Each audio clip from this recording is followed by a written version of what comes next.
Hello, this is Brian Tracy, and welcome to the Power of Self-Confidence. Let's begin with the introduction. Entering the no-fear zone.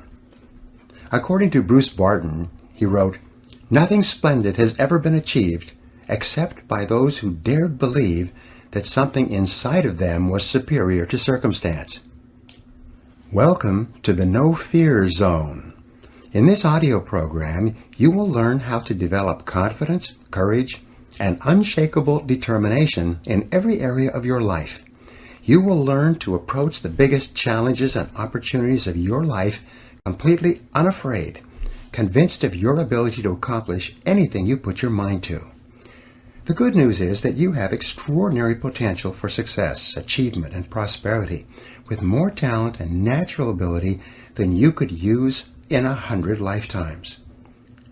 The only thing standing between you and the incredible life that is possible for you is fear of all kinds. And by the time you finish this book, your fears will be gone forever. For more than 25 years, I've studied successful men and women, looking for the characteristics and qualities they have in common that have enabled them to achieve so much more than the average person. I've read thousands of books and articles and research studies on success, and I've come to the conclusion that the foundation quality of success in every walk of life is self-confidence. Every man or woman who has ever accomplished anything out of the ordinary has turned out to have greater self-confidence than the ordinary person. And when you develop yourself to the point where your belief in yourself is so strong that you know that you can accomplish almost anything you really want, your future will be unlimited. A great question. A woman who had listened to one of my programs wrote to me recently and told me that one line in that program had changed her whole outlook on life. It was simply a question. What one great thing would you dare to dream if you knew you could not fail? When she began asking herself that question over and over, her entire view of what was truly possible for her expanded dramatically. She saw clearly what she really wanted to be and have and do, and she simultaneously realized that it was only fear and doubt in her own abilities that was holding her back. What would you do differently if you were absolutely guaranteed of success in any undertaking? What if some great force could endow you with the power to achieve any goal that you could set for yourself? To put it another way, what if you were completely unafraid of anyone or anything, and you felt completely free to act in any area in your own best interest? The fact is that if you developed the quality of unshakable self-confidence, your whole world would be different. Unlimited self-confidence. With greater confidence in yourself and your abilities, you would set bigger goals, make bigger plans, and commit yourself to achieving objectives that today you only dream about. You would take whatever steps were necessary to earn more money and enjoy a higher standard of living. You would set your sights on a bigger house, a better car, more beautiful clothes, and nicer vacations. You would want all kinds of things for your family and for those close to you. With unshakable self-confidence, you would do what you really want to do, and you refuse to conform to the wishes or opinions of anyone else. You would define your life in your own terms and live every day consistent with exactly what it is you want, and not the wishes of other people. With greater self-confidence, you would be a different person in every part of your work life and career. You might decide to ask for a promotion or a raise, or even change to another job or another company, or even another industry. You would move immediately to do whatever it took to get onto the fast track in your career. If you're in sales, you would call on more people, make better and more forceful presentations, ask for more orders, and close more business.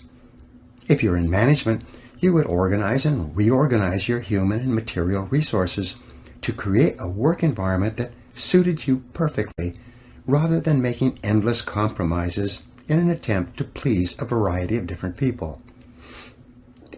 With greater self-confidence, you would be bolder and more imaginative. You would be more creative and willing to experiment with new and different ideas and ways of doing things.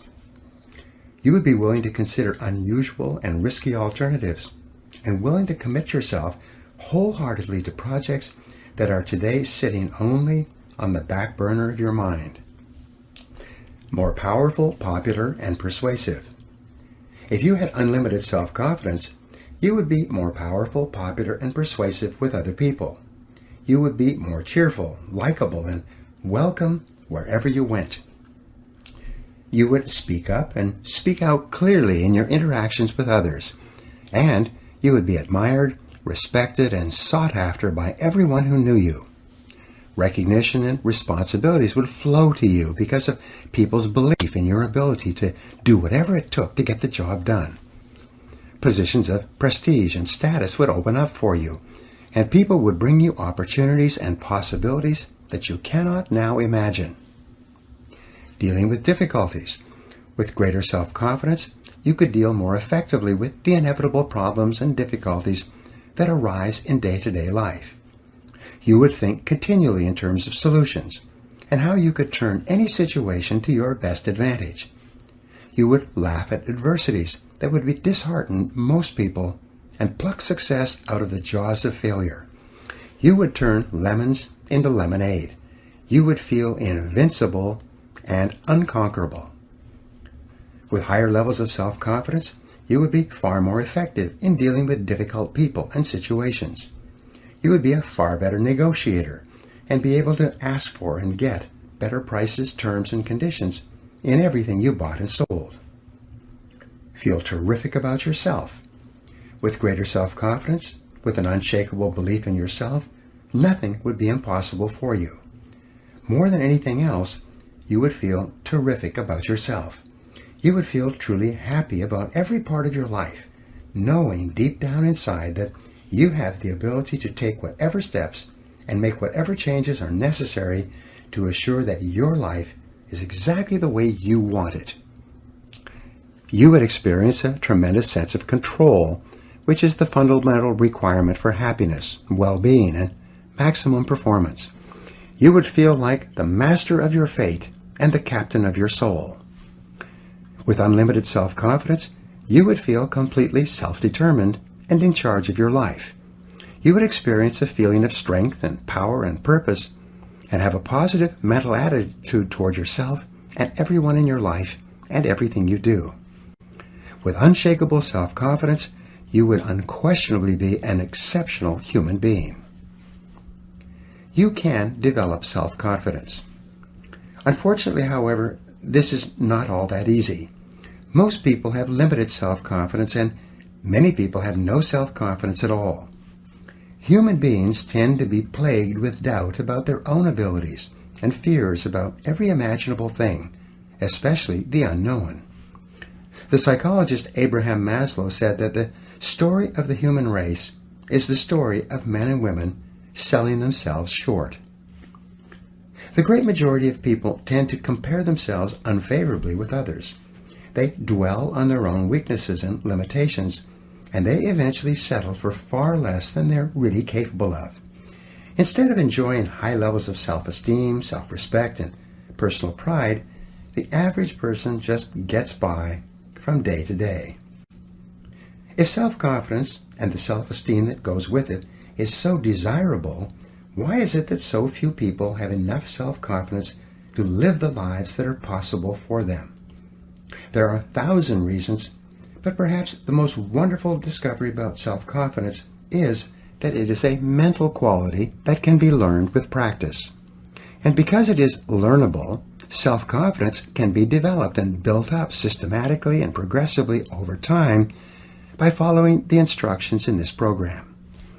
The good news is that everyone has a certain amount of self-confidence, more in some areas and less in others. And by working from that base, it's possible for you to build yourself up to the point where you are completely confident in any area that is important to you. The Great Law. Perhaps the most important of all the laws that govern our lives was put forth by Aristotle in about 350 BC. He called it the principle of causality, and proclaimed for the first time that we live in a universe governed by order and that there is a reason for everything that happens. We call this the law of cause and effect, and it's often referred to as the iron law of human destiny. The law of cause and effect can imprison us in a cell of our own making, or it can liberate us by giving us complete freedom, depending upon how we use it. The law itself, like the law of gravity, is neutral. This law of cause and effect, which is both a physical and mental law, says that for every effect in our lives, there is a specific cause or causes. If there's an effect in our life that we want more of, like more money or greater success, we can trace it back to the cause, and by repeating the cause, we can enjoy more of the effects. If we're in sales or business, and we have successes, we can trace those successes back to the specific things that we did to achieve them, and by repeating those causes, we can enjoy the same effects again. This law also says that if there's an effect in our lives that we don't want, whether it be overweight or insufficient funds or problems with people or negative business conditions, we can trace that effect back to the causes, and by removing or changing the causes, we can achieve different effects or results. This law of cause and effect is so simple and obvious that no one seriously questions it. We live in a world and in a universe governed by law, not by chance. Everything happens for a reason. Neither success nor failure is an accident. They have specific causes, and when we repeat the causes, we get the same effects, no matter who we are. This is just the way the world works. The roots of low self-confidence. The world is full of people who are not happy with their results, and yet they continue to do the same things, think the same thoughts, say the same things, and take the same actions every day, and they're amazed that they continue to get the same negative effects. Einstein's definition of insanity was continuing to do the same things and expecting to get different results. However, this is simply not possible. The law of cause and effect applies with equal validity to our levels of self-confidence. All around us, and throughout human history, there are and have been men and women with exceptionally high levels of self-confidence who have gone on to achieve extraordinary things. In studying the lives and stories of these people, we find that some of them started out with high levels of self-confidence, which they learned from their parents in early childhood. But most of them started off the same way we all start off, with deep down feelings of inferiority and inadequacy. Because of destructive criticism, lack of love, and other mistakes that parents make with us in early childhood, we grow up with diminished feelings of self-esteem, low self-confidence, and sometimes a feeling that I'm not good enough in comparison with others. With low self-confidence, many people today work extremely hard on the outside to achieve success, but when they do, deep down inside they feel like imposters. This so-called fear of success is really a feeling of unworthiness that we can't seem to get rid of no matter how much we achieve. Many successful men and women are repeating the line to the song, "Is this all there is?" when looking around them at their homes and cars. You want to be happy. What people want more than anything else is just to feel really good about themselves. We want to be happy and positive and have a sense of well-being. Above all, what we really want is peace of mind. And you can only enjoy peace of mind when you feel confident in your ability to deal effectively with the requirements of life, with your family, your friends, your work, your customers, your social activities, and all the other things that you are involved in. The law of cause and effect tells us that if we want to enjoy the effect of high self-confidence, we need only engage in the causes of high self-confidence. If we can find out what it is that other highly self-confident men and women think and say and do, and then do the same, we will eventually get the same results. We will eventually feel the same way. We will eventually become unstoppable. Mental marathon training. It's often hard for people to believe that mental qualities can be developed, just as physical qualities can be developed. If this were a program on how to run a physical marathon, and I was offering to train you day by day over the next 6 months to run a marathon, you would come to realize that even a non-runner can go from being physically unfit to running a marathon of 26.4 miles in 6 months of disciplined training. Today, there are even men and women in their 50s and 60s who are running marathons for the first time with this kind of training. What this program will do for you is to put you through a mental marathon. This marathon will not be as arduous or painful physically as a physical marathon, but it will still require a tremendous amount of work. And the amount of work that you put in will exactly determine the results that you get out. If you follow these proven and practical principles, drawn from the lives and behaviors of the most successful men and women alive today, and all of which are scientifically validated by extensive research and experience, you can develop the self-confidence that you desire so that you can achieve anything you really want. So let's begin. Chapter 1. The Foundation of Self-Confidence. William Shakespeare said, "There is nothing either good or bad, but thinking makes it so." Your thoughts and feelings about yourself and what you can do or not do are the sum total result of a lifetime of experience and conditioning, and usually have little relationship to what is truly possible for you. In personal development, there is a principle or a law of becoming that simply says that each person is in a continual process of becoming or evolving and growing in the direction of his or her dominant thoughts. Your body is also in a state of becoming. At a normal rate of cell death and replenishment, you have a brand new body every 7 years.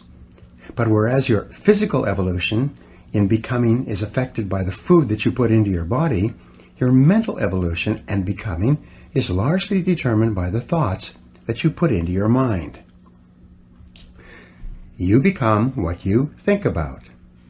The law of concentration says that anything you dwell upon grows in your reality. Anything that you think about long enough and hard enough eventually becomes a part of your mental processes, exerting its influence and power on your attitude and your behavior. If you constantly think thoughts of boldness and courage and self-assertion, you become progressively bolder and more courageous and more self-assertive. The more you dwell on the person you would like to be with the qualities that you would like to have, the more you implant those deep into your subconscious mind, where they become part of your ongoing evolution. What you habitually think about eventually becomes a part of your character and your personality. In this sense, you are a self-made man or woman. You are where you are and what you are because of the thoughts that you have allowed to preoccupy your mind. Whatever you have dwelled upon over the past months and years, you have become, and you are, right now, today, the result of all those thoughts. Not only have you made yourself into the person you are today, but you are continuing with the job of construction with every thought you think. Since this is an unavoidable fact of life, the smartest thing that you can do is persistently think the thoughts that are consistent with the kind of person you would like to be. Personal growth is not easy. However, for most people, thinking the thoughts that they would like to think about to become the person they would like to be is too big a leap. Most people continue to think about and talk about exactly what they don't want to happen, and then they are constantly amazed that exactly what they were hoping to avoid happens to them again and again. One of the most profound discoveries in all of human history is that thought is creative. Thoughts held in mind produce after their kind. Like begets like. Your thoughts become your realities. You do become what you think about most of the time.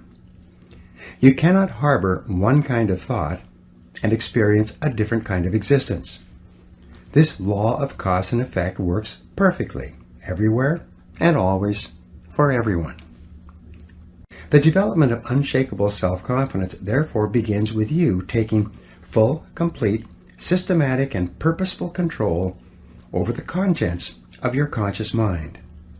Disciplining yourself to think consistently about only the things that you desire and to resolutely keep your mind off of the things that you fear. All of life is from the inside out. It is from the inner to the outer. The law of correspondence, perhaps one of the most important of all the mental laws, says that your outer world will be a reflection of your inner world. What you see on the outside is largely a reflection of what is going on inside of you. This is not only true for you, it is true for everyone around you. Your inner life predicts your outer life. Many times we see people who seem to be very nice and pleasant on the outside, but who seem to have continuous problems in their personal and business lives. We wonder, how could these unhappy things happen to such nice people? The unavoidable fact is that, with few exceptions, most of what a person experiences in his or her outer life corresponds exactly to something that is going on in their inner life, something which you seldom know. And it cannot be otherwise. True happiness and success comes from living your life in harmony with the laws that govern your being. Even though these laws are invisible, they are like the law of gravity, which is also invisible, but is to be violated only at your own peril. Happy people are those who obey and follow the laws of nature and live their lives consistent with those laws. Start with your inner life. If you want to enjoy self-confidence on the outside, you must practice complete integrity on the inside. The foundation of self-confidence is for you to live your life consistent with your innermost values and principles, while thinking and acting in harmony with your highest aspirations. Men and women with the most rock-solid self-confidence are those who are absolutely clear about what it is they believe to be right and good and worthwhile, and who live their lives consistent with these values. Everything they do or say is an expression of their innermost convictions. Your whole world can fall down around you, but as long as you know that you are doing the right thing, you will have a deep inner sense of calm that will manifest itself in an attitude of confidence and self-assurance in any situation. You'll have many ups and downs in life, but what is most important is that you remain true to yourself. And then, as Shakespeare said, "Thou canst not then be false to any man." Determine your values. The starting point of developing high levels of self-confidence and becoming a superior human being is for you to think through and decide upon your values. Superior men and women are those who have taken the time to decide clearly what it is they believe in and in what order, and they have then organized their lives so that everything that they do reflects those values. Recently, I addressed about 150 members of the national sales force of a very successful company. This company had started from an idea and had grown very rapidly in an extremely competitive market, and the company was very profitable. All the people at the meeting were remarkably positive and upbeat and had a special quality of goodness about them. When I commented on this, the president of the company showed me the value statement that the executives of the company had worked out before they had begun operations. There were 2 pages of values and principles which were given to everyone in the company when they began. These 2 pages had been subsequently reduced onto plasticized cards that each person could carry in their wallet or purse. The president told me an interesting story. He said that whenever 2 or more people in the company were wrestling with a decision of any kind, even over the telephone, they would pull out their plasticized cards describing the corporate values. They would then review the values together one by one and compare the various options available to them with each value. Whatever decision they finally made would always stand the values test without question. Values in business. In a recent study covering 25 years of business history, the researchers found that the companies that had very clear written values to which everyone in the company ascribed had earned an average of 700% greater profit over the 25 years than other companies in the same industries that did not have written codes of values. As within, so without. Whenever I conduct a strategic planning exercise for a corporation, the executives of the corporation always select integrity as their highest value and most important organizing principle for the entire corporation. In my experience, almost every corporation will select the value of integrity as one of their foremost organizing principles. Now, the word integrity, according to the dictionary, means perfect, undivided, complete, unified, a single whole, without blemish or fault. It's a fine value to choose. This is a good choice, but in reality, integrity is more than a value. It is the one value of mind that assures or guarantees all the other values that you select. The economic and personal results of individuals and corporations with clear values always tend to be far superior to those of companies and individuals whose values are vague or unclear. Clarify your personal values. Your starting point toward higher self-confidence and personal greatness is to first of all clarify your values for yourself. It is for you to decide for yourself the values that you believe in. What do you stand for? And even more, what will you not stand for? What values do you espouse that you are willing to sacrifice for? What values would you pay for or sweat for, or maybe even die for? Do you value your family, your God, your health, your work or career? Do you value principles such as freedom, liberty, compassion for the less fortunate, or reverence for life? Do you believe in honesty and truth and sincerity and hard work and success? Whatever your values are, think them through and write them down. Who do you most admire? A useful exercise is for you to think of the men and women, living and dead, whom you most admire. What qualities or attributes of these people do you consider the most important? If you could be like any one of these people, which of their qualities would you most want to emulate? When you look around you at the people you admire, what qualities of these people do you consider to be the most important? What qualities do you look for in your friends and associates when you're trying to decide whether or not to become deeply involved with them? What do you think are the fundamental qualities or values that underlie business and personal relationships? What are your values? Now, values are non-negotiable. When you select a value, if it's to be one of your values at all, it becomes inviolable. Either it is a fixed value, and you live every part of your life consistent with it, or it is not one of your values. You cannot have a value when it is convenient and put it aside when it is not convenient. You cannot have a little bit of integrity. It must be all or nothing. The act of selecting your values is also the act of clearly stating to yourself, and sometimes to others, exactly how you will live your life from this moment forward. Once you have selected a value, and you have declared it to be one of your unifying principles, you are in effect saying that this is something upon which you will never compromise. And your level of adherence to the values that you have personally selected is the real measure of your character, your true quality as a human being. Unshakable self-confidence comes from unshakable commitment to your values.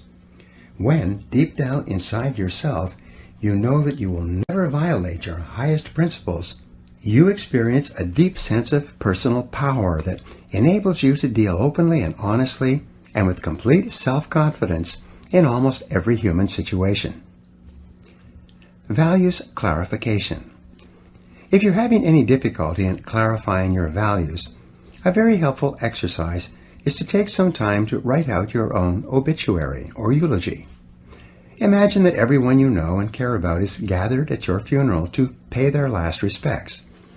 The minister reads your eulogy to this assembly of people, and in it he describes the person you became over the course of your lifetime. He describes not only what you accomplished and what you contributed to the lives of others, but he reads out the virtues, values, and qualities that you were known for by the people around you. This obituary can become your vision of the kind of person you wish to be and the kind of values that you wish to live by. No one is perfect, and we all have a long way to go in living our lives consistent with our highest values.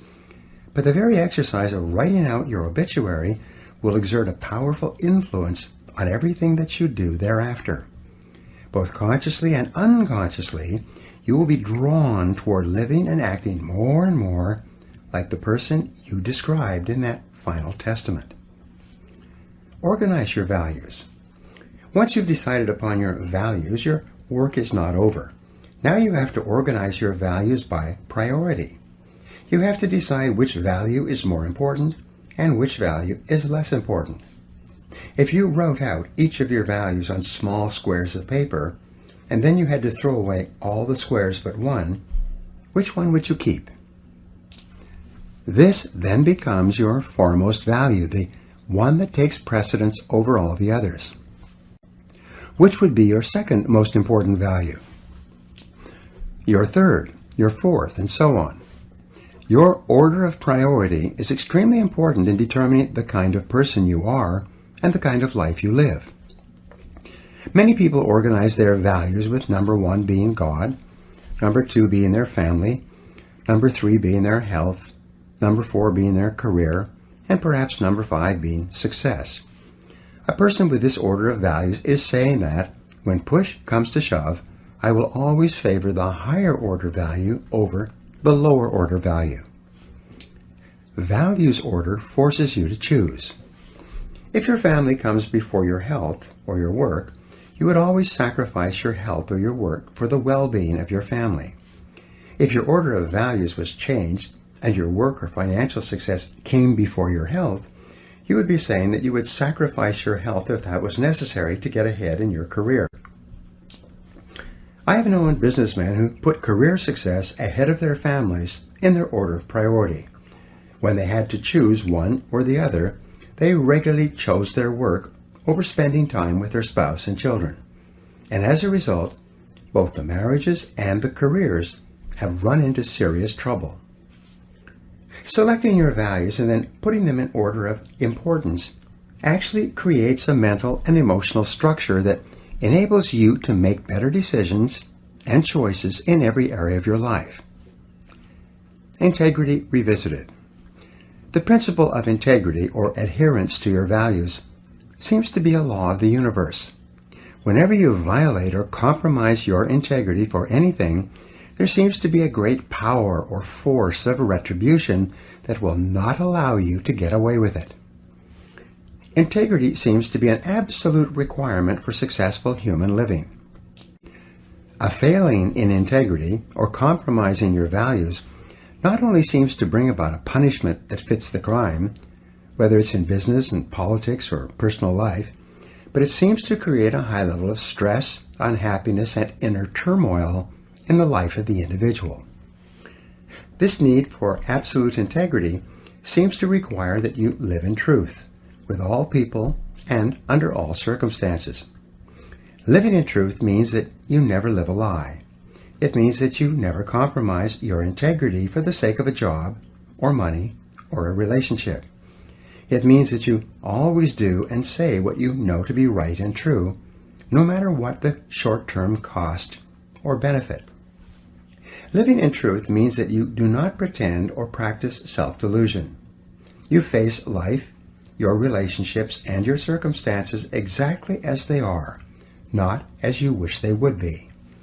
Living in truth means that you never stay in a situation that makes you unhappy or which you feel for any reason is wrong for you.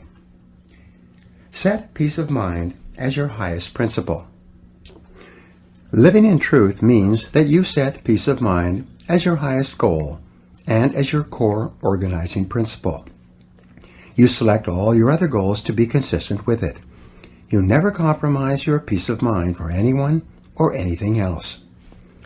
You do and say only those things that feel perfectly right for you. You accept your own thoughts and feelings completely, whatever they are, and you systematically change each part of your life that is not giving you peace of mind. Only in this way can you enjoy the high levels of self-confidence that are experienced by the superior individual. Only by insisting that everything you do allows you to live in peace with yourself can you feel really terrific about yourself and get along wonderfully in all your relationships. Your values are only expressed in your actions. Living consistent with your values is the key to happiness, harmony, well-being, and high levels of self-confidence. And this brings us to the final point in this chapter, perhaps the most important point of all. It is that your true values are only expressed in your actions, in what you do. You can tell what you truly believe by observing what you do in any situation where you have to make a choice. Especially when you are under stress and pulled in two directions at once, with opposing demands or responsibilities, this is when your true values are revealed.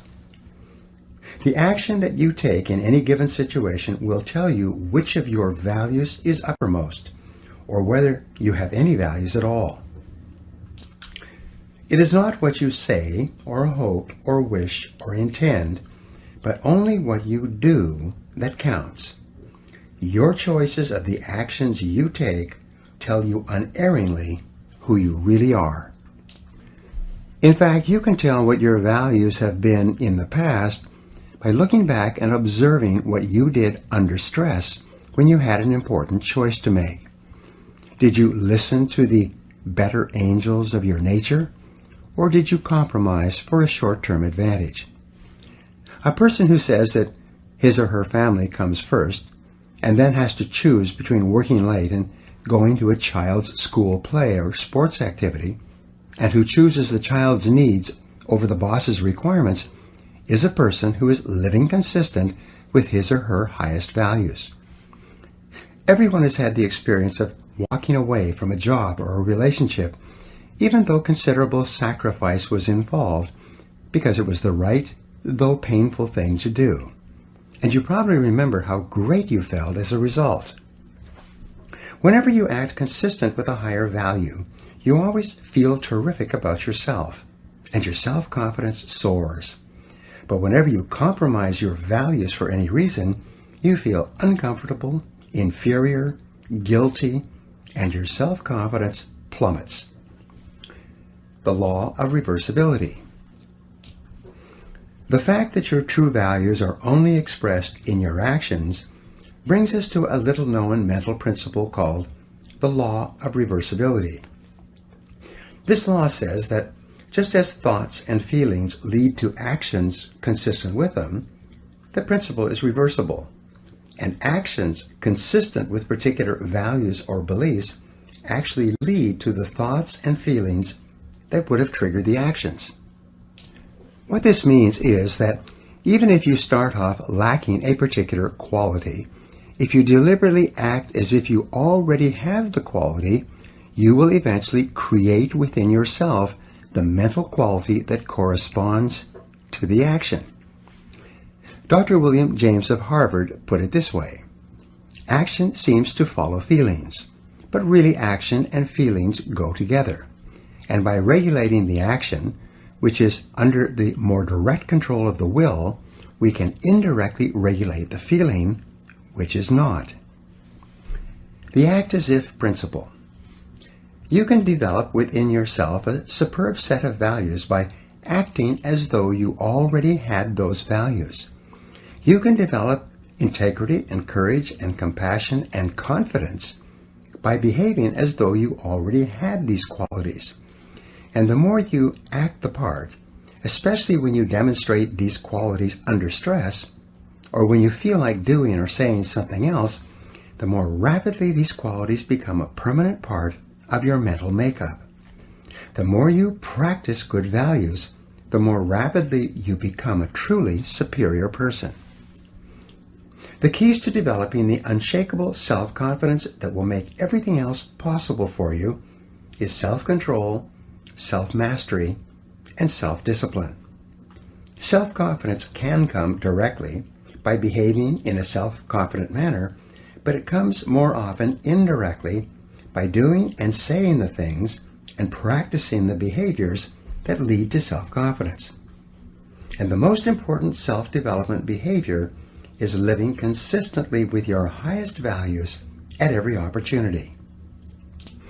The principle of resistance. In weightlifting, muscles are developed by repetitive lifting of heavy weights.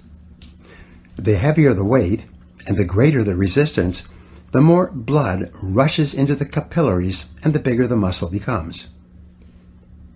In mental development, there is a principle of resistance as well. In developing mental muscles, especially the mental muscle or quality of self-confidence, you can use this principle to accelerate your own development. Whenever you exert self-mastery and discipline yourself to do or say the right thing, especially under stress, you create resistance to your natural tendencies.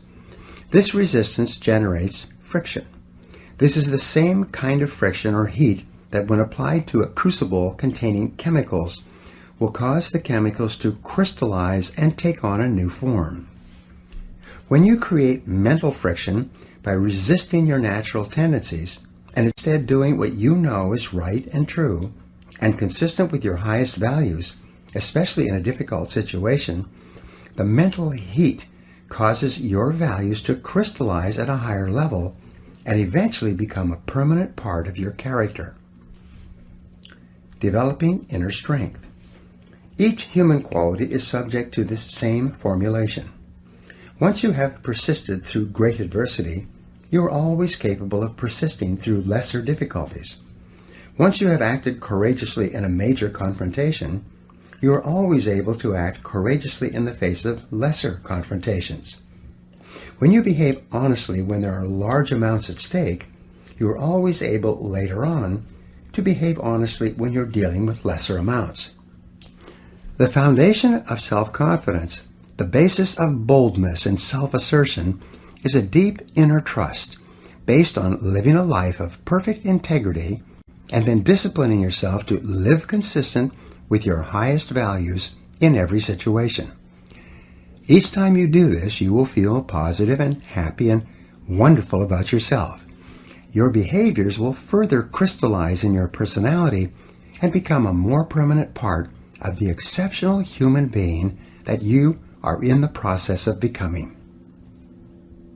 Now here are some action exercises for you to apply what we just talked about. Number 1, list your 3 most important values governing your personal life. Number 2, list the 3 most important values that you practice in your work and business life. Number 3, list the 3 people, living or dead, who you would most like to spend an afternoon with. Number 4, why would you want to spend an afternoon with these people? What would you ask them or talk about? Number 5, why would these 3 people want to spend an afternoon with you? What are your most admirable qualities? Number 6, list 3 times where you have lived consistent with your highest values when you could have compromised. And number 7, what are you going to do differently from now on to assure that your values and actions are in harmony? Chapter 2, Purpose and Personal Power. Orson Swett Marden wrote, "There can be no great courage where there is no confidence or assurance, and half the battle is in the conviction that we can do what we undertake." The development of unshakable self-confidence will open up such possibilities for you as you cannot now imagine. You will be able to dream bigger dreams, set bigger goals, make greater commitments, and plunge into life more wholeheartedly than you ever have before. Self-confidence is the hinge upon which turns the gate of individual achievement. When your self-confidence becomes unlimited, you'll be able to realize more of your potential than you could under any other circumstances. More than 2,000 years ago, Aristotle wrote that happiness is a condition. It is not something that is achieved by pursuing it directly, but rather comes as a result of our engaging in purposeful activities. The law of indirect effort. In a way, these words by Aristotle are a restatement of the law of indirect effort.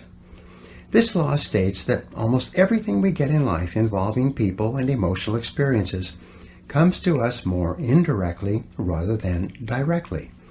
They come to us as a result of doing something else. For example, if we pursue happiness directly, it eludes us. But if we get busy doing something that is really important to us and begin to make real progress in the direction of our dreams and aspirations, we find ourselves feeling very happy indeed. Self-confidence is also subject to the law of indirect effort. We achieve higher levels of self-confidence not by wishing for it, but by setting and achieving ever higher goals and objectives. As we move forward step by step, as we feel ourselves advancing in life, we feel better and stronger and more capable of taking on even bigger challenges. Become more confident and competent. We develop the confidence to tackle larger goals by applying our energies to the accomplishment of smaller goals. We build up our confidence as we move forward until we reach the point where there is nothing that we won't take on.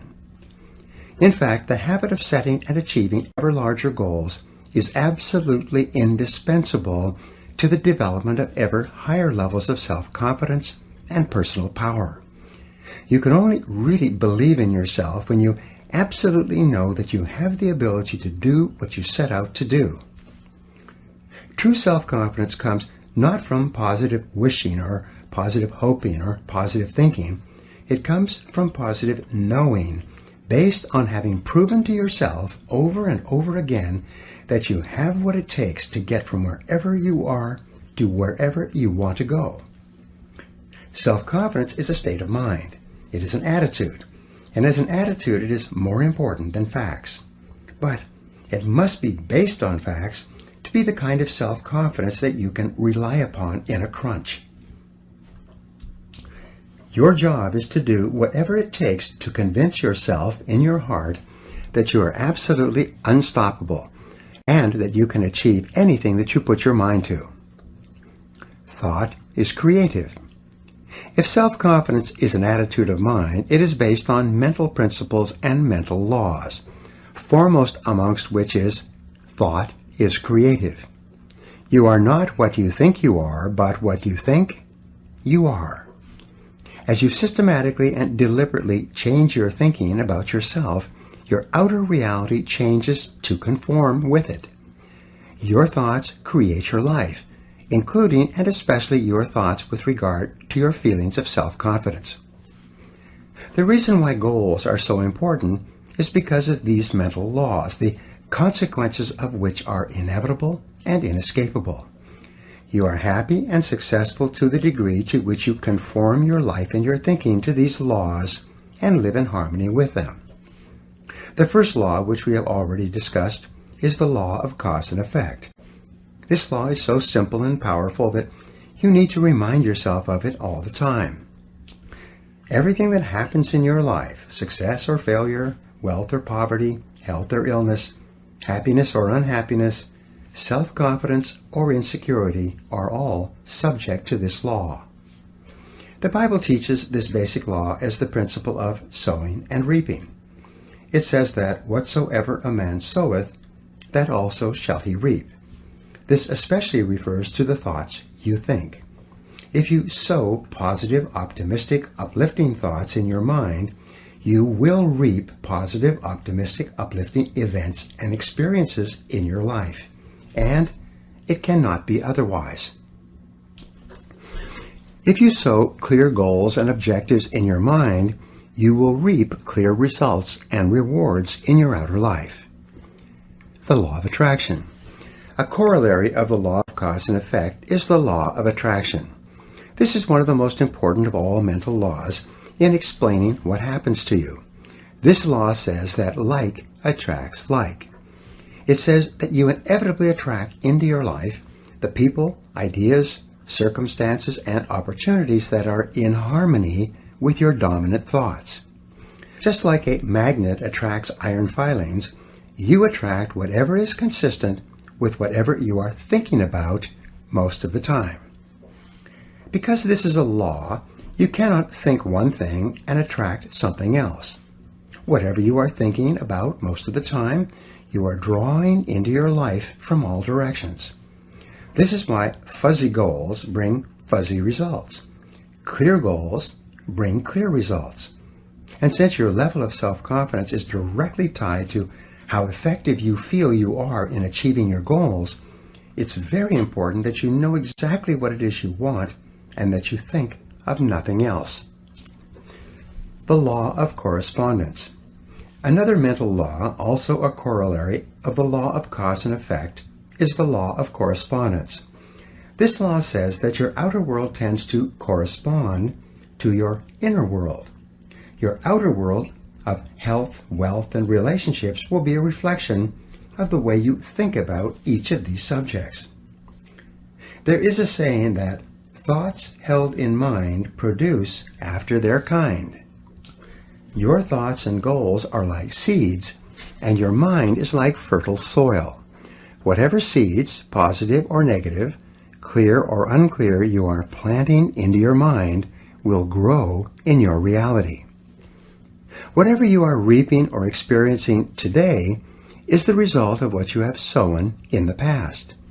Since your mind is not a vacuum, it doesn't remain empty. Like a garden, either flowers or weeds will grow. Your thoughts are the most powerful forces in your universe. They are both creative and causative. Every minute of every day they are forming the world around you.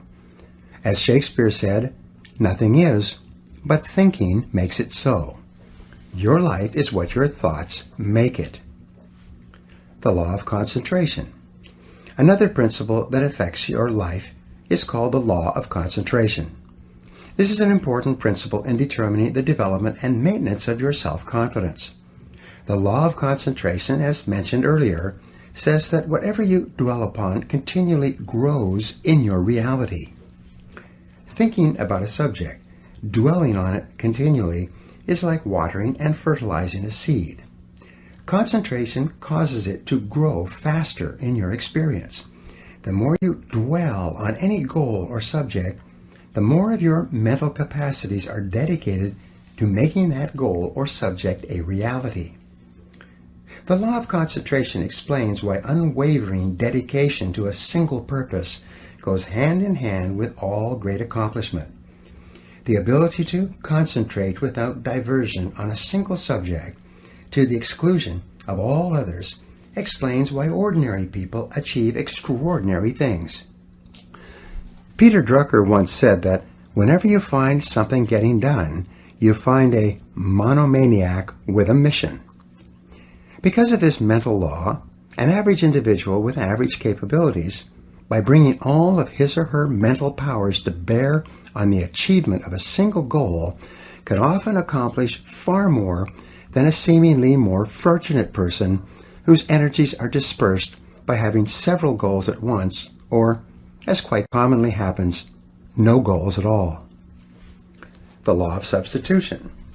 The law of substitution states that your conscious mind can only hold one thought at a time, positive or negative. And whatever thought is held continuously in your conscious mind will eventually be accepted by your subconscious mind as an instruction or command.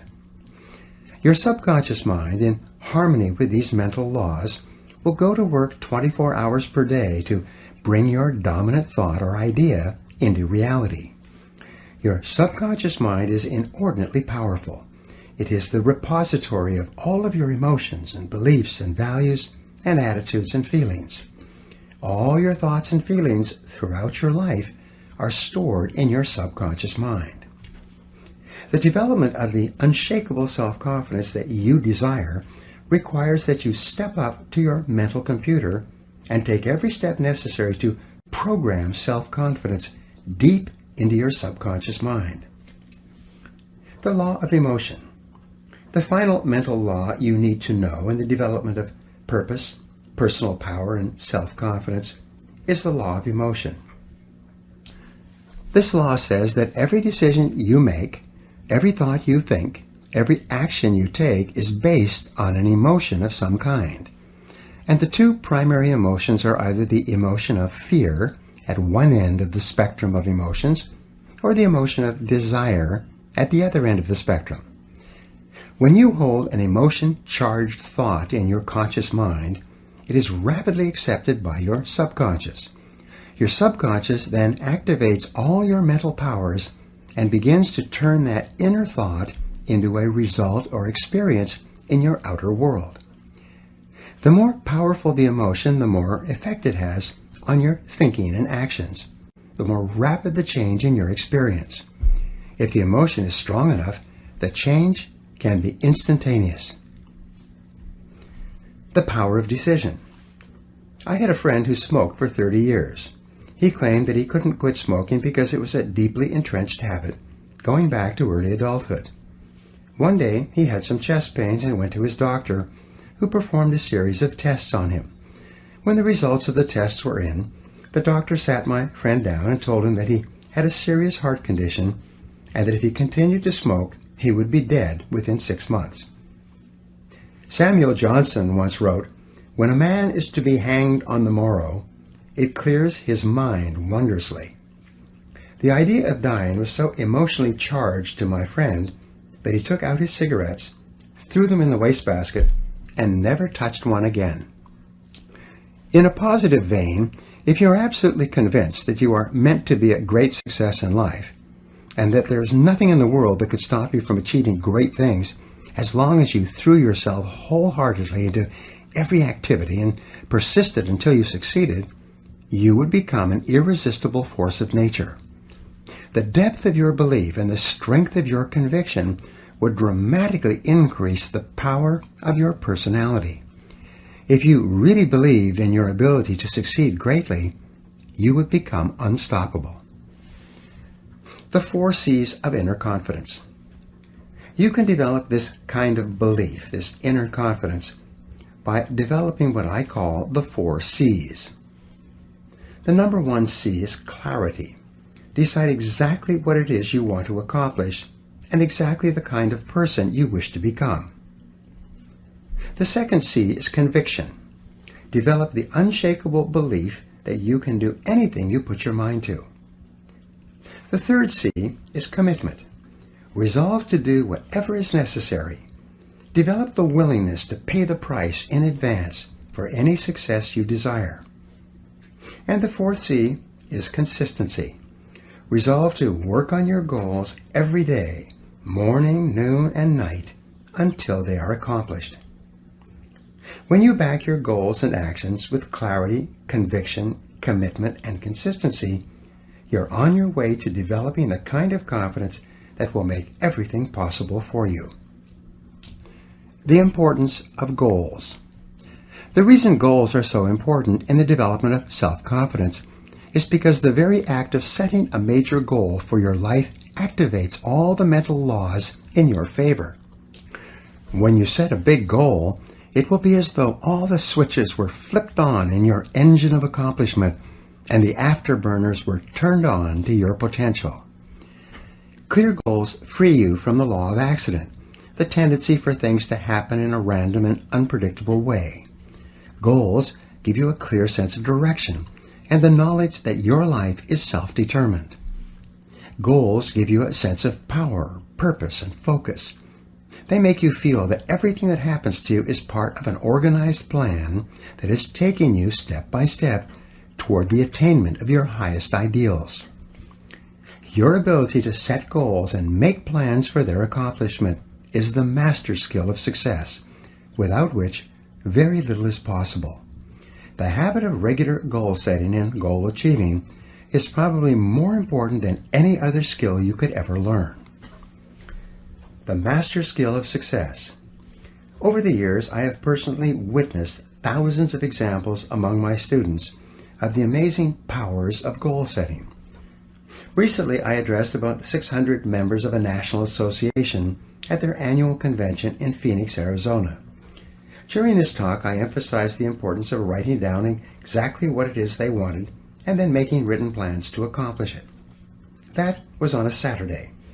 About 5 days later, on the following Thursday, one of the attendees called my office to get my fax number.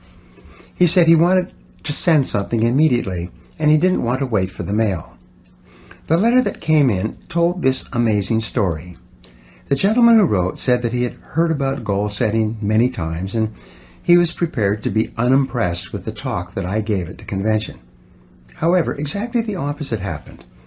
He decided to sit down after the convention and seriously write out his goals for the following year. The letter went on to say that on Sunday he made out a list of 10 goals, both personal and financial, that he wanted to accomplish over the next 12 months. What astonished him was that he had accomplished 5 of the 10 goals by Monday, the next day, at 5 o'clock. He could hardly believe it. So he quickly wrote down 5 more goals to bring his list for the year back up to 10. And by Thursday, when he wrote this letter or fax, he had accomplished 5 more of the new list of 10 goals. He felt that he had made more progress in a week with clear written goals and plans than he had made in the previous year. Remarkable success stories. Another gentleman, a recent immigrant from Pakistan, was dead broke and sleeping on the ground when someone tried to help him by letting him listen to an audio program of mine on goal setting. It transformed his life.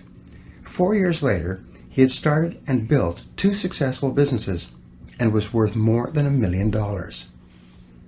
A woman who was going through a difficult period of her life with both personal health and financial problems decided to sit down and set some new goals and make some plans to resolve her difficulties.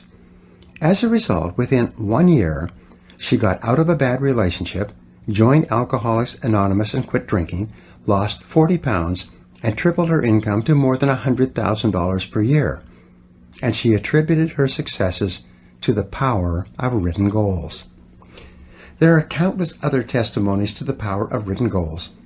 I receive them in person and via email every week from people all over the world.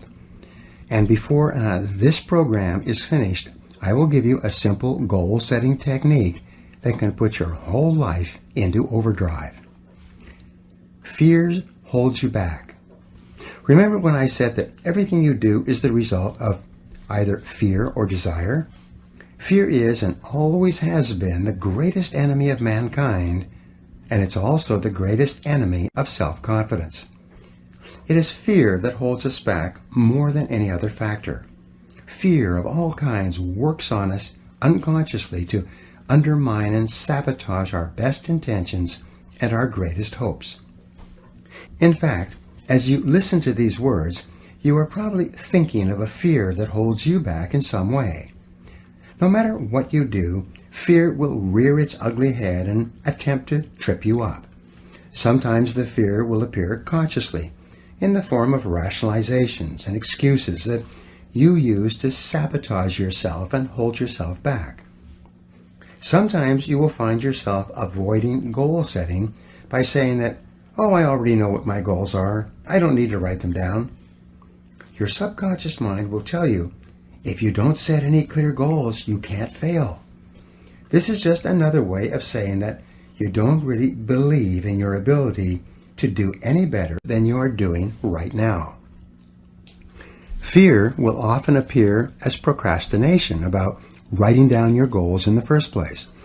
You will resolve to write out your goals and plans on the weekend, or on your vacation, or during the summertime, or when you can dedicate a few hours to it, or sometime in the indefinite future. Then, like 97% or more of adults, you'll never do it. You will start to rationalize and say, "Well, considering my situation, it probably wouldn't make any difference anyway." The comfort zone. If the greatest enemy of self-confidence is fear, then the greatest enemy of human achievement is the comfort zone. Psychologists have determined that each of us has a natural tendency to slip into a zone of performance and behavior where we feel comfortable, one that is easy and unchallenging, and then to stay there. We stop striving, we relax, and day by day we develop the habits that lead to underachievement and failure. We settle for far less than we're truly capable of. We engage in social networking, watch television, listen to music, socialize, and generally waste our time, and then we eventually convince ourselves that this is the very best that we can do. Most people are in comfort zones of their own making. Your attitude and personality, your habitual way of responding to people and to life is your comfort zone. The amount you earn, your standard of living, and your level of performance in your work is your comfort zone. Your level of mental and physical fitness is your comfort zone. Resistance to change. The natural tendency once a person gets into a comfort zone is to resist change of any kind, even beneficial change. And if you're forced out of your comfort zone, like the collapse of a relationship or the loss of a job, your natural tendency will be to attempt to recreate the same comfort zone with the same type of person or doing the same work. Everyone has had the experience of losing a job that they disliked, only to go out looking for a similar job doing the same work.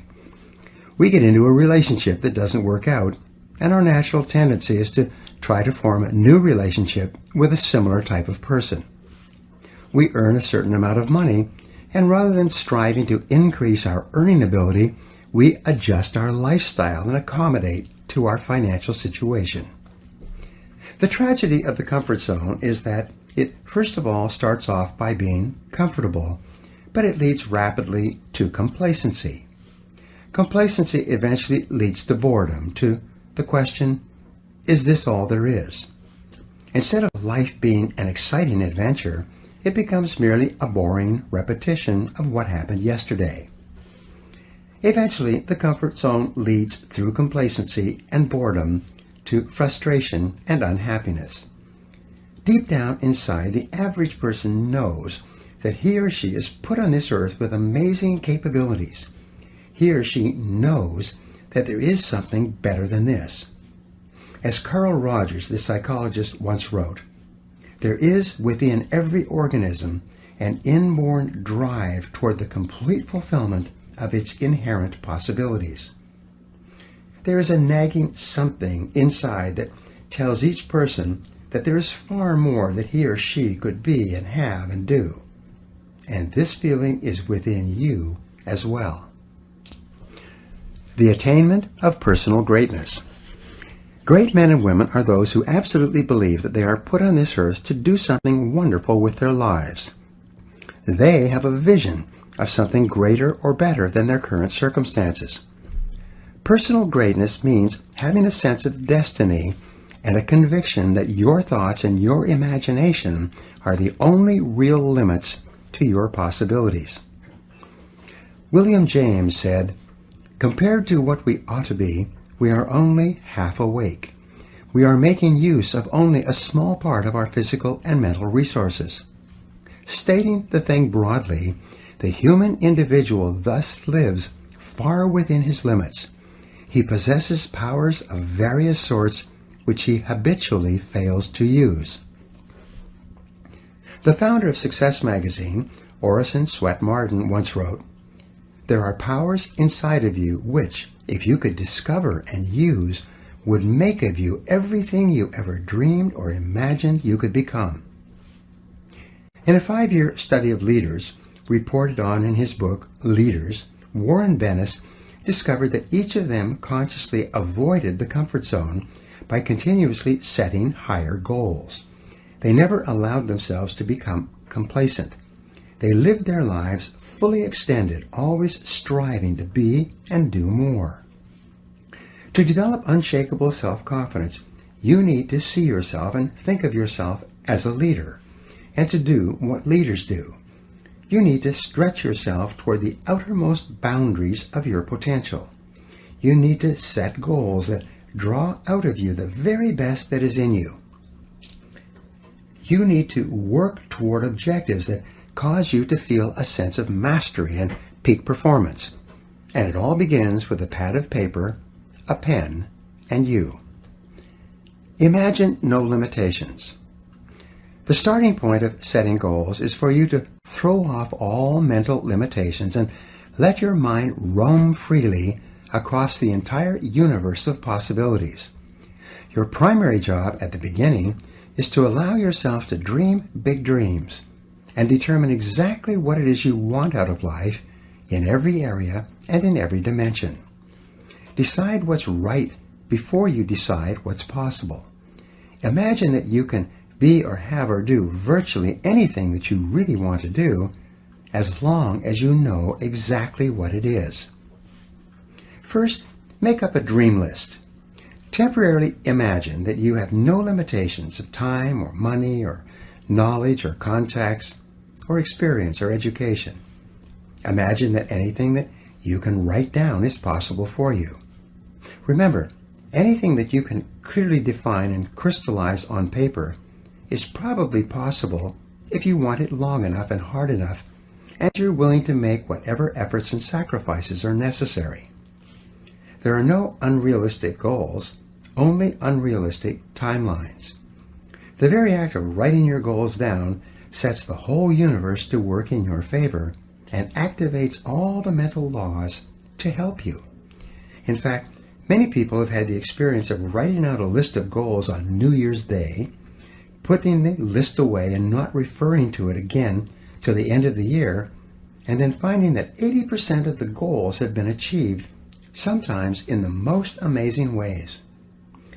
The very act of writing down big, challenging goals causes three things to happen. First, your self-concept improves and your self-confidence goes up immediately. The act of setting goals requires self-confidence and simultaneously builds self-confidence. Having the courage to write down what you really want improves your self-image and raises your self-esteem. The action itself generates a feeling of greater personal power and ability. Release your energy. Second, when you write down goals, you tap into your mental and emotional powers. Goal setting actually gives you a burst of physical and mental energy. Your heart rate and your respiratory rate speeds up. The very act of goal setting is inherently exciting. It sounds a little bit corny, but someone once said, "Feeling listless? Make a list." It's true. It's like stepping on the accelerator of your own mental and physical potential. And if you do it every day, the results can be amazing. Write it down. Third, commit it to paper. The very fact that you have committed a goal to paper dramatically increases the likelihood that you will achieve that goal. Your mind is structured in such a way that you cannot write down a goal clearly on paper, not on a computer screen, without simultaneously having the ability to somehow attain it. The most important question is, how badly do you want it? There are several mental exercises that you can use to set your goals. Number one, imagine that you have just won $1 million cash and that you can do or have anything you want with the money. What would you do first? Where would you go? What changes would you make in your life? If you had complete financial freedom, what would you do differently from what you are doing now? Number two, describe your ideal lifestyle. Imagine that you could live your ideal of the perfect life. What part of the country would you choose to live in? What kind of a company would you choose to work for or to start and run as your own? What kind of a home and car would you want? How would you like to spend your time and live your life? What kind of relationships would you want? Number three, ask yourself what you would do if you learned today that you only had 6 months left to live. If you had no limitations, how would you spend your last 6 months on Earth? This is another way of asking, what is really important to you? Who would you want to spend time with? What would you want to accomplish? What would you like to leave behind? In other words, what do you truly value? What are the things that really give meaning and purpose to your life? Number four, List all of the worries or problems in your life and write out a goal which is the perfect solution to each of those difficulties. If money is a concern for you, write out a goal that clearly defines how much you want to earn, how much you want to accumulate, and what you want to achieve financially over the next 3 to 5 years. Number 5, think about your family and your relationships. Describe the perfect situation between you and the important people in your life, and then make out a series of goals to achieve that ideal situation. Number 6, look at your health. Describe what perfect health and physical fitness means to you, and then make out a plan to achieve that level of fitness. Number 7, define the kind of person that you would most like to become, both personally and professionally. Then, work out a plan of personal and professional development that will enable you to learn and grow and become the kind of person you most admire and would most like to be. Remember, as Goethe said, before you can have something, you must first be something. Categorize your goals. Once you have written out your goals, divide them into the different areas of your life that are important. There are basically 6 divisions that most people use, but you can have more or fewer. The first are financial and material goals, money and things.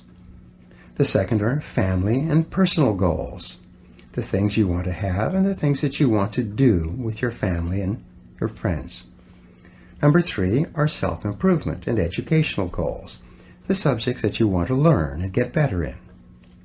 Number 4 are spiritual goals, which have to do with learning and growth and inner peace.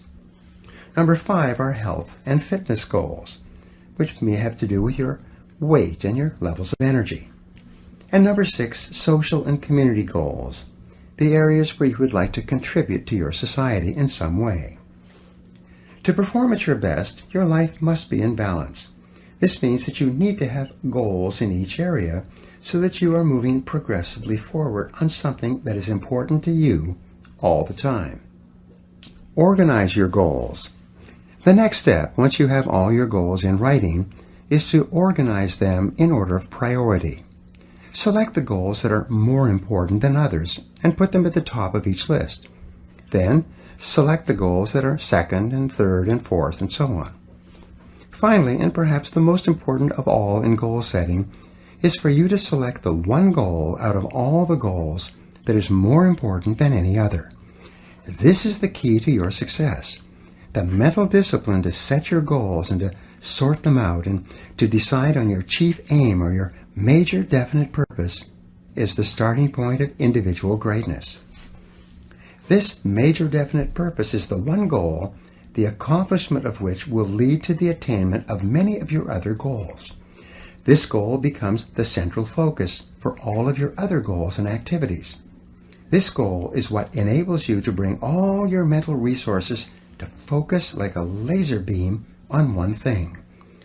Your forward progress on this one goal is what eventually generates the unshakable self-confidence that you desire. Focus and concentrate. This intense focus on one goal is not easy, but it is all important. Orison Swett Marden also wrote, "The giants of the race have been men and women of concentration, who have struck sledgehammer blows in one place until they have accomplished their purpose. The successful men and women of today are those of one overmastering idea, one unwavering aim, men and women of single and intense purpose." Marden also said that every great man has become great, every successful man has succeeded in proportion as he has confined his powers to one particular channel. Single-minded concentration in the direction of your dreams will intensify your desires and increase your emotional drive towards your goal. This intensity of concentration will activate the law of attraction and begin to attract people and opportunities into your life to help you to achieve your goal. The more you think about your goal, the more it will come to dominate and direct your life. The more you think about it, the more rapidly you will move toward it, and it will move toward you. Make it measurable and time-bounded. Your major goal must be measurable. It's a basic rule that what gets measured gets done. Make it clear and quantitative and objective, and if necessary, break it down into smaller parts that you can work on one at a time. Your major goal must also be clearly time-bounded. Set a deadline on it. Select a realistic but challenging date for its completion and write it down. If it's a long-term goal, such as 2 or 3 years, break it down into smaller parts with minor goals or benchmarks every 30 to 60 days. Create a structure of rewards that you will give yourself upon the attainment of each part of your goal and on the attainment of your entire goal. For maximum motivation and high achievement, you need to tie each goal to a reward and each part of the goal to a smaller reward. Now, the reward may be dinner out, or a vacation, or a holiday. It may be a new car or a new home. It may be something that affects all the members of your family. Many people enlist the support and cooperation of their spouses and children by agreeing to rewards that everyone will get when the goal is attained. Rewards make the process more fun and interesting, and they act as an inner drive that propels you forward when the going gets rough. Make your plans. Once you've determined your major and minor goals, you construct your plans by making detailed lists of everything that you will have to do to achieve each goal, and then organizing the lists by time and priority. What will you do first? What will you do second? What is more important? And what is less important? Make each activity measurable and put a deadline on it. Select the very first thing that comes to your mind to do and get started. By setting goals, making plans, and getting started, you will join the top 3% of adults in the world today, and your success will be virtually guaranteed. A final point with regard to goals is this: keep your goals confidential. You build confidence and personal strength by keeping your goals inside of you and by channeling your efforts purposefully each hour and each day toward their attainment. Many people make the mistake of talking too much about their goals. Too much talking causes their energies to dissipate and their motivation to decline. It weakens their resolve. They lose the force and the power they would have had if they had kept their goals to themselves and instead concentrated on purposeful activities. As Henry Ford said, you can't build a reputation on what you're going to do. A simple technique. Let me now give you a simple technique that has transformed my life and the life of almost every person who has ever used it. It is simply this: get yourself a spiral notebook, the kind used in school for taking notes.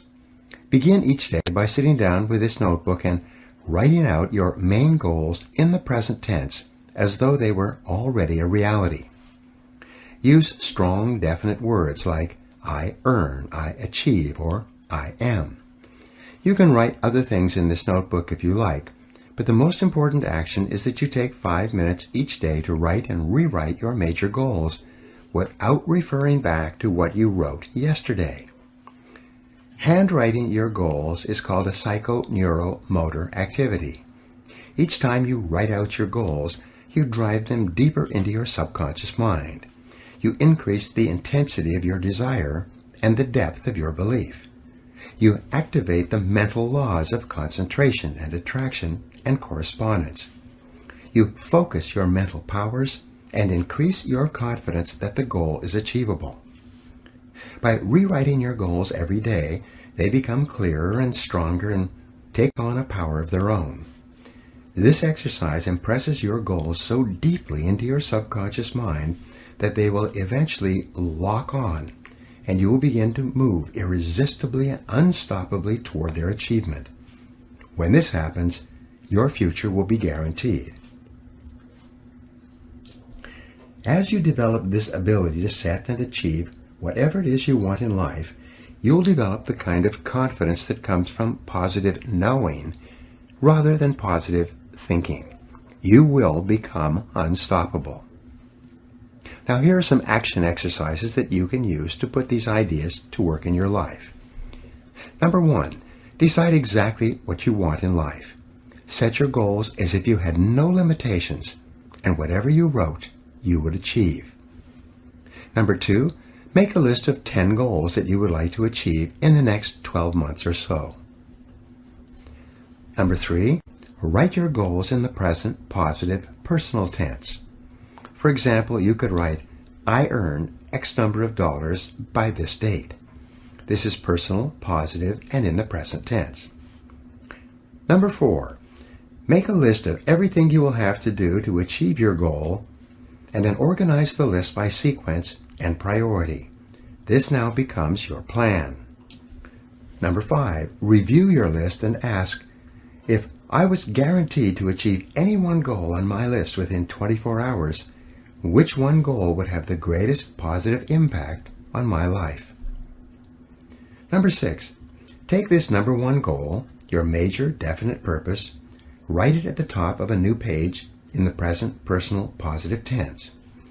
Make a list of everything you could do to achieve this goal, organize it into a plan, and take action on your plan immediately. And number 7, do something every day, 7 days per week on your major goal.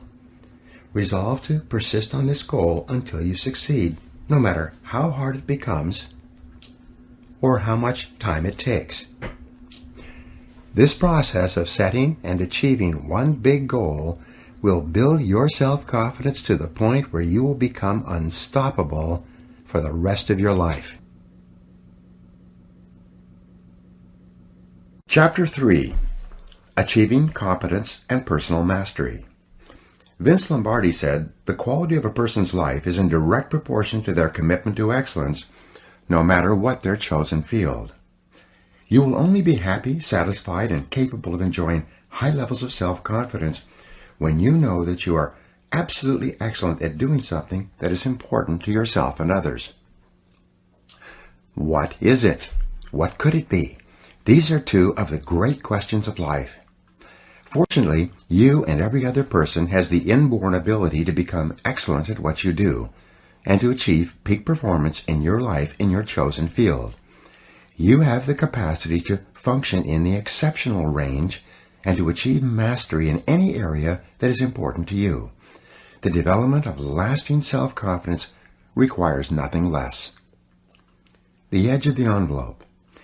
In the world of test pilots and prototype aircraft, as described in the book and the movie The Right Stuff by Tom Wolfe, they refer continually to what is called the envelope. This envelope consists of an upper and lower edge.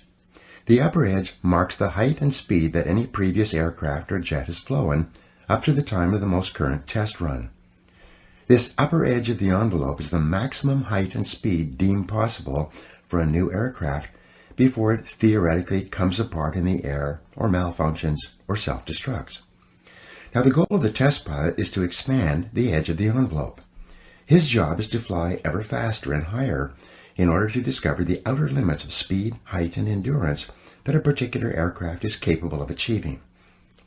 The test pilot continually takes the aircraft higher and faster until he feels that the plane has reached its absolute outer limits. This is where and when he pulls back to avoid destroying the aircraft and even fatally crashing. This is called the outer edge of the envelope, and it then becomes the lower edge of the envelope for the next aircraft and the next round of testing. Every aircraft, no matter how well made, has an outer limit on its capabilities.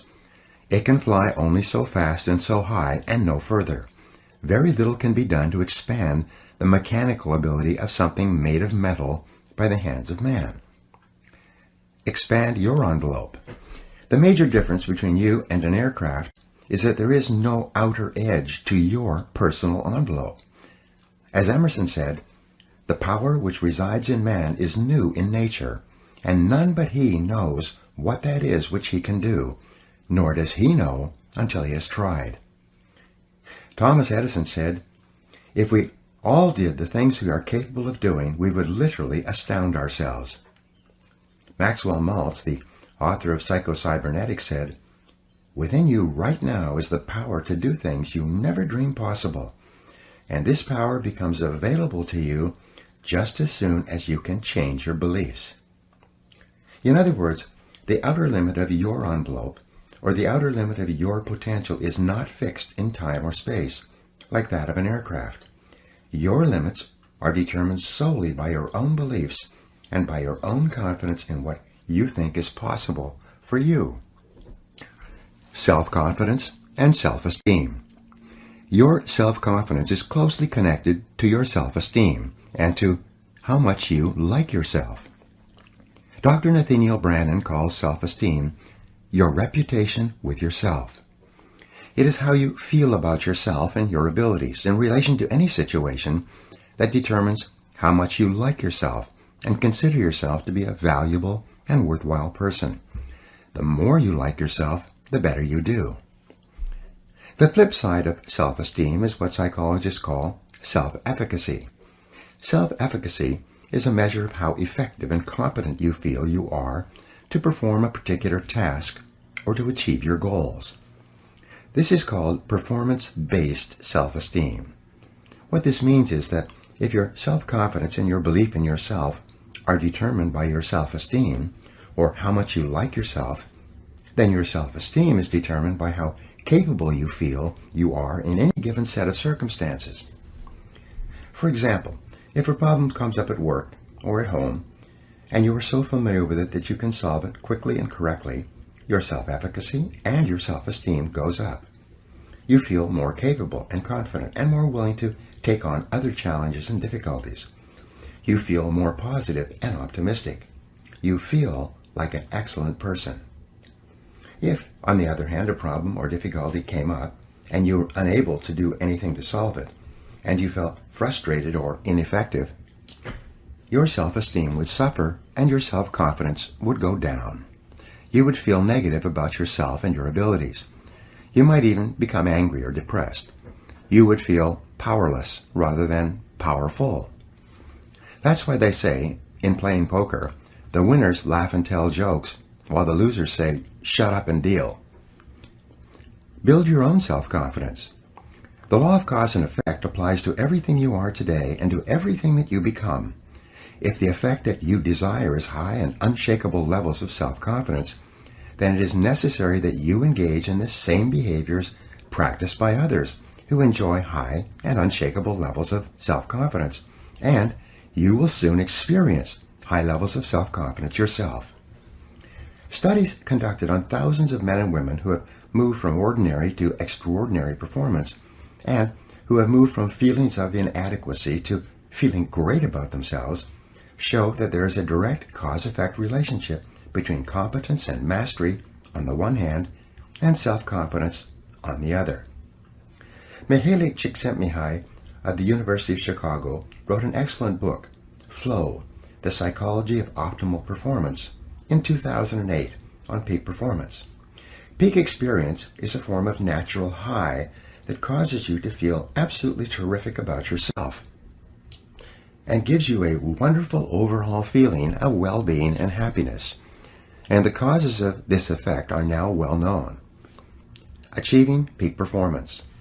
To attain this wonderful, healthy feeling of optimal performance, you need clear goals, challenging standards, regular feedback, total concentration, step-by-step success, and a feeling that you are expanding your capabilities to a new, higher level.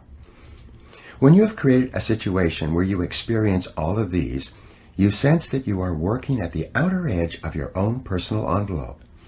You feel that you are getting progressively better and better at something you are ideally suited to do, and that while you are still working within the range of your capabilities, you are stretching yourself at every moment. When you are caught up in this kind of experience, you often lose track of time. You become unaware of hunger, thirst, or fatigue. You feel calm and clear-headed and euphoric. Tests show that when you are in this state of flow, your brain releases endorphins, nature's happy drug, which causes you to feel happy and energized. Often when you are in this state, the rest of the world seems to slow down. You seem to function with extraordinary clarity. You seem capable of accomplishing great quantities of work in a shorter period of time, with great accuracy and few mistakes. You realize that if you could have this flow experience on a regular basis, you could do incredible things in your work and your life. Getting into the flow experience. Everyone has had this heightened experience at some time, usually when they have been under a tremendous amount of stress or pressure to get a lot done in a short period of time.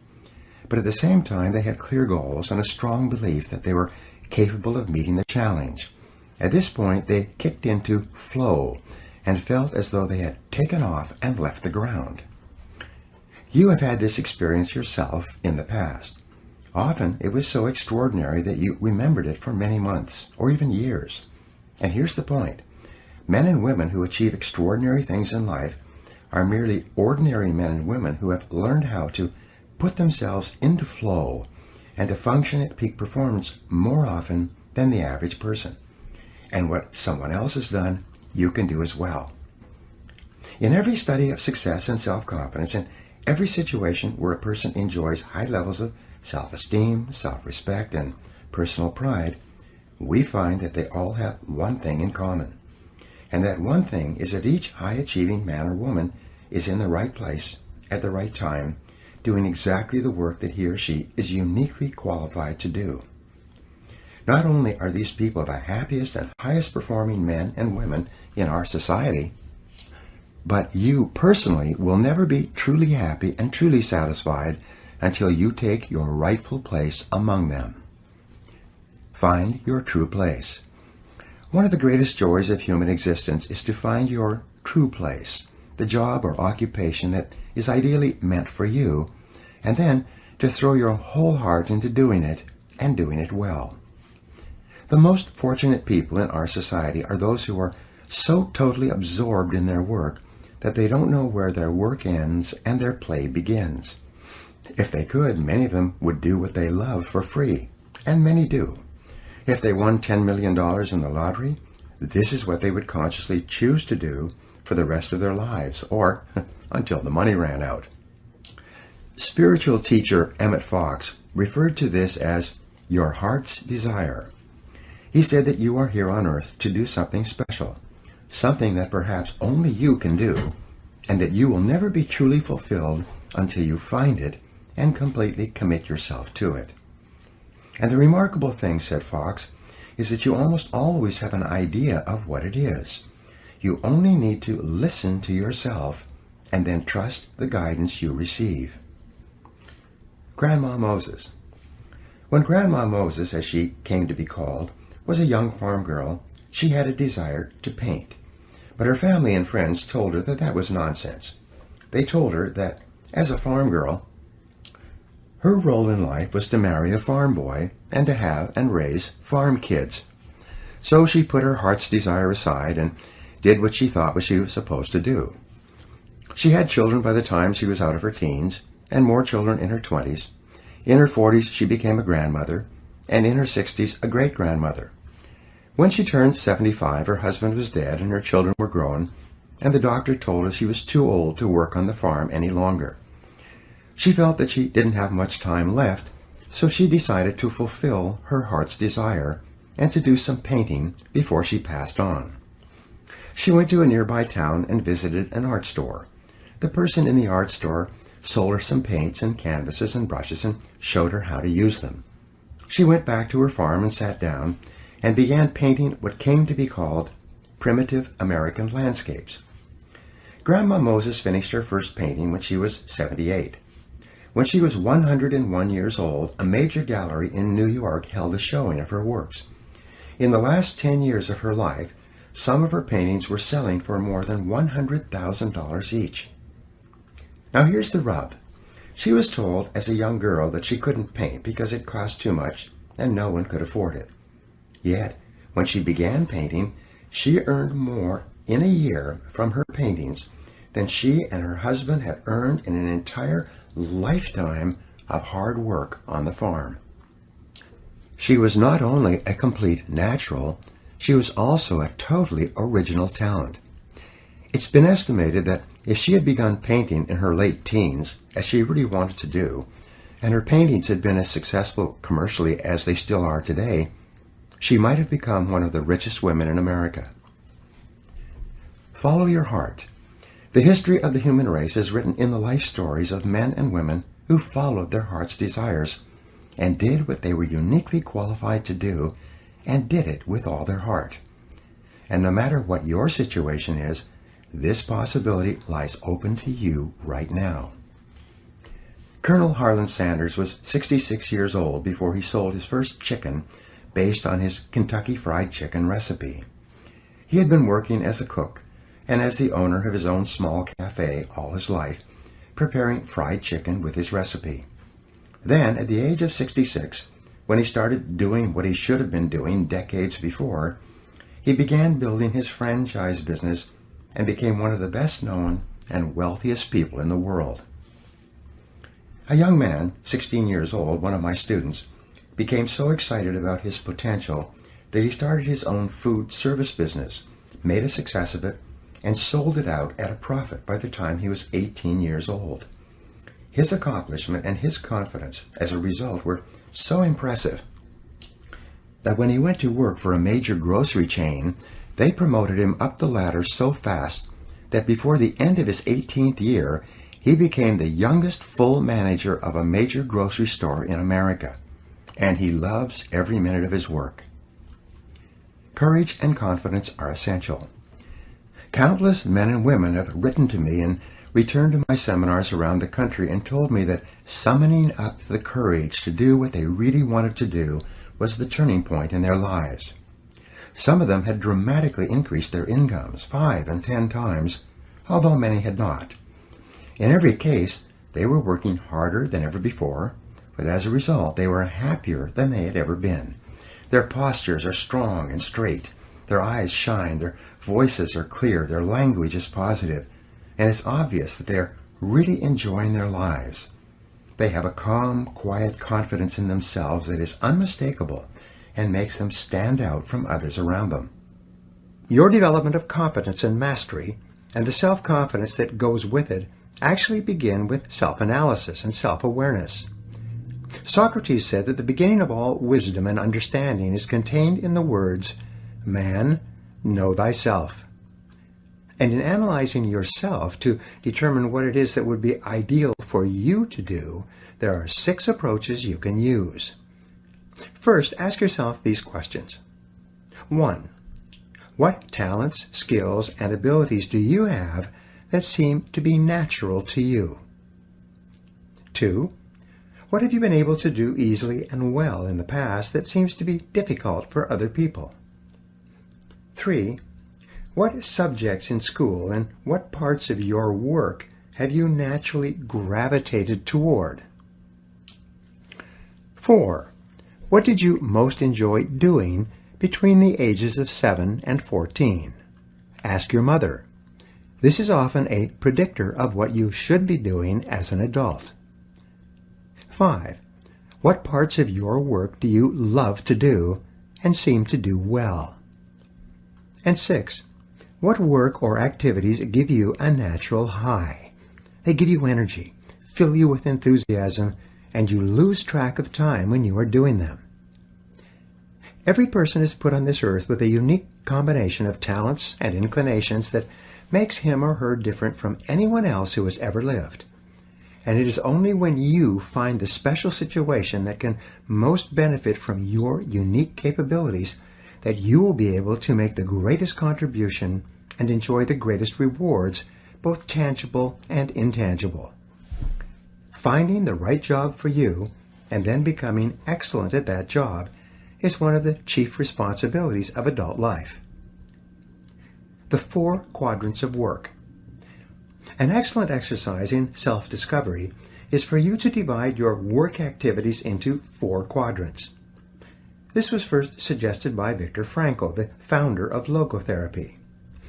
The 4 quadrants are divided up by hard to learn versus what is easy to learn, and what is hard to do versus what is easy to do. Quadrant 1. In the first quadrant, you find those jobs and activities that are hard to learn and hard to do.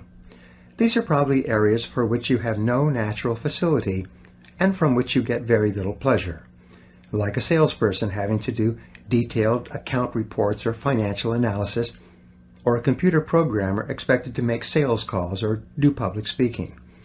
The individual and the occupation are not suited to each other. They are hard to learn and always hard to do. Quadrant 2.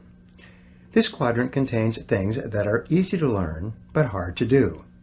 Hard physical labor might fall into this category, like digging a ditch with a shovel. It's easy to learn, but it's always hard to do. Quadrant 3. This quadrant contains those jobs or activities that are hard to learn but easy to do. Driving a car or typing with a keyboard might fall into this category. They are difficult to learn at first, but once you have learned them, they're easy to do afterwards. Quadrant 4. This quadrant, in terms of what you should ideally be doing, is the most important. These are the jobs that are easy to do, and they were so easy to learn that you often forgot how you learned them at all. These are invariably the types of jobs or the kind of work at which you excel and which are almost effortless for you, although they may be difficult for others. This is or are the work or jobs that you should be doing with your life. Examine your work history. Look back over your life and ask yourself, what activities, behaviors, or decisions have been most responsible for my success in life to date? You'll probably find that less than 5% of the things that you have said or done have accounted for most of the success that you have enjoyed. You may find that it was your unique ability to solve a particular kind of problem or to take advantage of a particular type of opportunity. You may find that your special talent was an interpersonal skill that enabled you to influence and persuade other people at a particular time and place.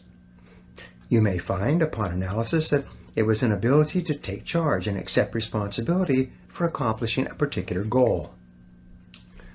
Whatever has been responsible for your successes in life to date may be a good indication of what you should be doing in the future. Design your ideal work life. Describe in detail the amount of money you would like to earn, the kind of work you would like to do, the size and character of the company you would like to work for, the type of people you would like to work with, the kind of customers that you would like to sell to, and the level of responsibility or position you would like to attain. As you think through the kind of job that would make you happy, you may find that it is a completely different field than the one you're in now. A woman who was working as an accounting clerk at a computer sales company in New Jersey noticed how much the salespeople were earning and decided that she wanted to get into telephone sales herself. When she applied for the job, she was told that the two occupations, selling and accounting, were totally different and that a person from accounting had very little probability of success in selling. But she kept asking for a chance to try selling, and finally, she was given a chance to replace a salesman who was on vacation. Today, the company sells more than $17 million per year in software and computer peripherals, largely over the phone. This woman is so good at selling that she accounts for more than 50% of the total revenues. She went from earning $2,500 per month to almost $500,000 per year.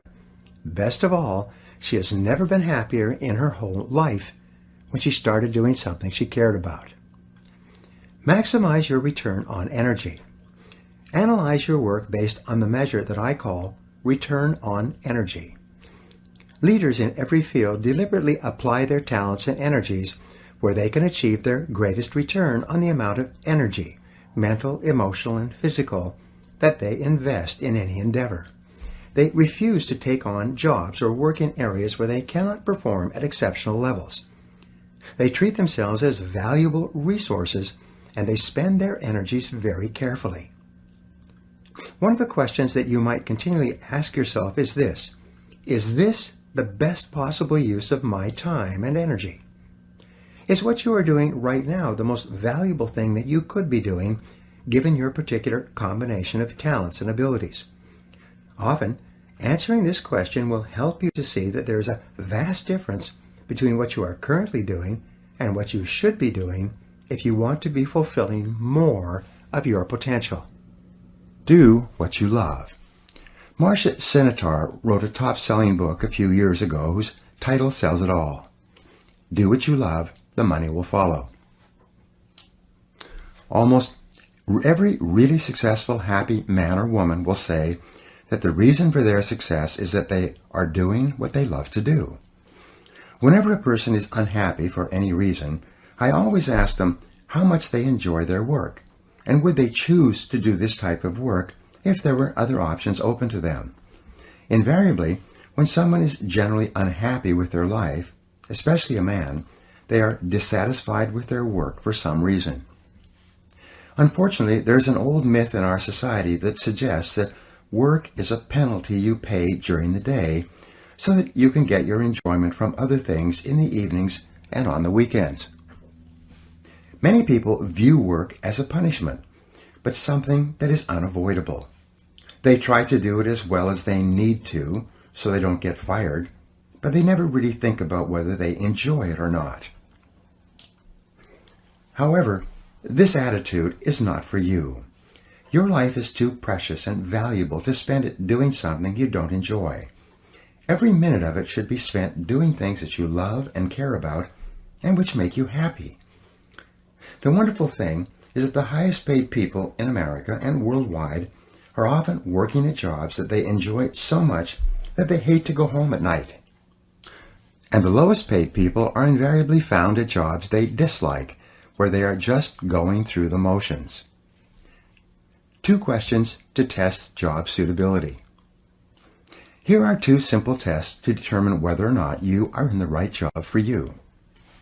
Number 1, would you continue to work at that job if you won $1 million in the lottery tomorrow? If the first thing that you would do would be to quit your job if you had enough money, then this simply means that you are in the wrong position for you.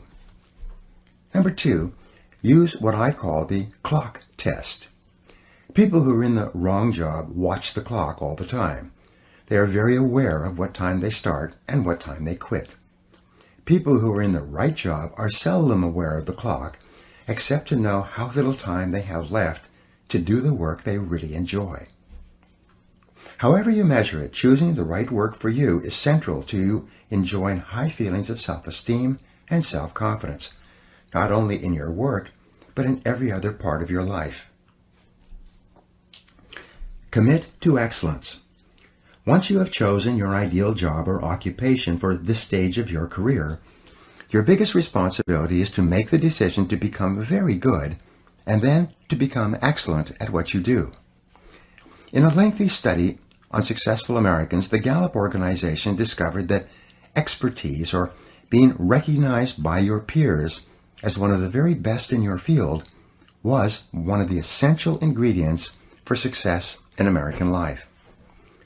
We said before that self-confidence comes from positive knowing rather than positive thinking, and it's only when you know that you are outstanding in your chosen field that you really feel terrific about yourself and that you enjoy high levels of self-confidence. Men and women who are good at what they do and who know that they are good at what they do are very different from those who are only average. They walk and talk and dress and behave differently. They have an attitude of assurance and certainty about themselves, which causes them to stand out in any group. They have a deep down sense of self-worth and self-confidence that is evident to everyone around them. Excellence is learnable. A man in his mid-20s came up to me at a seminar in Pittsburgh recently. He said that he had started in sales just over 4 years ago. When he began, he had no experience and knew nothing about either how to sell or anything about his product and how it could benefit his prospects. He told me that his basic sales training was provided to him by his manager in the form of my audio program, The Psychology of Selling.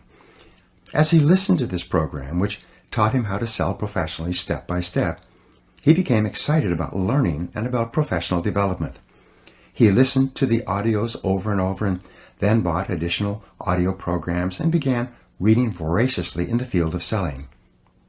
He told me that in his first year in a very competitive market, he earned $22,000. But as he read and listened to audio programs and attended seminars, he got better and better. In his second year, he earned $48,000. He became totally committed to continuous learning, and in his third year, he earned $94,000. In his fourth year, he earned just over $175,000 selling the same products in the same competitive market to the same customers at the same prices and under the same economic conditions. And he had driven to the seminar in his new Mercedes. Not everyone can experience such extraordinary financial results, but the most important thing about this young salesman was that he exuded self-confidence and personal pride from every pore. He had a positive self-image and high self-esteem. He was admired and respected by the people around him, and he was held up as a model to others of what they might become if they just worked on themselves and on their jobs hard enough. This brings us to a very important mental principle called the law of accumulation. The application of this law is a fundamental reason for success in every field, including yours. This law says that every great life or great career is an accumulation of hundreds and perhaps thousands of efforts that nobody ever sees or appreciates. Great success is the result of countless hours, maybe even months and years of preparation and hard work toward the goal of becoming very good at what you are doing. This law of accumulation says that life is very much like a balance sheet, with both credits and debits. Every time you do something positive to enhance your abilities and to improve your life, you get a credit on the credit side of your ledger. Every time you waste your time or neglect to take advantage of an opportunity to learn and grow, you get a debit on the debit side of your ledger. Here's the key. Everything counts. Everything that you do or fail to do is written down and totaled up on your balance sheet. Everything that you do or fail to do counts in some way. Nothing is neutral. Everything is either moving you toward a better life or moving you away from it. Everything counts. A successful, happy, self-confident person is an individual who has consciously and deliberately built up a lot of credits on his or her balance sheet.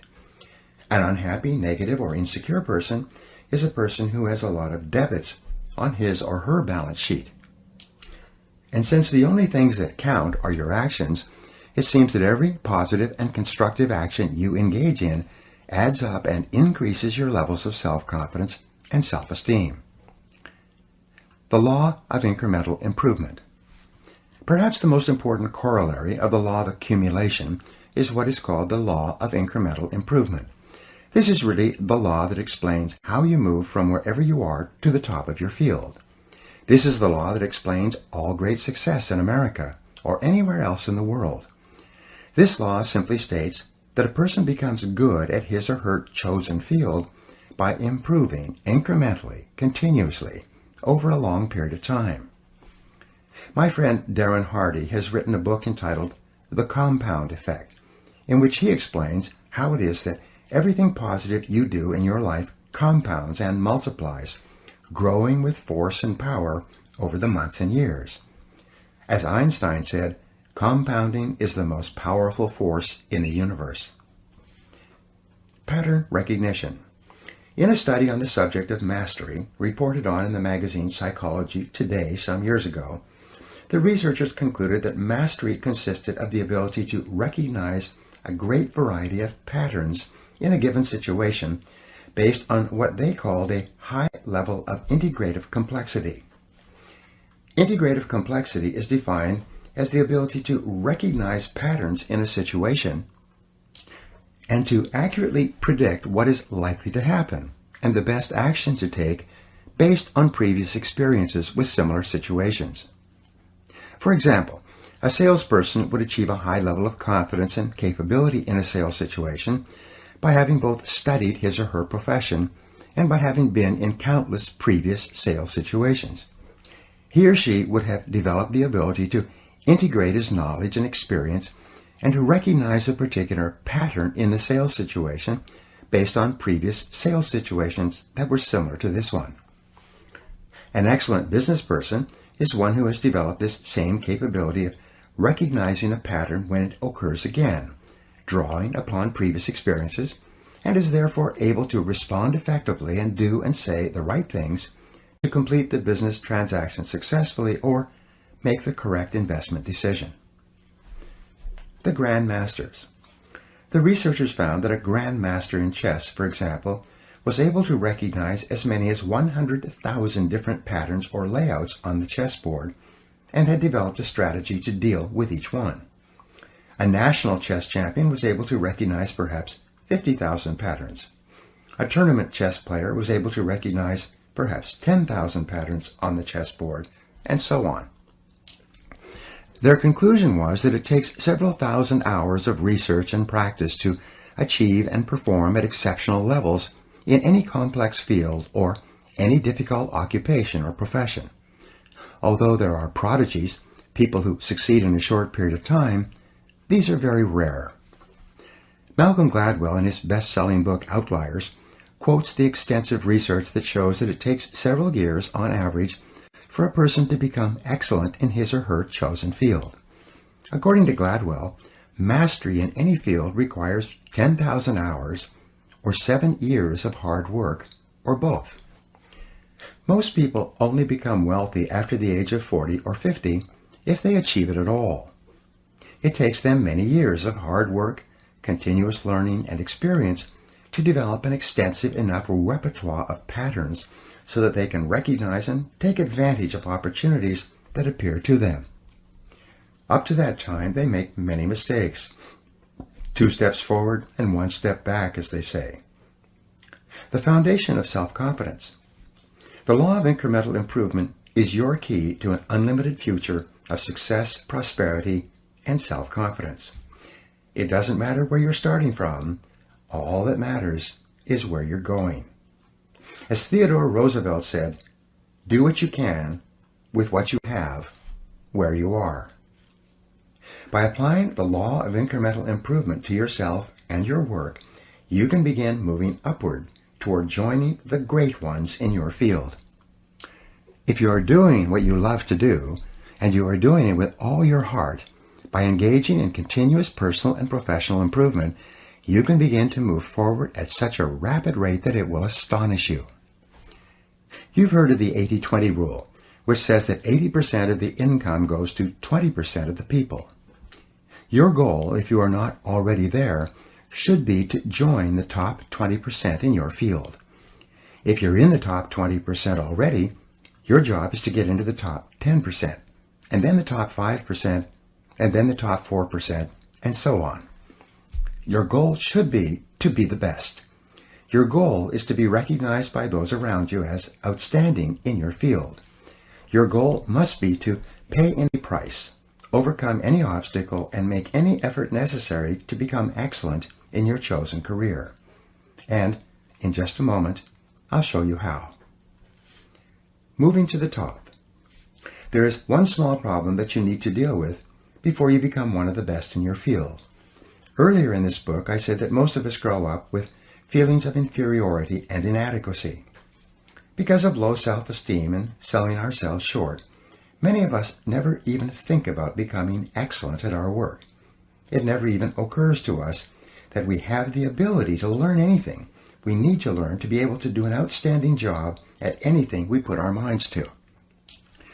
The fact is that, generally speaking, you have the capability to excel at anything that is really important to you. If anyone else has achieved a high level of competence in your field, then so can you. All you have to do is do the same things over and over until sooner or later you get the same results that they have. This is the law of cause and effect in action. When you practice this law in conjunction with the law of incremental improvement, you can move from wherever you are to wherever you want to be. Identify your key skills. Just as choosing the right work or career for you requires self-analysis and self-awareness, moving to the top of your field requires that you take your existing position and you break it down into what we call its key result areas, or its core competencies. In every job, and in every company for that matter, there are a few key skills, seldom more than 5 to 7, that determine the success or failure of the person in that job. Wherever an individual is having trouble in his or her career, it is usually because he or she is weak in one or more of these KRAs, or core skills. Wherever a person is successful, it turns out that they are strong in all of the key skills necessary for success in that job. And here's a key discovery. Your weakest important skill determines the height of your success in your work. You could be excellent at 6 out of 7 of your key result areas, but your weakness in the 7th area can hold you back for years. Analyze your skill levels. Your first job is to break your work down into its component parts, its basic skills, its basic key result areas, and then honestly analyze your level of competence in each one by giving yourself a grade on a scale of 1 to 10. For example, if you are in sales, your key result areas or core skills might be prospecting, establishing rapport, identifying problems accurately, presenting solutions, answering objections, closing the sale, and getting resales and referrals from satisfied customers. A weakness in any one of these areas could be fatal to your success and your income. If you're in business, your key result areas could be leadership and management, strategic planning, marketing and sales, staffing and delegating, financial controls and administration, and production and quality controls. Each situation may be slightly different, but the same concept applies. Success begins by analyzing the individual parts of your performance and then by making a plan to become very good in each area. Deliberate practice. One of the most important breakthroughs in personal performance and career success is described in Jeffrey Colvin's top-selling book, Talent is Overrated. Colvin shows that most people start their careers with limited marketable skills and then develop from there. It turns out that those executives who got to the top early in their careers developed the habit of identifying the most important skill they could develop at that stage of their career. They would then dedicate themselves to mastering that skill, one skill at a time. Once they had developed a key skill, they would then identify the one skill that could help them to advance even further. Their entire career ladder consisted of mastering each key skill, one at a time, until the compound effect took over and they moved rapidly upwards in their jobs. Identify your key skill. A good exercise is to ask yourself, what is my limiting skill? What is it that I do or don't do that is determining the speed at which I succeed and move ahead in my job? What is the performance bottleneck or choke point in your work? What limits you or holds you back from getting to where you want to go? Sometimes taking the time to develop one limiting skill will put your entire career onto the fast track. A manager in one of my seminars asked me privately why it was that he was continually passed over for promotion at his engineering firm, even though his boss acknowledged that he did excellent work. I asked him about the qualities and activities of the highest paid engineers in the company. It turned out that they, along with accountants, architects, and many other professionals, were rainmakers. They had the ability to make presentations to clients and to sell them on the idea of giving work to their firm. He then told me that he was terrified of public speaking and any kind of selling. I told him that if he wanted to move up in his firm, he should take a course in public speaking, overcome his fears, and begin bringing in business to his company. A year later, I was giving another management seminar which he attended. He had taken my advice, joined Toastmasters, and taken a Dale Carnegie course, and had become a fluent and popular spokesman for his company. He had been promoted twice, his income was up 40%, and he was one of the most respected people in his firm. His whole life and career had been transformed by the development of a key skill. All skills are learnable. Once you have defined your ideal job and then broken that job down into its constituent parts or core skills, and then made a plan to become very good in each part of your job, then your final key to self-motivation and a feeling of growth is to commit yourself to continuous, never-ending self-improvement. Make a decision right now to dedicate yourself to a lifetime process of personal and professional development. Here are 3 simple rules that will change your life. Number 1, invest 3% of your income back into yourself. Spend 3% of what you earn on personal research and development, on upgrading your skills and abilities, and on becoming better at performing the most important tasks that are required of you. If you invest 3% of your income back into yourself, you'll never have to worry about money again. Number 2, read for 1 hour or more each day in your chosen field, underlining and taking careful notes that you can review regularly. A simple technique is to read and underline with a red pen, and then go back and transfer all of those key points into a spiral notebook. You can dictate the key points and have them typed up for you, or use dictation software that translates your voice, and which you can then print out. You will then have a synopsis of the most important ideas in any book. When you review them, which only takes about 10 minutes or so, 5 or 6 times, you memorize all the key points. This method is used by some of the most successful men and women in America. Number 3, listen to audio programs in your car. Turn your automobile into a mobile classroom, a university on wheels. Never drive your car without your educational audio programs playing. According to the American Automobile Association, the average driver spends between 500 and 1,000 hours each year in their car. If you turn this driving time into learning time, you can become one of the best educated people of your generation. Your most valuable financial asset. Your ability to earn money by applying your knowledge and skill is the most important single source of money in your life. This is called your earning power and is the sum total of all your knowledge and skill applied to doing a job. Your earning ability is your ability to get results that someone will pay you for. This capacity represents as much as 80 to 90% of your total net worth. And your earning ability is either an appreciating asset, becoming more valuable each month and year, or a depreciating asset, losing value each month and year because of a failure to continually upgrade your skills.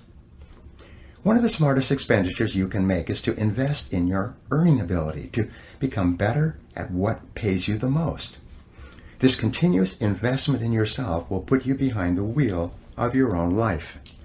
It will assure you of greater success and self-confidence every day of your life, and by the law of indirect effort, a commitment to yourself will earn you the self-esteem, self-respect, and personal pride that you desire. You will eventually achieve the competence and mastery in your field that generates the feelings of self-confidence that make you irresistible.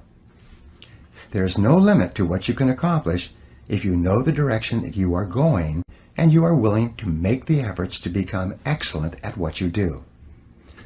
Now, here are some exercises that you can use to apply these ideas. Number 1, make a decision today to become excellent at what you do. Set it as a goal, make a plan, and work on it every day. Number 2, identify the jobs or parts of your job that you most enjoy and then seek a way to do more and more of those jobs. Number 3, identify those jobs in your career that have been easy to learn and which are easy to do, and look for ways to do more of them more of the time. Number 4, identify the key result areas of your work and give yourself a grade of 1 to 10 in each one. Remember that your weakest key skill sets the height of your success. Number 5, what one skill, if you are excellent at it consistently, would have the greatest positive impact on your career? Number 6, develop a continuous learning plan for yourself and dedicate yourself toward getting better and better at what you do.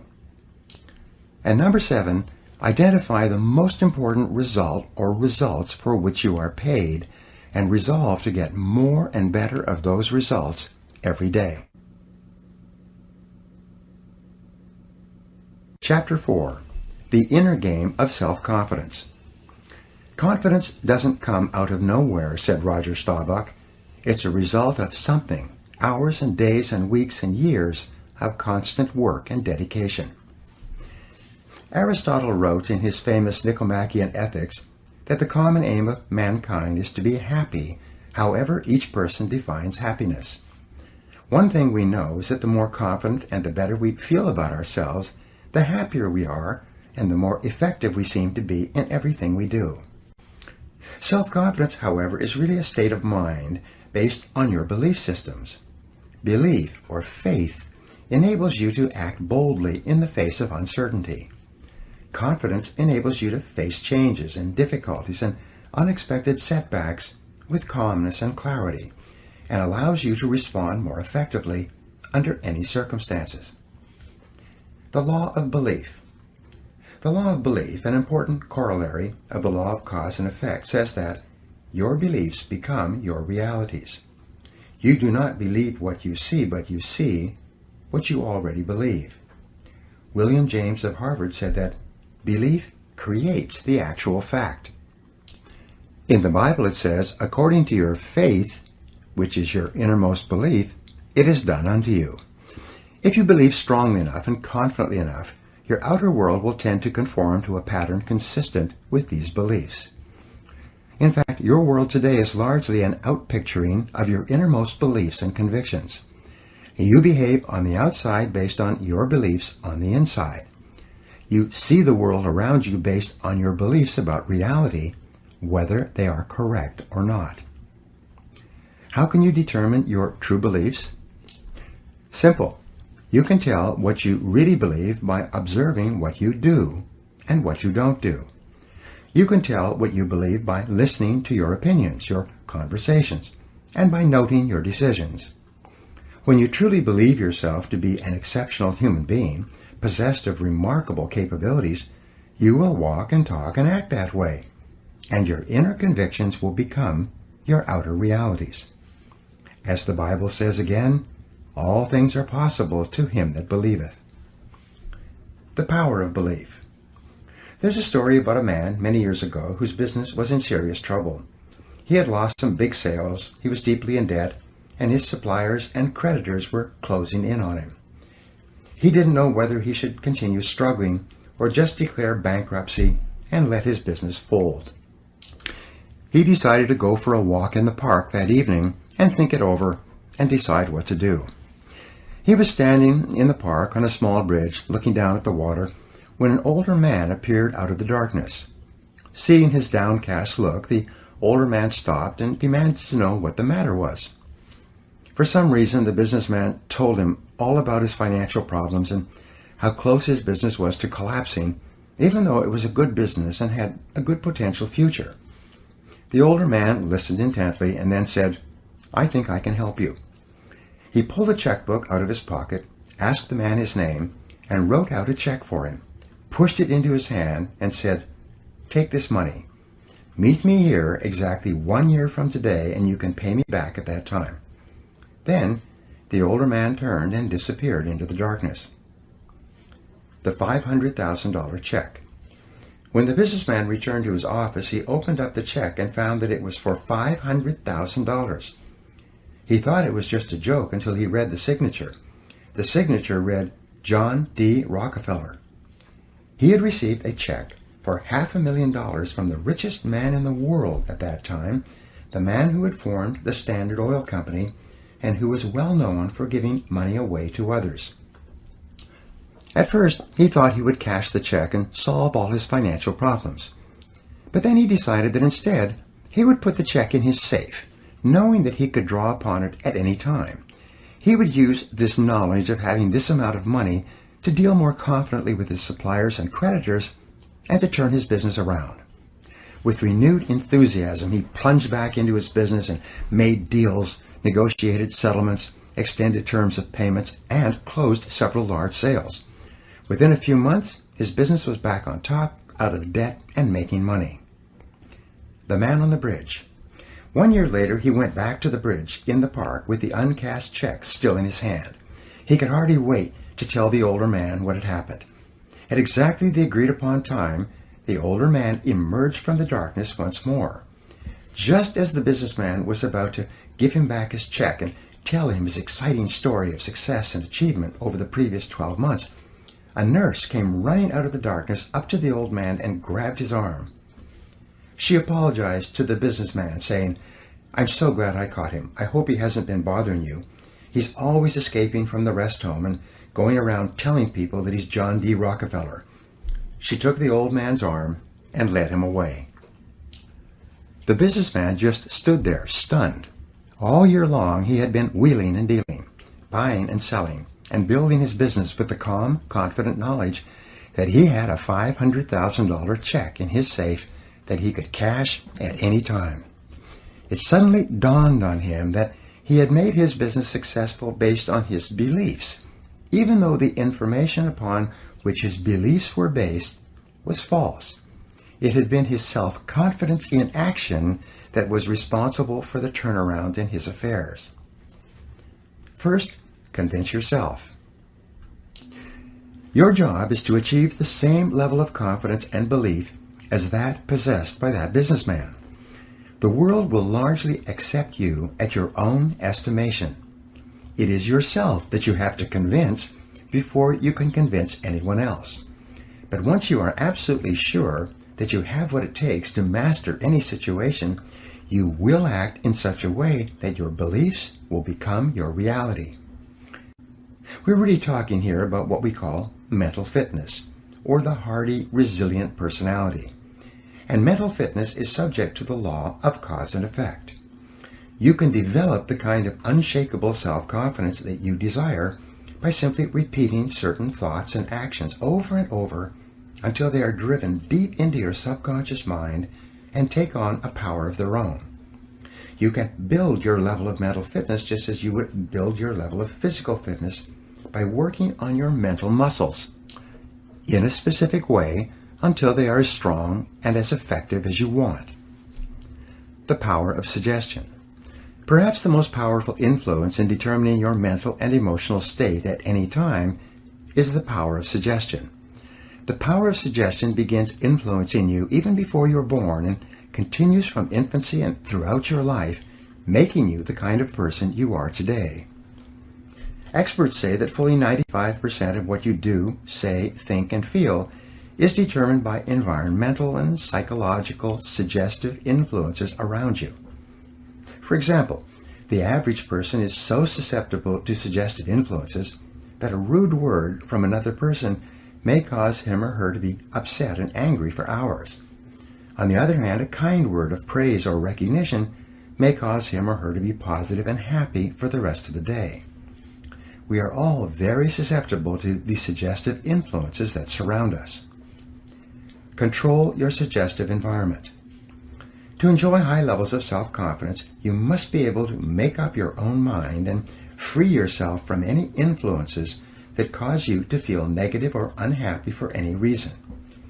You must take full control over your own thinking and over your own suggestive environment, making sure that what you are allowing into your mind is consistent with the things you want and the person you want to be. And you must work to keep out all other influences.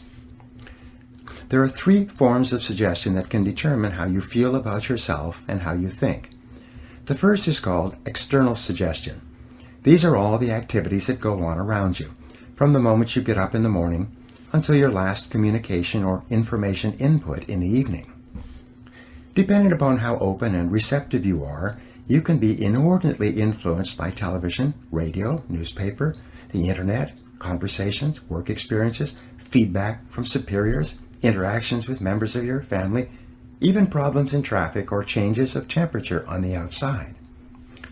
The great majority of people allow much of their lives to be determined by what is going on around them, convincing themselves that they are thinking independently, when instead they are merely reacting to whatever happens. Control your emotions. This is why the negative emotions that upset and disturb you are usually unconscious, unthinking reactions that are triggered by external events. We know this is true because no one would consciously and deliberately decide to feel negative, angry, or upset. When people are in control of their emotions, they choose to feel happy. For example, one of the most common expressions of negative emotions has to do with what are called conditioned responses. These are automatic responses that we engage in when somebody pushes one of our hot buttons. A hot button is a habitual negative way of reacting to an experience or to something that someone says. Each person has a series of these buttons, and when we know a person well, especially in an intimate relationship, we know just what buttons to push to get whatever reactions we want. When one of your buttons is pushed, such as when someone mentions someone or something that you feel very strongly about, you respond with anger and defensiveness. If you hate to get cut off in traffic and somebody cuts you off inadvertently, your hot button will be triggered and you'll be talking angrily to yourself and to anyone else who will listen for the foreseeable future. Think before you react. One of the ways to take control over your mind is to identify the various external factors that cause you to become angry or upset in advance. Make a list of everything that happens where you have a tendency to respond negatively. Then, consciously make the decision that in the future, when one of these issues comes up, you will instead respond calmly and positively and not allow yourself to become upset and angry. Each time something happens that would normally trigger a negative response from you, consciously decide not to respond or to react in any way. Smile, take a deep breath, and remain calm. The more you practice this, the easier it will become. You will become more positive and optimistic. Your self-confidence will go up and you will feel more in charge of your own life. You will begin to free yourself from being a slave to external suggestions that control your mental state. The power of self-suggestion. The second form of suggestion is called self-suggestion. Self-suggestion is when you put both hands on the controls of your own mental life or step up to the keyboard of your own mental computer and consciously program your subconscious mind with the thoughts and feelings that you desire. Self-suggestion is your key to building the kind of belief system deep within yourself that leads to unshakable self-confidence. And the reason that self-suggestion works so well is because of the law of substitution. The law of substitution says that your conscious mind can only hold one thought at a time, positive or negative. If you consciously choose to hold a positive word or picture in your mind, you simultaneously block out the various inputs from external sources that might cause your thinking and feeling to be negative or inconsistent with your true desires. For example, if whenever you begin to feel tense or uneasy or angry about something, you instead switch your mind and start thinking about your goals, your mind will switch from negative to positive instantly, and you will feel good about yourself again. The thought of a goal, which is positive and future-oriented, is inherently uplifting. You cannot think about your goal and be upset or angry at the same time. By using the law of substitution, you take full control over your suggestive environment and over the information that reaches your subconscious mind. Make self-control into a game. When something negative or unexpected happens to you, immediately seize upon the moment as an opportunity to demonstrate calmness and self-control. Make it a game. Instead of allowing yourself to feel negative, deliberately force yourself to substitute something positive. Here's an affirmation that's been very helpful to me. I repeat it over and over until it becomes automatic in almost every situation. When something goes wrong, I immediately catch myself by saying, every situation is a positive situation if viewed as an opportunity for growth and self-mastery. Whatever it is, I take a deep breath, relax, smile, and say, every situation is a positive situation if viewed as an opportunity for growth and self-mastery. I then look within the situation for something that I can learn that will help me to grow and develop greater self-mastery. This is a simple mind game that enables me to stay relaxed and in control of my emotions, and it will work for you as well. Just give it a try. The power of autosuggestion. Autosuggestion takes place when you have repeated messages to your subconscious mind so often that they take on a power of their own. They function automatically. We have found continually that happy, optimistic people have programmed themselves to respond in a happy and optimistic way to almost every situation. And you can do the same thing. All of life is bound up and determined by your responses. It's not what happens to you, but how you react to what happens to you that counts. It's not the cards that you are dealt, but the way you play the cards that determine how well you do in the game of life. Your job is to consciously decide to use your willpower to keep your mind clear and to keep yourself positive and functioning at your best. A quick review. In Chapter 1, we talked about how important it is for your self-confidence for you to have clear values and to organize your life so that it is consistent with those values. In Chapter 2, we talked about the importance of having goals for every part of your life and assuring that your goals and your values are congruent. In Chapter 3, we talked about how important it is for you to commit yourself to achieving mastery in your chosen field, consistent with your goals and values. In this chapter, you will learn a series of mental fitness techniques that you can use to program your subconscious mind. You will learn how to develop the absolute conviction and confidence that you can achieve anything you set your mind to, and you will learn how to make this self-confident response an automatic reaction to anything that happens. Take charge of your life. The starting point of taking full control over your conscious and your subconscious mind is for you to accept complete responsibility for everything that you think or say or do. You are responsible for whatever happens to you, and especially you are responsible for your responses to the inevitable ups and downs of daily life. As Eleanor Roosevelt said, no one can make you feel inferior without your consent. I used to think that setting goals and making plans was the starting point of success in life. After a while, I changed my mind because I realized that something else actually comes first. What comes first is the acceptance of complete responsibility for yourself and for everything that happens to you. Real maturity begins when you finally realize that no one is coming to the rescue. It is only when you accept total responsibility for your life situation with no excuses and no blaming of others that you move into a mental position to kick the long ball in your own life. It's only when you have accepted 100% responsibility for yourself that you are ready to take the next step and decide exactly what it is you want and exactly what it is you want to do. Accepting responsibility is not an option that is open to the individual. It is mandatory. It is an absolute fact of human existence. You do not have the luxury of blaming others or making excuses for parts of your life that are not satisfactory. As Henry Ford II said, never complain, never explain.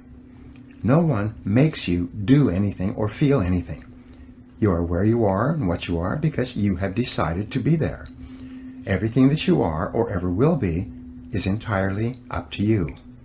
If there's any effect in your life that you're not happy about, it is solely up to you to change the causes. You are completely responsible.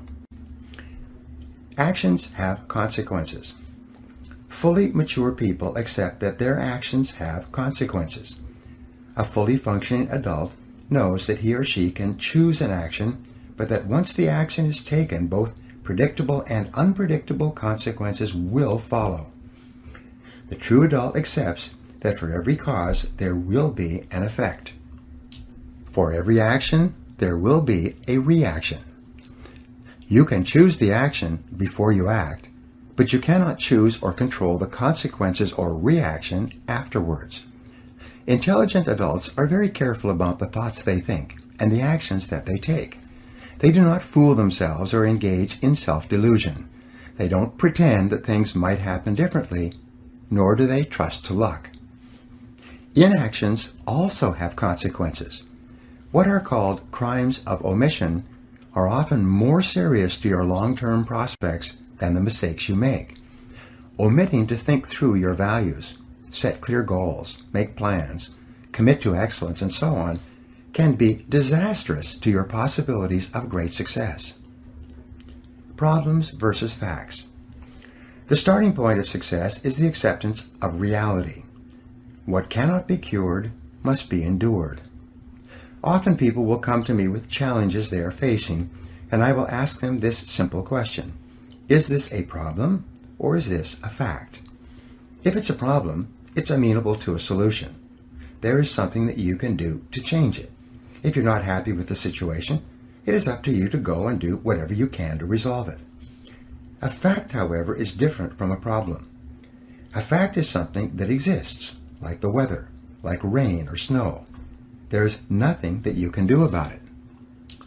You can solve problems, but the reality principle says that you have to learn to live with facts. Something unfortunate that has happened is a fact. A sale that did not go through, a business deal that collapsed, a relationship that didn't work out. All of these are facts. Many people waste an enormous amount of emotional energy struggling with facts when they would be much better off concentrating on doing better in the future. Accepting responsibility is the beginning.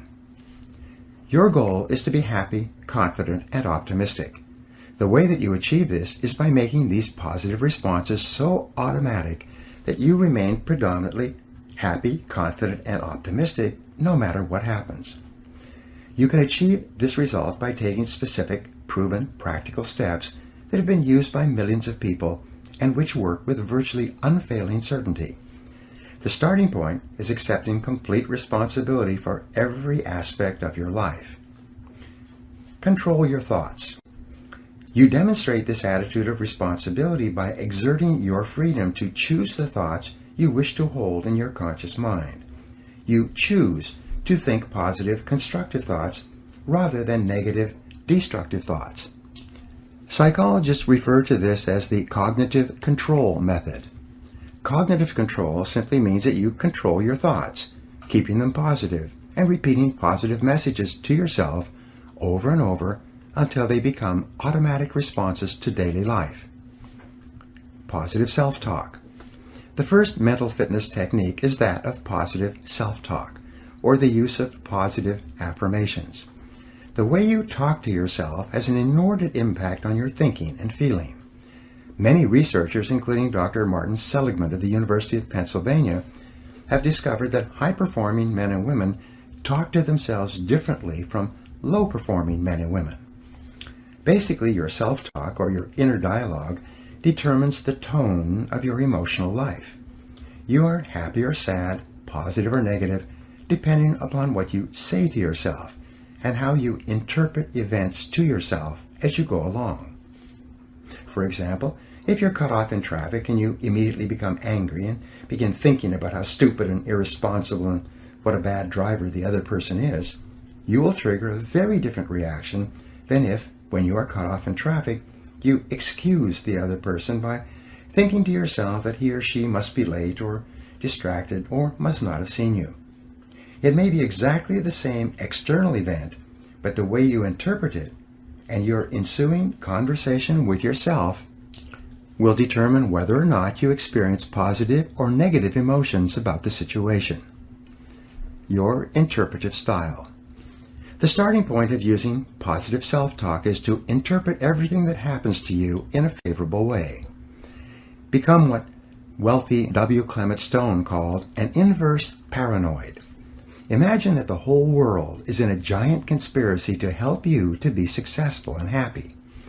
Imagine that everything that happens is happening to teach you something valuable and to move you closer to achieving your most important goals. Just as a paranoid is convinced that there is a conspiracy against him, an inverse paranoid is convinced that there is a conspiracy for him or for her. Practice the wonderful mental quality of serendipity. In the fairy tale, the three princes of Serendip traveled around finding that every apparently negative or calamitous event they witnessed turned out to be positive and beneficial in the end. Make it a game to look for the good in every situation. Practice positive expectations. The law of expectation says that whatever you expect with confidence becomes your own self-fulfilling prophecy. When you develop an attitude of positive self-expectancy, you become a more optimistic and cheerful person. Whatever happens, you immediately interpret it in the best way possible. In Napoleon Hill's famous book, Think and Grow Rich, he wrote that one of the characteristics of the most successful men and women in America is that they always look for the opportunity or benefit within every setback or obstacle. Because of the law of substitution, if you're looking into every difficult situation for the lesson you can learn, or for the possible opportunity it might contain, your mind will remain positive and you will continue to function at your best. Talk to yourself positively. Whenever you think of an upcoming event, talk to yourself in positive language. Perhaps the most powerful affirmation of all for building self-confidence is for you to repeat over and over 50 or 100 times per day the words, I can do it, I can do it, I can do it.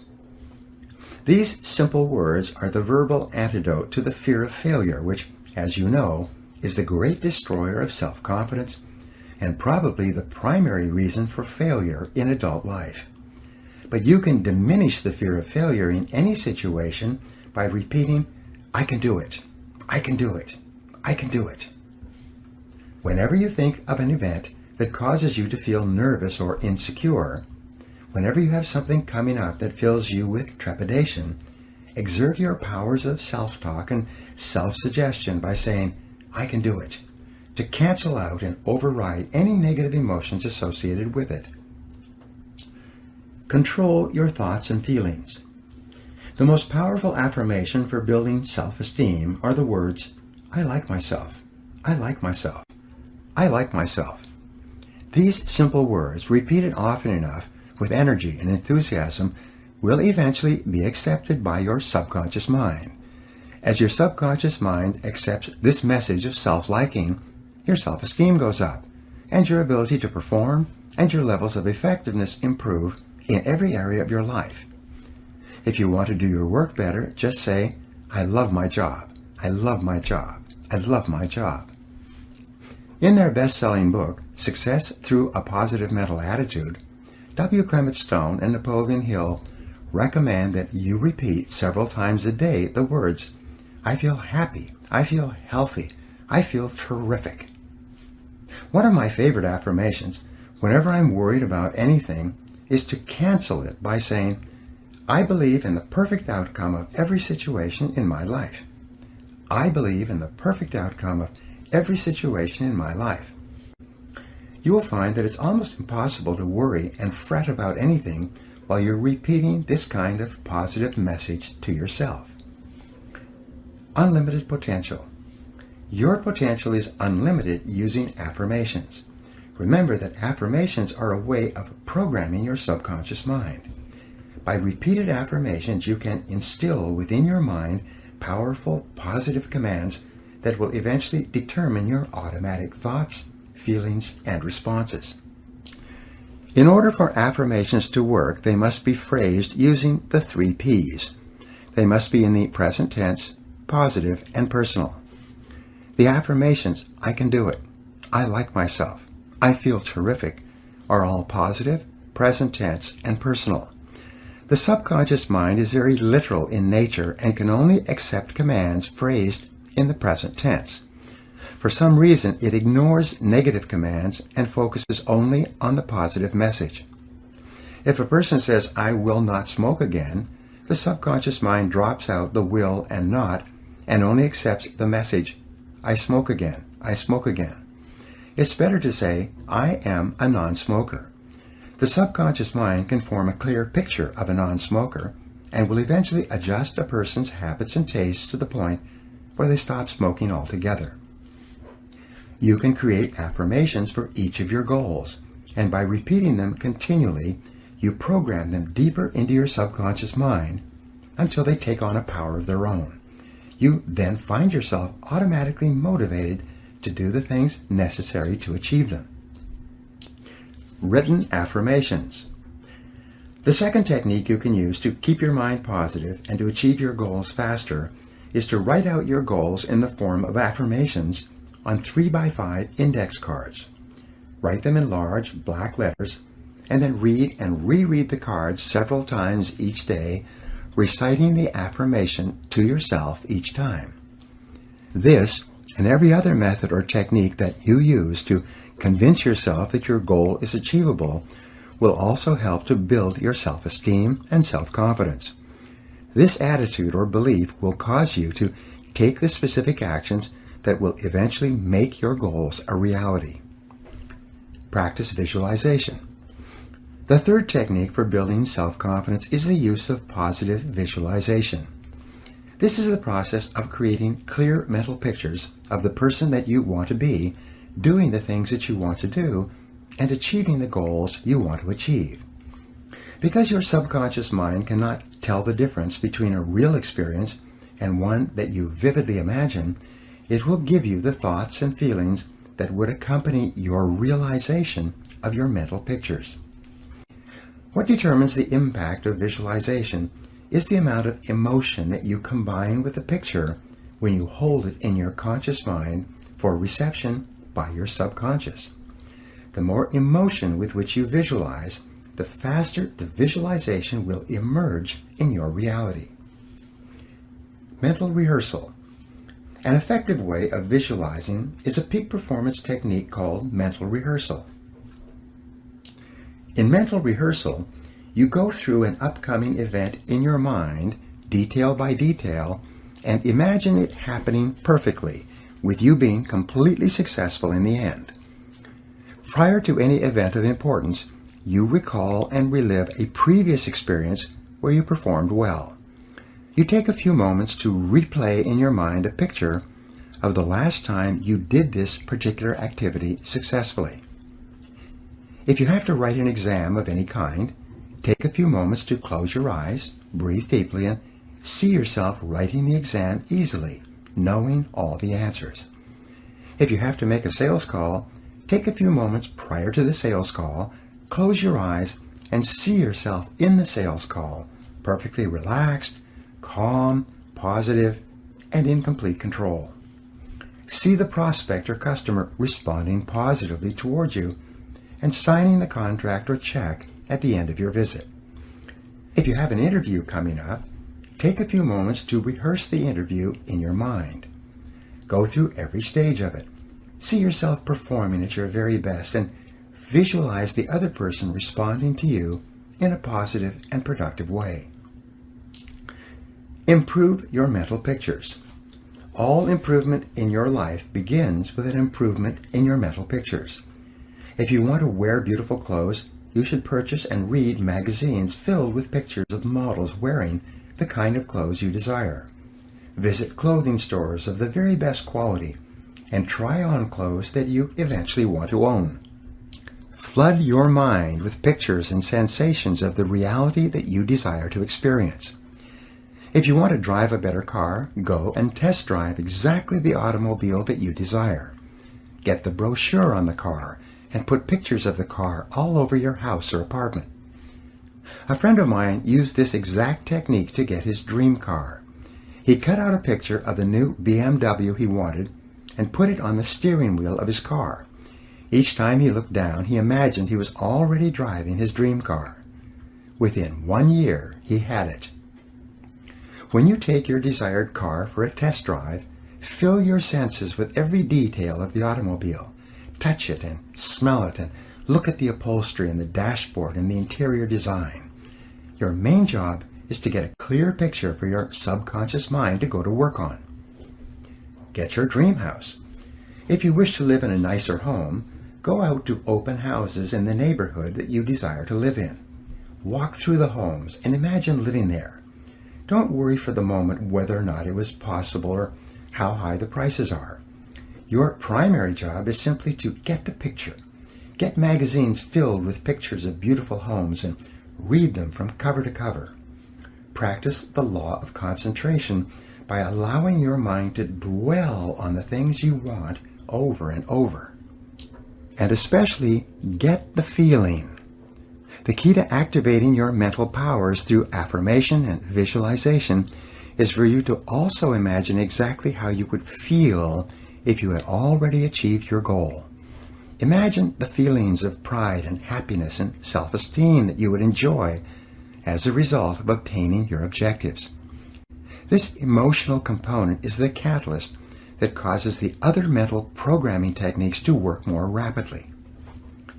The end of the movie.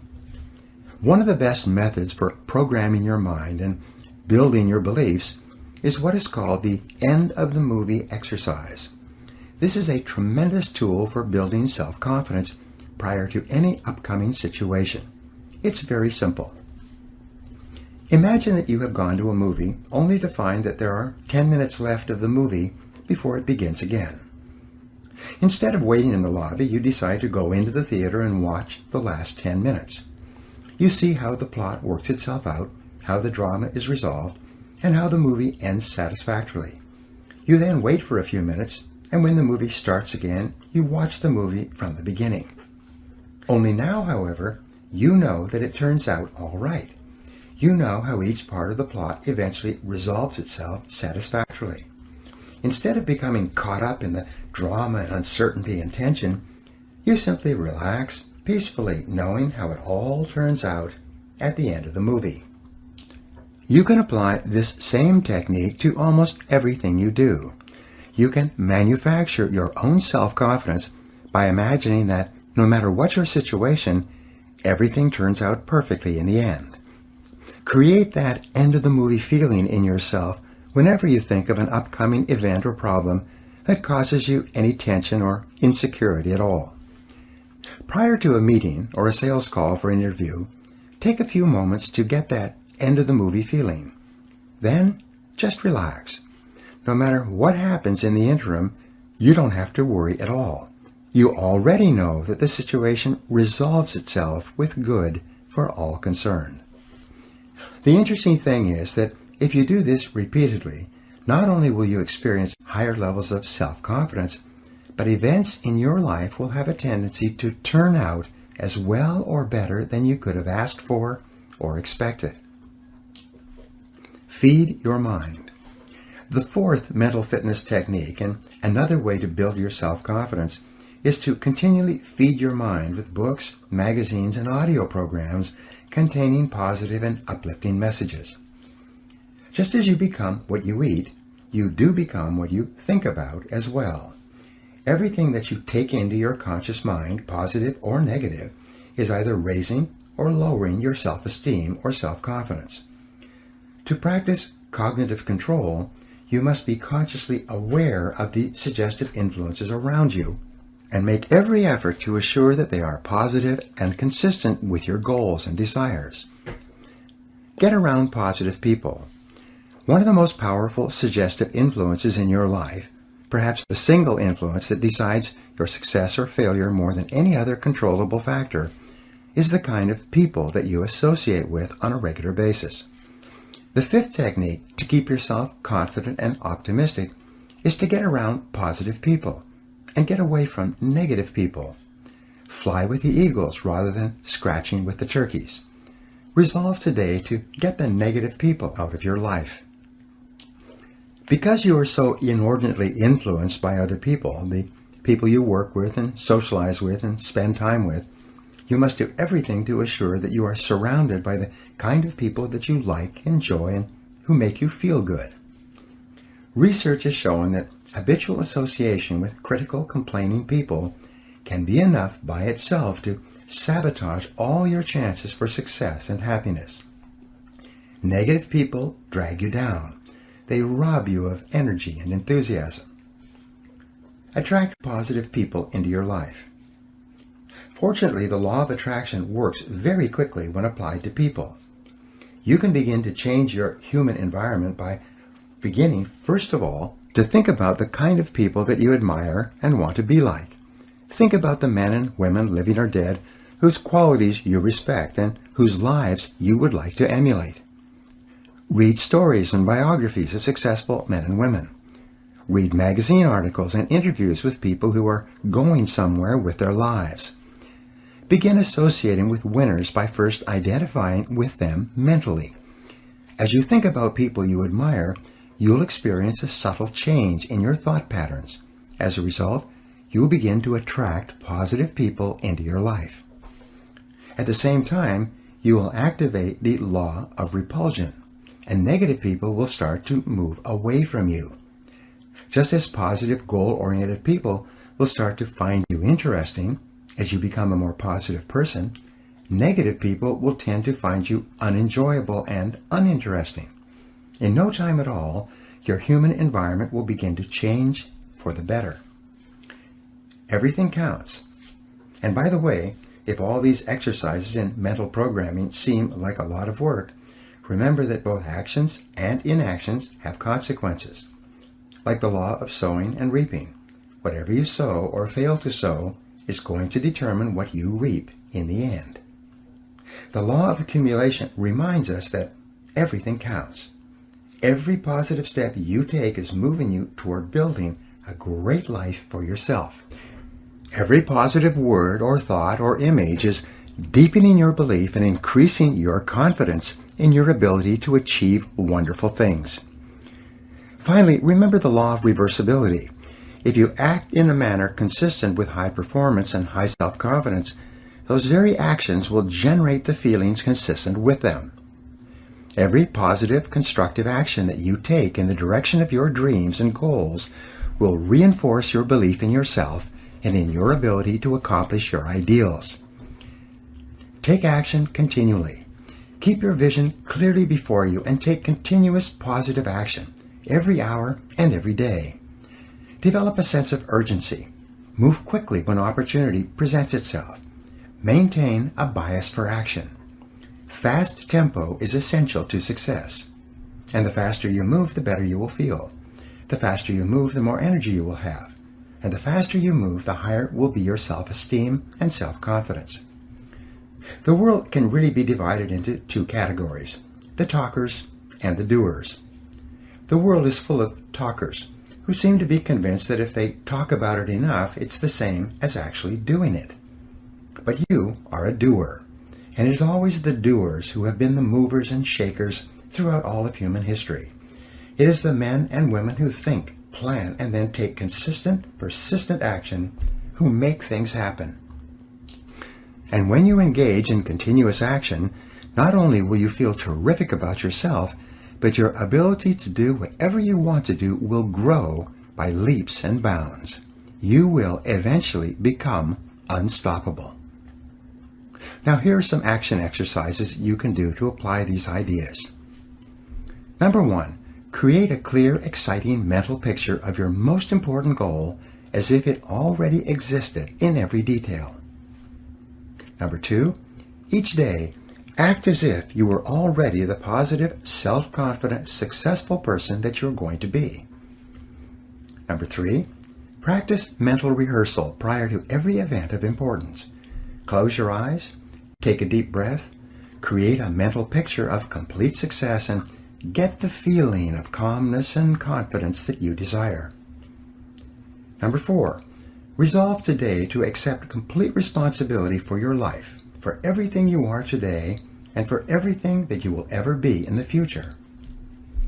Number 5, write your main goals on 3x5 index cards and review them twice each day until they're programmed deeply into your subconscious mind.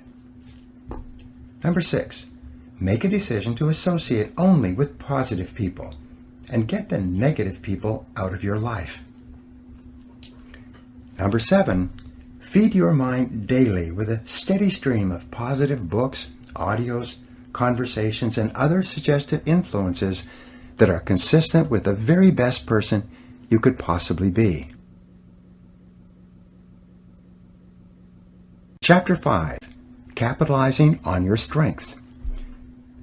Booker T. Washington once wrote, "I have learned that success is to be measured not so much by the position one has reached in life as by the obstacles he has overcome while trying to succeed." Self-confidence goes hand in hand with winning, with self-esteem, with success and happiness in everything you do. The more self-confidence you have, the more things you will try, And by the law of averages, the more things you are likely to achieve. The more self-confidence you have, the less you will be affected by temporary setbacks and disappointments. The more self-confidence you have, the more likely it is that you will have a long, exciting life full of riches and rewards and self-satisfaction. And achieving these goals is the whole aim of this program. One of the starting points of self-confidence is for you to recognize that you have tremendous strengths of ability and character that you can bring to bear to accomplish almost anything you want. You are extraordinary. The odds are more than 50 billion to 1 against there ever being anyone with the unique combination of talents, skills, and abilities that you bring to your life and to your world. And the incredible things that you can do and be, no one knows, not even you. But the one thing that we do know is that virtually everything noteworthy that you will ever achieve will come from your ability to identify your areas of greatest strength and then to capitalize on them in every situation. Your area of excellence. Each person has one or more areas of excellence that, if properly exploited, would enable them to be, have, and do almost anything they could possibly want. Each person, as the result of years of education and experience, has developed possibilities that make him or her different from all other people. And the men and women who are achieving the most in every field are invariably those who have taken the time to identify their areas of greatest strengths and then to capitalize on them continuously. We said earlier that life is the study of attention. Where your attention goes, there will your heart be also. The people, things, and events that hold your attention are indicative of your entire mental makeup. The things you are interested in are an indication of what you should be doing more of. Choose the right field. In one longitudinal study examining 1,500 men and women who started out eager and ambitious at the beginning of their careers, they found that only 83 of them, over the course of 20 years, became millionaires. When they went back and studied the attitudes and decisions of these people, as they had evolved over 20 years, they found that every millionaire had one thing in common. They had all chosen a field they enjoyed and then become totally absorbed in what they were doing. They had gone to work in an area of endeavor in which they were extremely interested and which held their entire attention. They had then thrown their whole hearts into becoming very good in that area, developing the strengths necessary to succeed in that field. They had then capitalized on those strengths by becoming better and better progressively over time. The conclusion of the study was that success, wealth, and happiness seemed to occur when a person was completely preoccupied doing something else. The wealthy people in this study never set out to make a lot of money. Instead, they set out to find a field that they really enjoyed, and then devoted themselves to it. The money came as an afterthought. Happiness and satisfaction. The flip side of this equation is that you will never really be happy or satisfied until you have found a way to apply your unique human capabilities to your life and to your career. In the book Working by Studs Terkel, he reports that more than 80% of Americans do not feel that their full potential is being utilized in their work. They may be busy and they may be reasonably satisfied, but way down deep, they feel that there is far more that they could do if given the right situation and the right opportunity. You probably feel this way yourself from time to time. This is called the feeling of divine discontent. It is a feeling of uneasiness and dissatisfaction that arises whenever you are not fully challenged by what you are doing. To enjoy high levels of self-confidence and self-esteem, you must be working at the outer edge of your envelope. You must be stretching your capabilities continually. You must have a feeling that you are growing day by day with the challenges that your work is putting on you. Without that feeling of challenge and growth, you'll experience a nagging discontent. And this is a good sign. Discontent and dissatisfaction almost always precede a constructive change that forces you to change and starts you growing once more. living congruently. In Chapter 1, we spoke about how important values are to your self-confidence. Men and women with clear values who are living their lives consistent with their highest aspirations are those who have a deep down sense of self-confidence and well-being. We also said that the most important value you can have is the value of integrity. Integrity is the value that guarantees all the others. Having integrity means that you will not compromise on what you believe to be right in any area. Integrity is absolutely essential if you want to capitalize on your strengths. It means more than anything looking at yourself honestly and making your decisions based on the fact that you are an extraordinary human being. Your feelings are very valuable clues to your choices and behavior. Your peace of mind and personal satisfaction is perhaps the most accurate guide you will ever have to doing what is right for you. Courage is essential. In combination with integrity, courage is the most important quality you can have if you want to be happy and self-confident. If integrity means being honest with yourself, then courage means having the strength of mind to follow where your heart leads you. Courage means having the ability to push aside all other considerations in order to remain true to the very best that is in you. Winston Churchill said, "Courage is rightly considered the foremost of the virtues, for upon it all others depend." You know by now that fear is the greatest single enemy of self-confidence and self-fulfillment.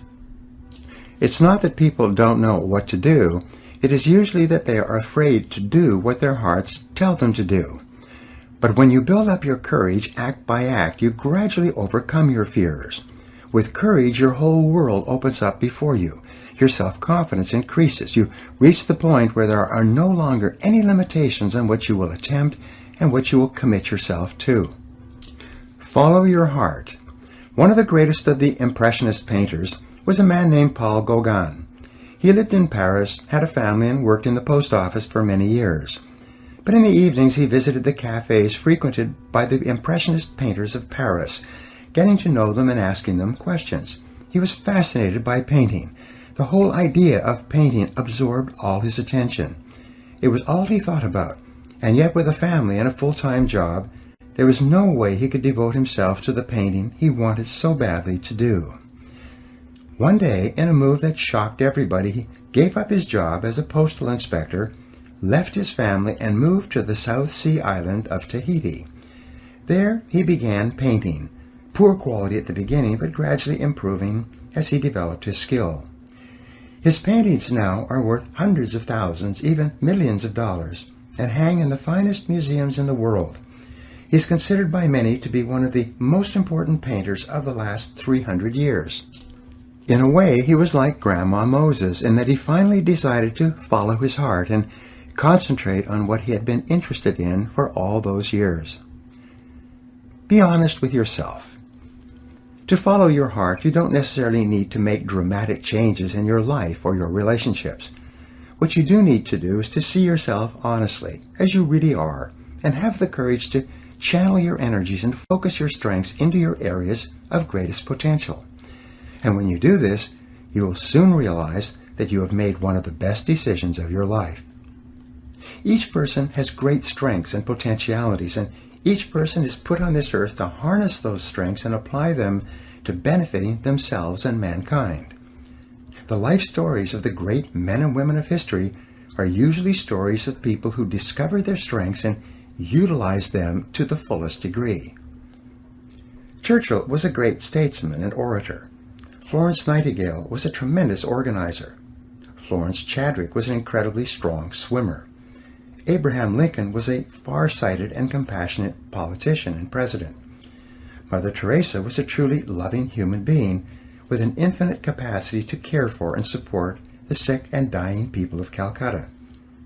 Joe Montana was a quarterback with an incredible throwing arm with the San Francisco 49ers. All around you, you see men and women who have grabbed their major talents, like catching a pass in a football game, and are running for the goalposts. And you can do the same if you have the courage to follow your heart. compensating for weaknesses.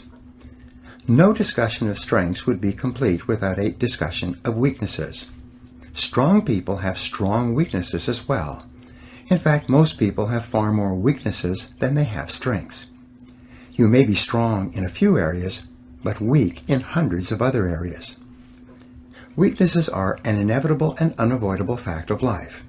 As Peter Drucker said, all innovations must be simple if they are to work, because there are only incompetent people to carry them out. The one thing that we will always have in abundance is incompetence. Drucker wasn't being unkind.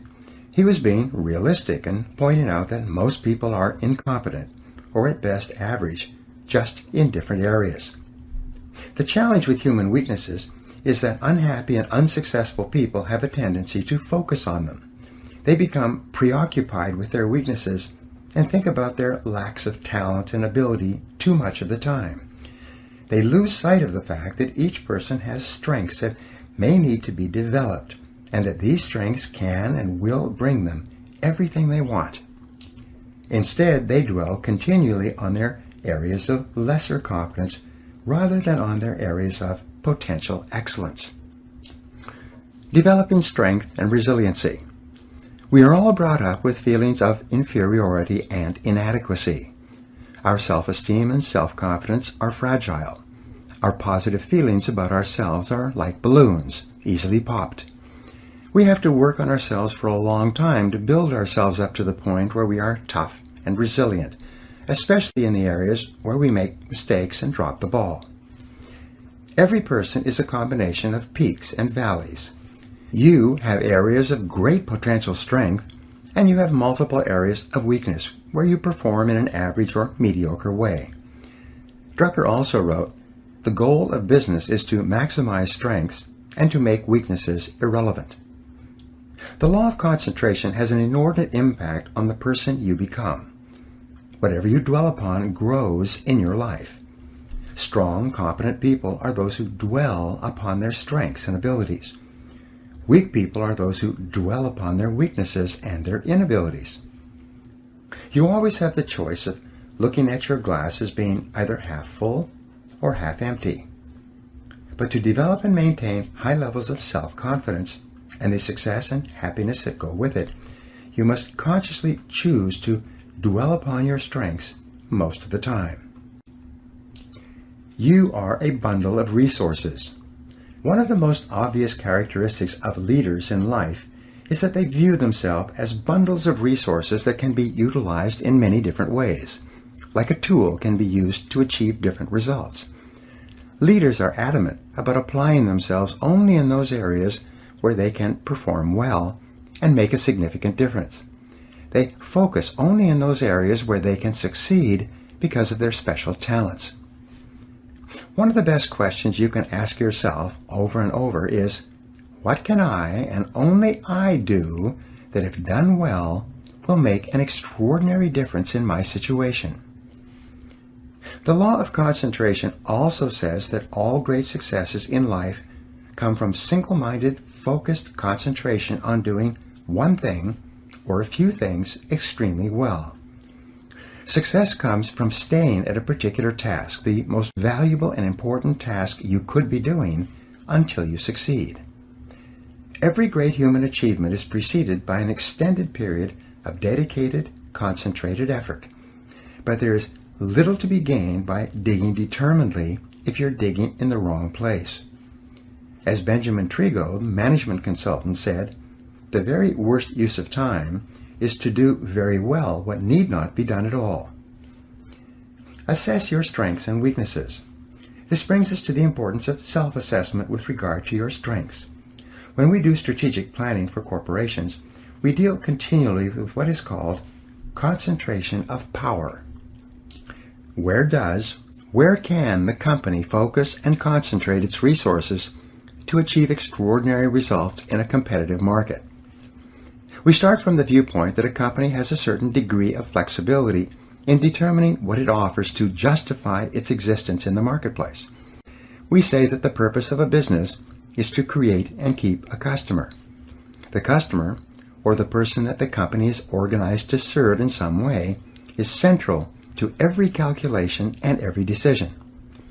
We put the imaginary customer in the middle of the table and conduct the strategic planning process with him or her in mind. Increase your return on energy. The critical issue in corporate strategic planning is to increase the return on equity invested in the corporation.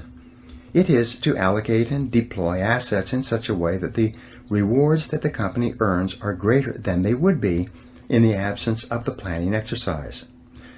We start off with establishing clear values, a clear vision of what the company wants to become in the future, and a written mission statement that describes the strategic objective and positioning for the company. Each person needs to do the same for himself or herself. The purpose of your personal strategic planning is to enable you to increase your return on energy, as we mentioned earlier. Since your time is your life, and your mental, emotional, and physical energies are your most valuable resources, your job is to organize your efforts in such a way as to give you maximum rewards and satisfaction for your energy invested. Differentiate yourself. Each company and each product or service either has or must develop a unique selling proposition. This is the key to differentiating the company and the company's products and services from the competition. Often this is called a competitive advantage. Sometimes we call it an area of superiority. In every case, it's essential to determine how and where and why and in what degree a particular company or product differs from every other company that is competing with it for the right to create and keep customers in that market niche. And what applies to competitive businesses applies to you. You are the president of You, Inc. You are the president of your own life. You are the president of your own personal services corporation. You are in business for yourself. You are self-employed. No matter who signs your paycheck, you are working for yourself from the day you take your first job until the day you retire. You may work at someone else's office or company, but you are always self-employed. The failure of many people to recognize this fact of self-employment and to behave as though this were true is a major reason for low self-confidence, underperformance, unhappiness, and failure in working life. As the president of your own company, selling your services in the marketplace to the highest bidder, you are completely responsible for identifying your own unique selling proposition. What is it that you do better than anyone else? Why are you special or different? What is your area of competitive advantage?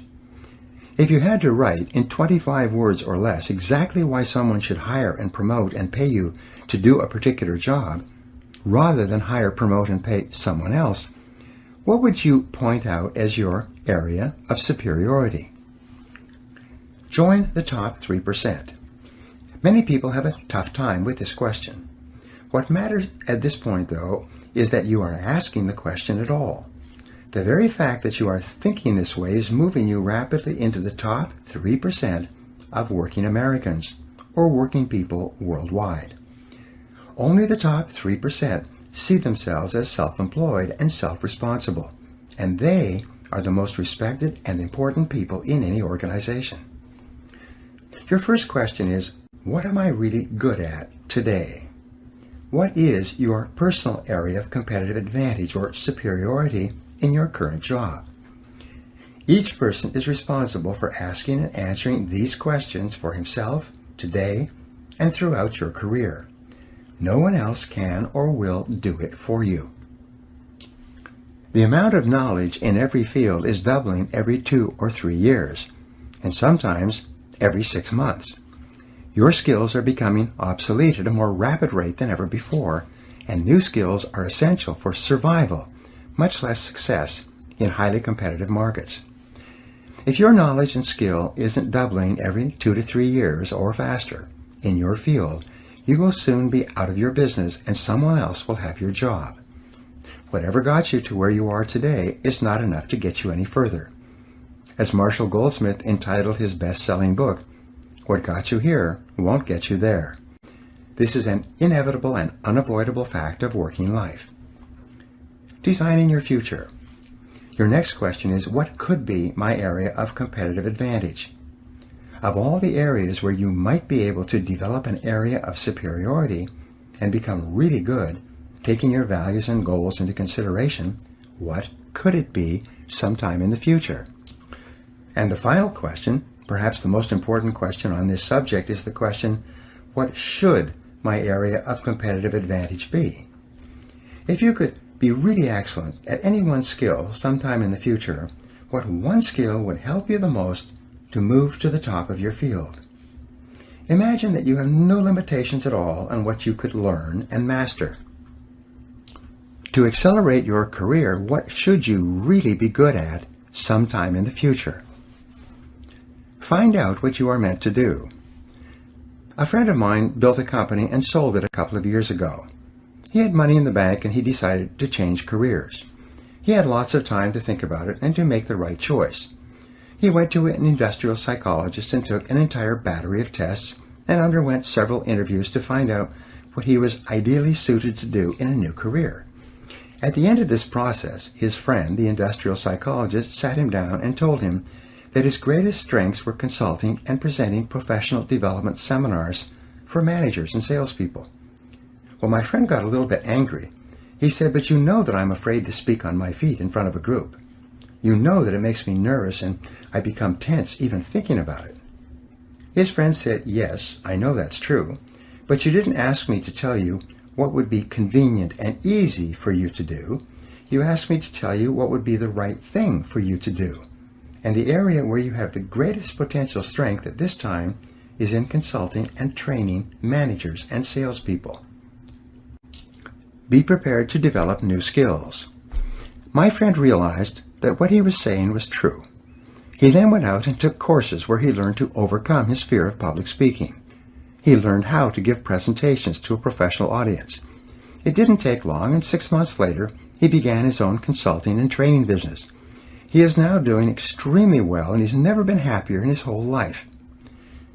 It often happens that your strengths are like muscles, undeveloped and requiring a long period of exercise to build up to the point where you can begin to win competitions. Michael Jordan said, "Everybody has talent, but to translate it into ability takes hard work." A journey of 1,000 leagues begins with a single step. You start by sitting down and setting goals for yourself.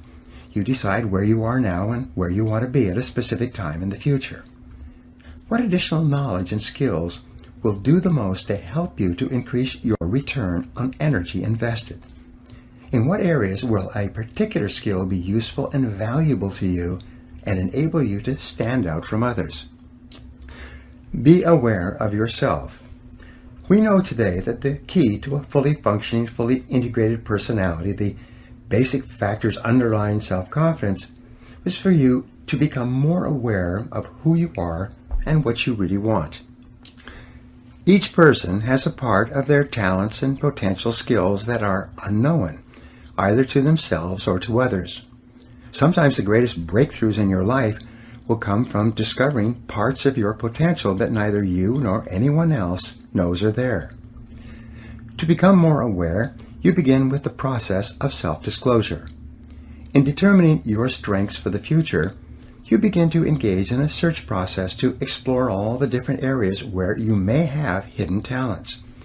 One form of self-disclosure is to fill out a series of questionnaires and tests that examine parts of your personality and skills of which you might be unaware.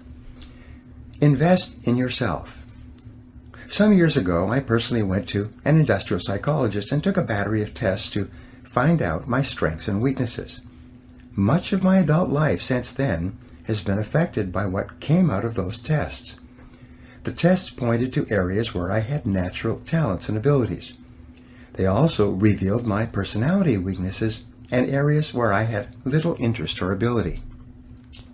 These tests, such as the DISC Values Assessment, can do the same for you.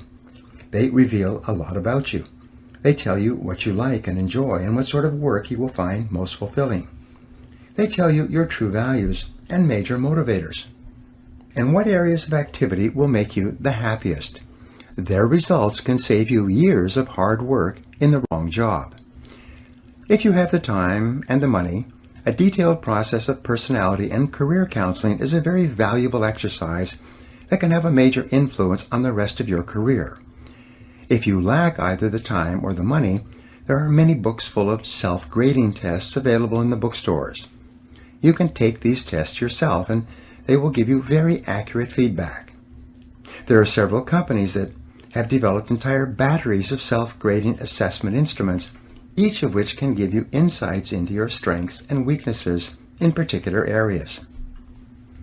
Self-analysis and self-disclosure. There are also a series of exercises in self-analysis and self-disclosure that you can complete yourself with just a pen and paper. These exercises can often open your eyes and help you to see possibilities that may surprise you. The first exercise is for you to realize that you have already done many things and played many roles in life. Starting in childhood, you have learned how to do and perform a remarkable variety of tasks. You have a tremendous number of skills and talents that you have developed over time, many of which you simply take for granted. Once, some years ago, I applied for a job as an extra in a movie. On the application form, one of the questions asked was, "What skills do you have that might make you more valuable as an extra in different scenes in the movie?" They gave me a checklist of about 200 different things that a person might be called upon to do in a movie. My job was to tick off all the activities with which I had a previous experience. As I went down the list, I still remember being astonished at the incredible number of things that I had learned to do without even thinking about it. They ranged from a variety of sports to driving a variety of vehicles, to riding horses, to holding babies, to washing dishes, climbing ladders, swinging on ropes, swimming, diving, jumping, tumbling on the ground, and so on. Perhaps one of the reasons why so many people have such low self-confidence is because they've never sat down to make up a list of how talented and capable they really are. List all your current skills and abilities. The first exercise for you is to write down a list of everything that you do on a regular basis. Write out all your roles and the parts you play, from the time you get up in the morning until the time you go to bed at night. If you play sports or exercise with various equipment, write it out. If you're a parent, cook, dishwasher, a driver, a shopper, a reader, a writer, a worker performing various jobs, a buyer, a seller, a negotiator, a teacher, a manager, a salesperson, a typist, a telephone answering person, and whatever else you can think of, write it down. Be as detailed as possible. Walk through your day, minute by minute and hour by hour, and write out everything that you do over the course of a day, a month, and a year. When you've completed this list, you'll be astonished at how many skills you have developed and which you use on a regular basis. Cluster your roles and activities. The second part of this self-disclosure and self-analysis exercise is for you to make a new list where you begin to cluster the various things you do into categories. One of your categories may be as a parent. Under the parent heading, write down all the things you do as a parent that are part of parenting. As a wife or husband, write down everything you do as a wife or husband that you perhaps would not do if you were not married. If you're a manager or a salesperson, or if you hold any other position, write down everything that you do in your job, day in and day out. You might use a heading entitled Friend, and under this heading you would write all the things you do as a friend. You phone people, visit, write letters, socialize, go out for dinner, meet after work, and so on. If you play sports, put sports as a heading and write down all of the physical activities that you engage in. If you're interested in reading, write down all of the subjects that you read about on a regular basis. Set priorities on your roles. When you've completed clustering all of your roles and activities into groups, the final step in this exercise is to set priorities on each group. Which group of activities is most important to you? Which group of activities is second most important to you?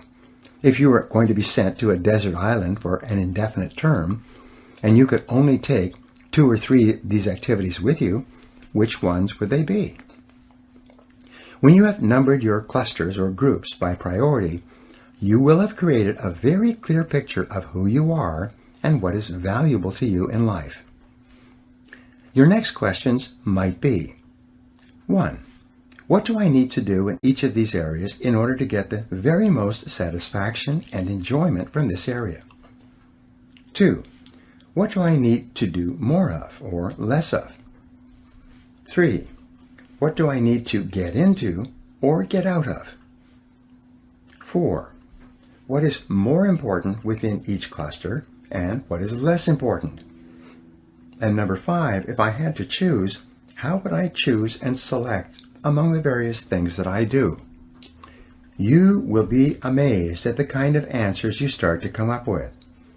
In my experience, you will first be surprised at the clusters that appear at the top of your list and the clusters, some of which take up an enormous amount of your time, which are not really very important to you at all.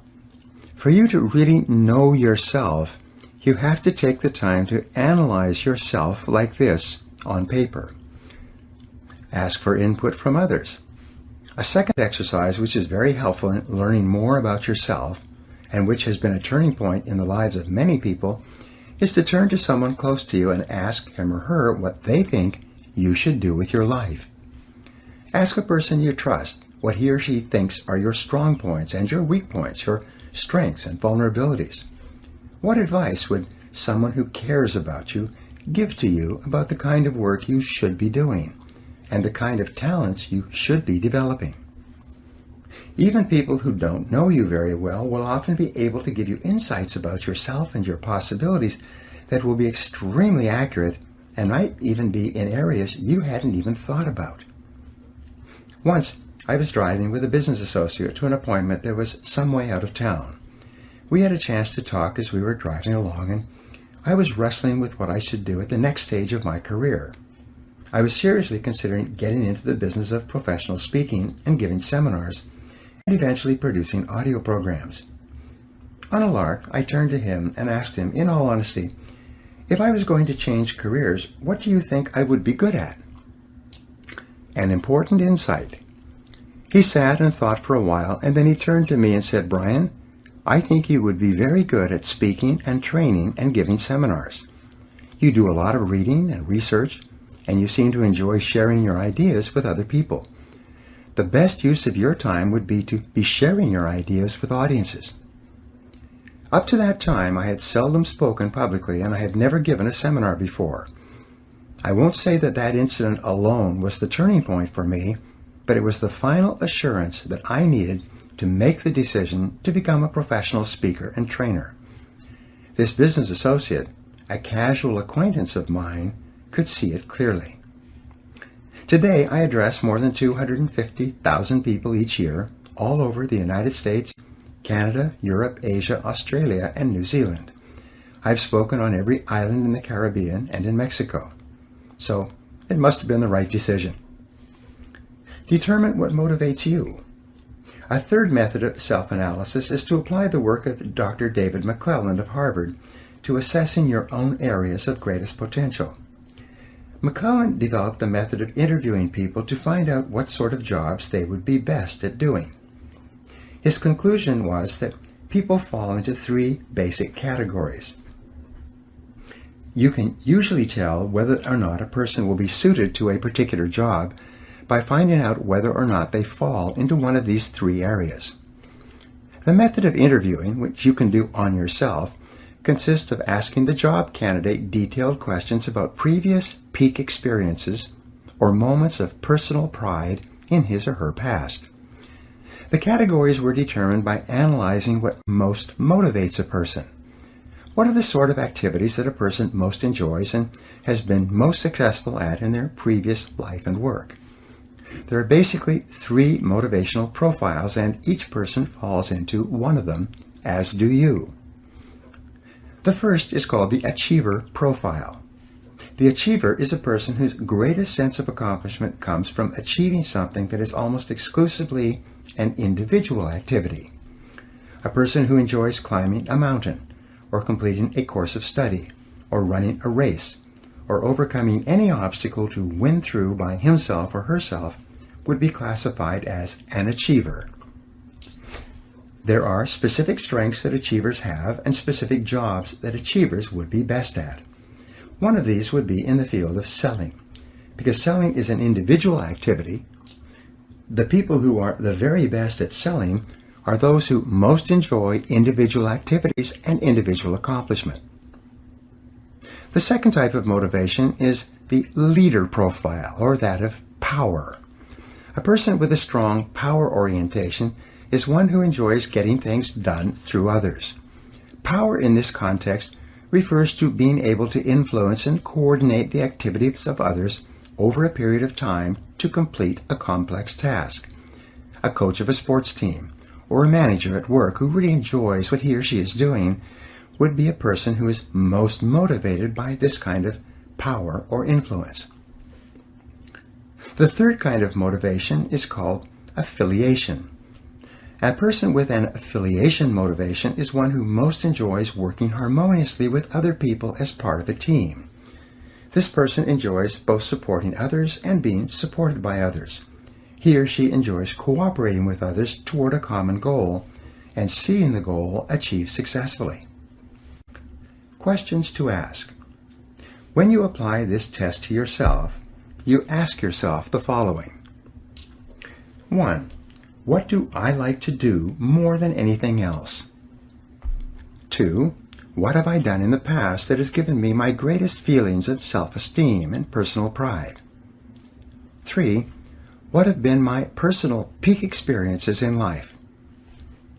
Whatever you seem to have enjoyed the most is a good indication of where your strengths lie. Your strengths may be completely hidden, but by asking yourself these questions and facing the answers unblinkingly, you will begin to uncover those strengths. When you uncover a potential strength in yourself and begin to develop it so that you can use it in your life, you begin to feel really terrific about yourself. Make a real difference. Your most important job is to apply yourself where you can make the greatest positive difference. This will be the area where you get your highest return on energy. When you are working and expanding your capabilities in an area of your greatest strengths, you feel terrific about yourself. You feel like a winner.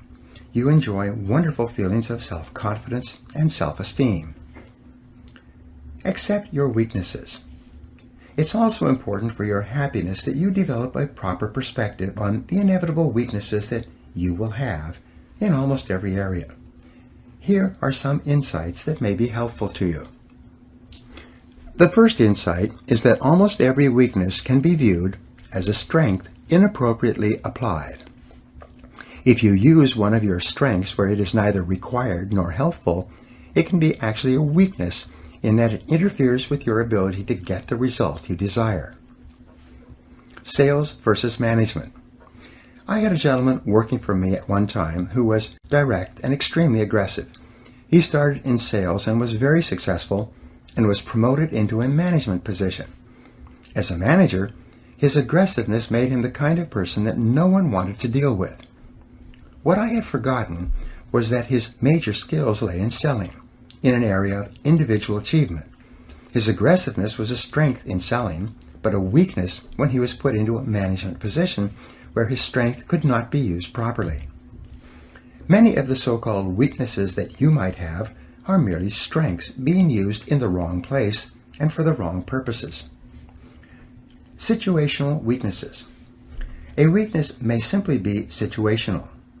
There's an old saying that when you go into the woods, you must expect the mosquitoes. Sometimes you will be criticized for the things you do, and you may conclude that you are weak in these areas. But it may be that criticism just comes with the territory. I speak on sales, management, and motivation to a great number of people.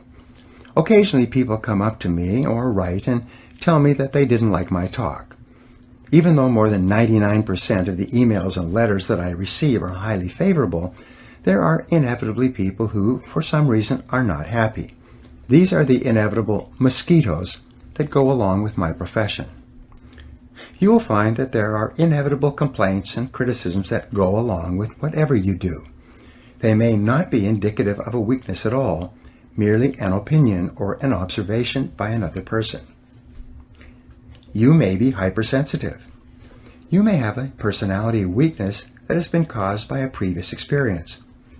Someone may have taken advantage of you in the past, and you may be hypersensitive to being taken advantage of again in the future.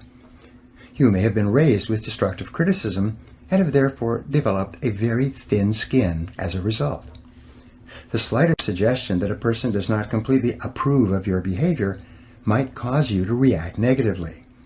This may be seen as a personality flaw or weakness, when, in reality, it's merely a result of your previous reinforcement history. It may also be something that will be helpful for you to decide to get over.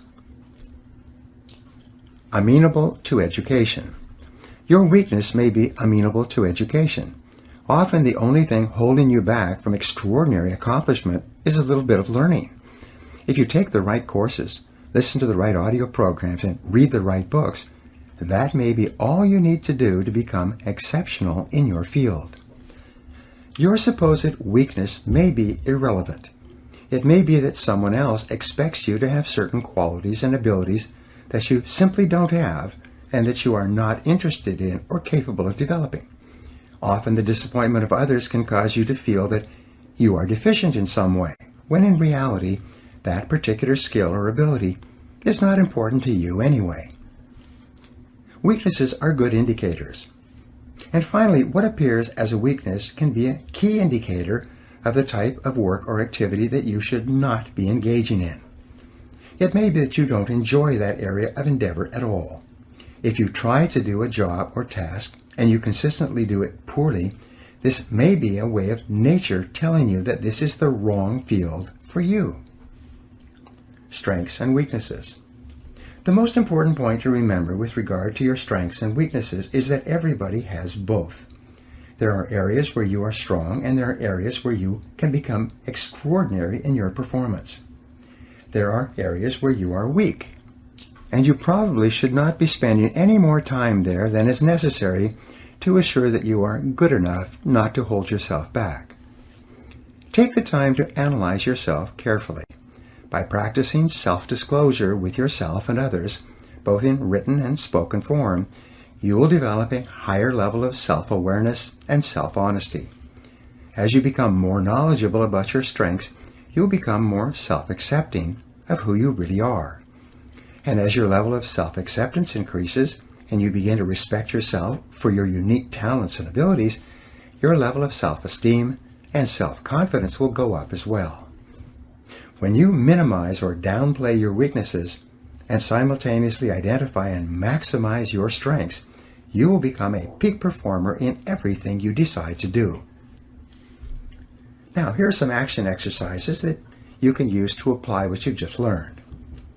Number 1, decide today that you are going to become very good at what you do, that you're going to join the top 10% of people in your field. Number 2, identify the most important skills you have, those skills that are most important to your doing your job in an excellent way. Number 3, determine your natural strengths and abilities, those jobs and tasks that you do well and most enjoy. Number 4, what is your competitive advantage? What is it that you do better than almost anyone else? What should it be? What could it be in the future? Number 5, what sort of work motivates you the most? What activities give you the greatest sense of personal satisfaction? Number 6, in what areas do you achieve your highest return on energy? What do you do that really makes a difference to yourself and your business? And number 7, take some time with a pen and paper to complete one or more of these exercises explained in this chapter so that you can be sure that you are doing exactly the right work for you. Chapter 6, Triumphing Over Adversity. The miracle or the power that elevates the few is to be found in their industry, application, and perseverance under the promptings of a brave, determined spirit. Mark Twain. True self-confidence comes from positive knowing rather than positive thinking. Your goal should be to develop the kind of unshakable self-confidence that makes you an unstoppable force of nature.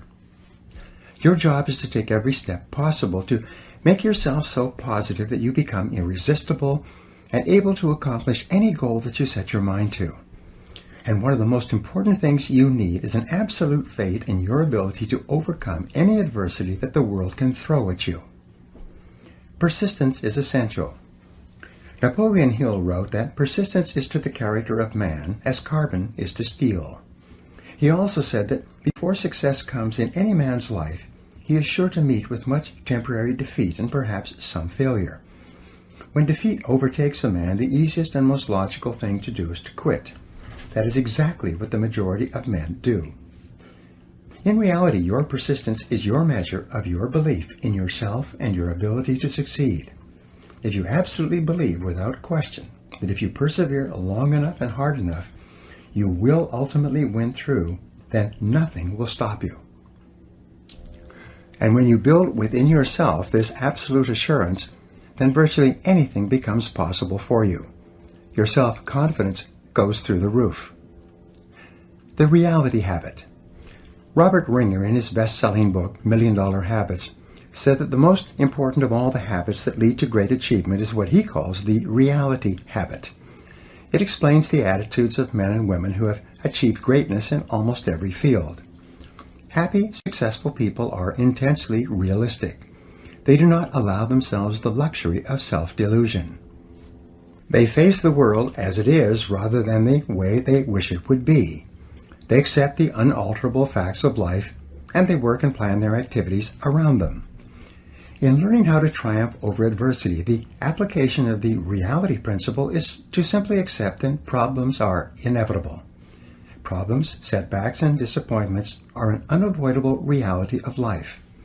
Your ability to deal with these difficulties has as much to do with your self-confidence as any other factor.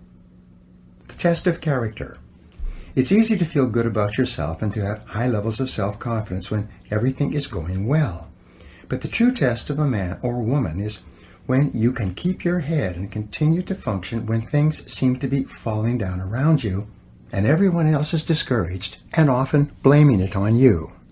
These are the times when you really show the kind of stuff you are made of. The Stanford University Business School conducted extensive research into the qualities of a man or woman that mark him or her for advancement into the executive suite, and ultimately to the position of president and chief executive officer. They used a variety of questionnaires, surveys, and tests going back to when an individual first joined a large company to find ways to predict which people would be most likely to rise to the top of a large organization. After examining dozens of qualities, they were finally able to isolate 2 qualities that were most predictive of executive success in terms of assuring that the organization under their control would continue to survive and thrive in a dynamic and competitive world. Play well on the team. The first quality they identified was the ability to perform well as a member of a team and the ability to put together teams to accomplish common objectives.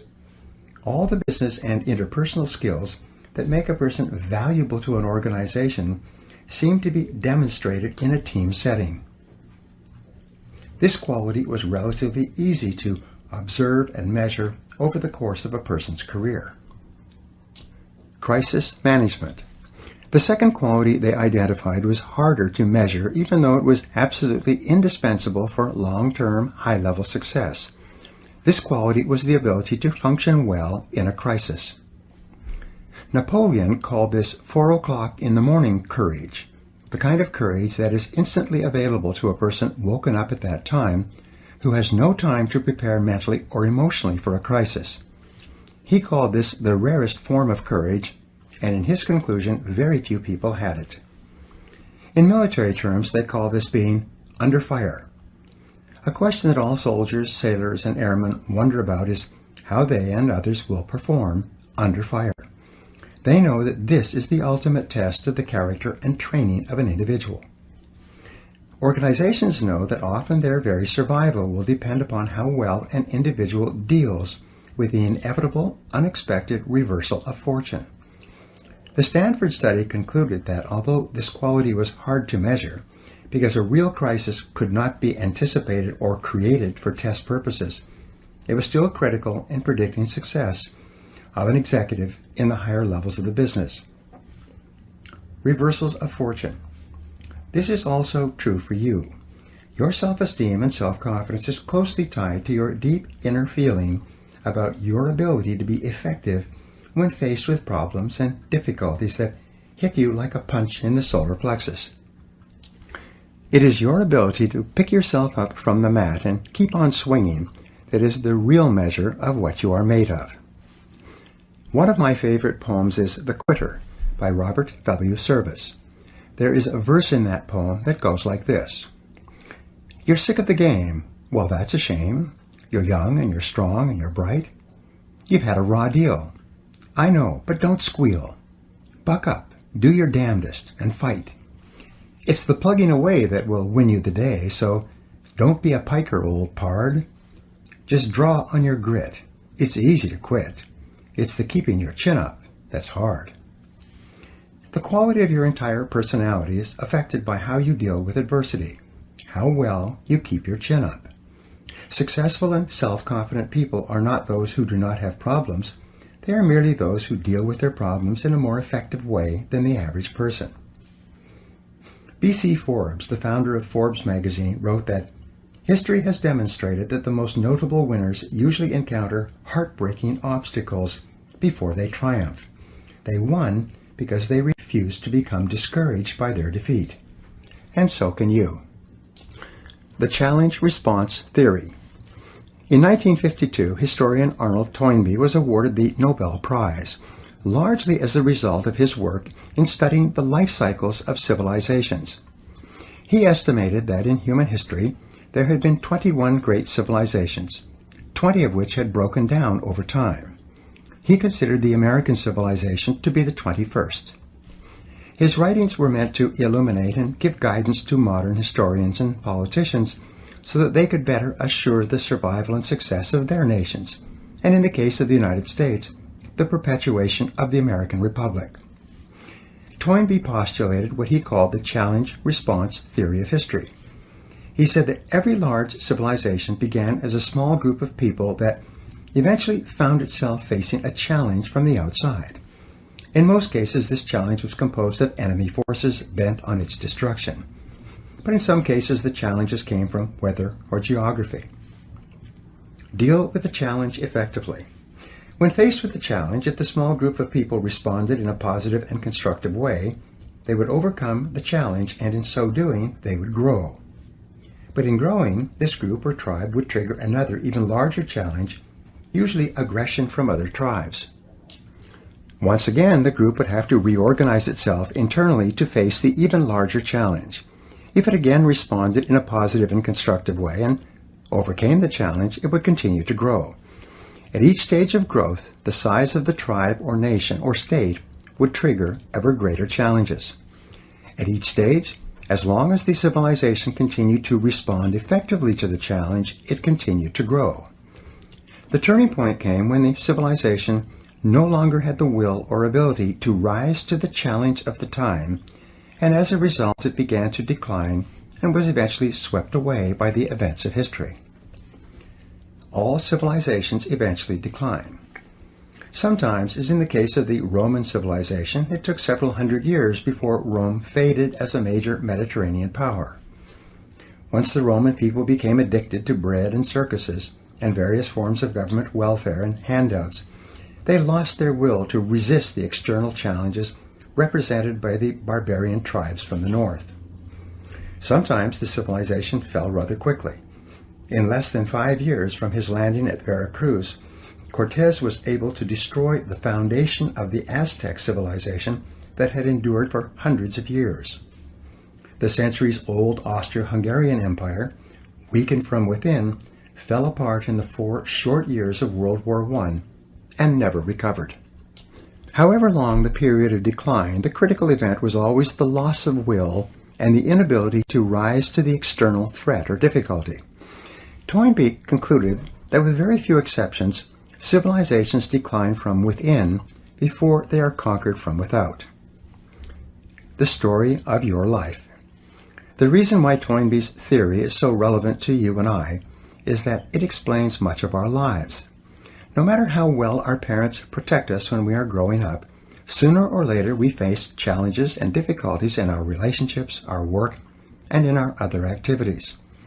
Each time we face one of these external challenges, we have the choice of either responding positively and constructively or of letting it overwhelm us. If we choose deliberately to respond in a positive and constructive way, to keep our minds calm and cool, and deal effectively with the inevitable problem, we learn and grow and become stronger. Our self-confidence goes up. Our belief in our ability to achieve our goals increases. Our self-esteem rises.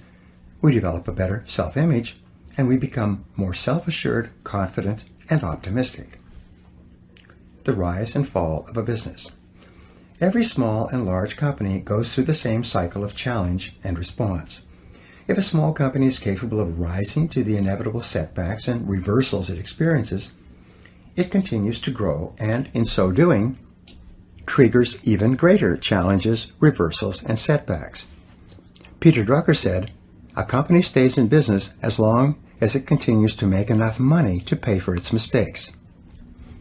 One business consultant estimated that every 3 months a small business has a crisis that, if not responded to properly, will lead to the collapse of the enterprise. You and I are similar to small businesses in many respects. Fortunately, an inability to respond will not lead to something as final as a business collapse.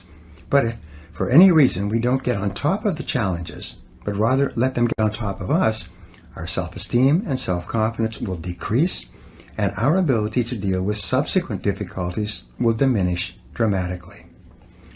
Your responses determine your future. Almost everything that happens to you is determined by your responses to the ups and downs of daily life. Your responses are the result of everything you have learned and experienced over time. Thomas Huxley said, "Experience is not what happens to a man, it is what a man does with what happens to him." Your life and everything about you is demonstrated in the way you react. It's not in what happens to you, it's how you respond to it. This is why the Stanford study was quite clear about this quality when it stated that the proven ability to function in a crisis is the absolute prerequisite for promotion to a senior position. In a way, what we are really talking about here is character. One of your aims in life should be to develop your character, to become a better and finer and stronger human being. And the development of character, essential to your long-term happiness and well-being, requires that you go through the crucible of setback and temporary defeat and emerge victorious. Problems and difficulties come unbidden. You probably make every effort to organize your life in such a way that you minimize the unexpected and usually unpleasant surprises that may occur. You use your intelligence, education, and experience to arrange your life and affairs so that you avoid adversity whenever and wherever possible. You probably plan and prepare carefully in advance to assure that things go smoothly at home and at work. You are especially careful with your health and with the well-being of members of your family. You are thoughtful about the things that you can do to assure a greater likelihood of success in your business or career. You lock doors, insure properly, drive carefully, and otherwise reduce your potential exposure to unhappy events. Almost everyone does this, except for those who are thoughtless and irresponsible. Yet, in spite of making every effort to avoid adversity, you experience adversity nonetheless. Adversity comes to you unbidden. You tend to be blindsided by adversity. It befalls you in spite of your very best efforts to the contrary. Adversity and character development. But yet, in the absence of adversity, you cannot develop a stronger character. You cannot become a better person. You cannot develop resilience, perseverance, and resoluteness of personality.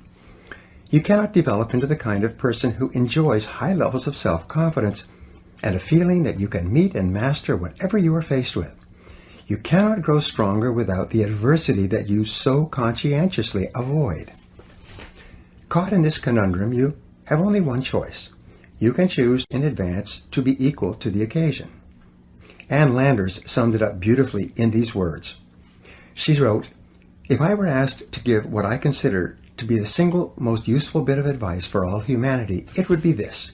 Expect trouble as an inevitable part of life, and when it comes, hold your head high, look it squarely in the eye, and say, I will be bigger than you. You cannot defeat me. Your responsibility is the key. Frederick Robertson said, it's not the situation that makes the man, but the man who makes the situation. It is not what happens to you, but how you respond to what happens to you that determines your whole life. In the responses chosen are contained the determining factors of human greatness or depravity. Great men and women are simply those who have responded well when the chips were down, and the rest is history.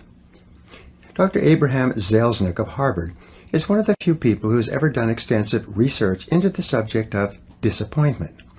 What he found in studying the way that different people respond to disappointment was that you could largely tell how high and how far a person was going to go in life by simply observing how they reacted when they faced frustration and setbacks in reaching their goals.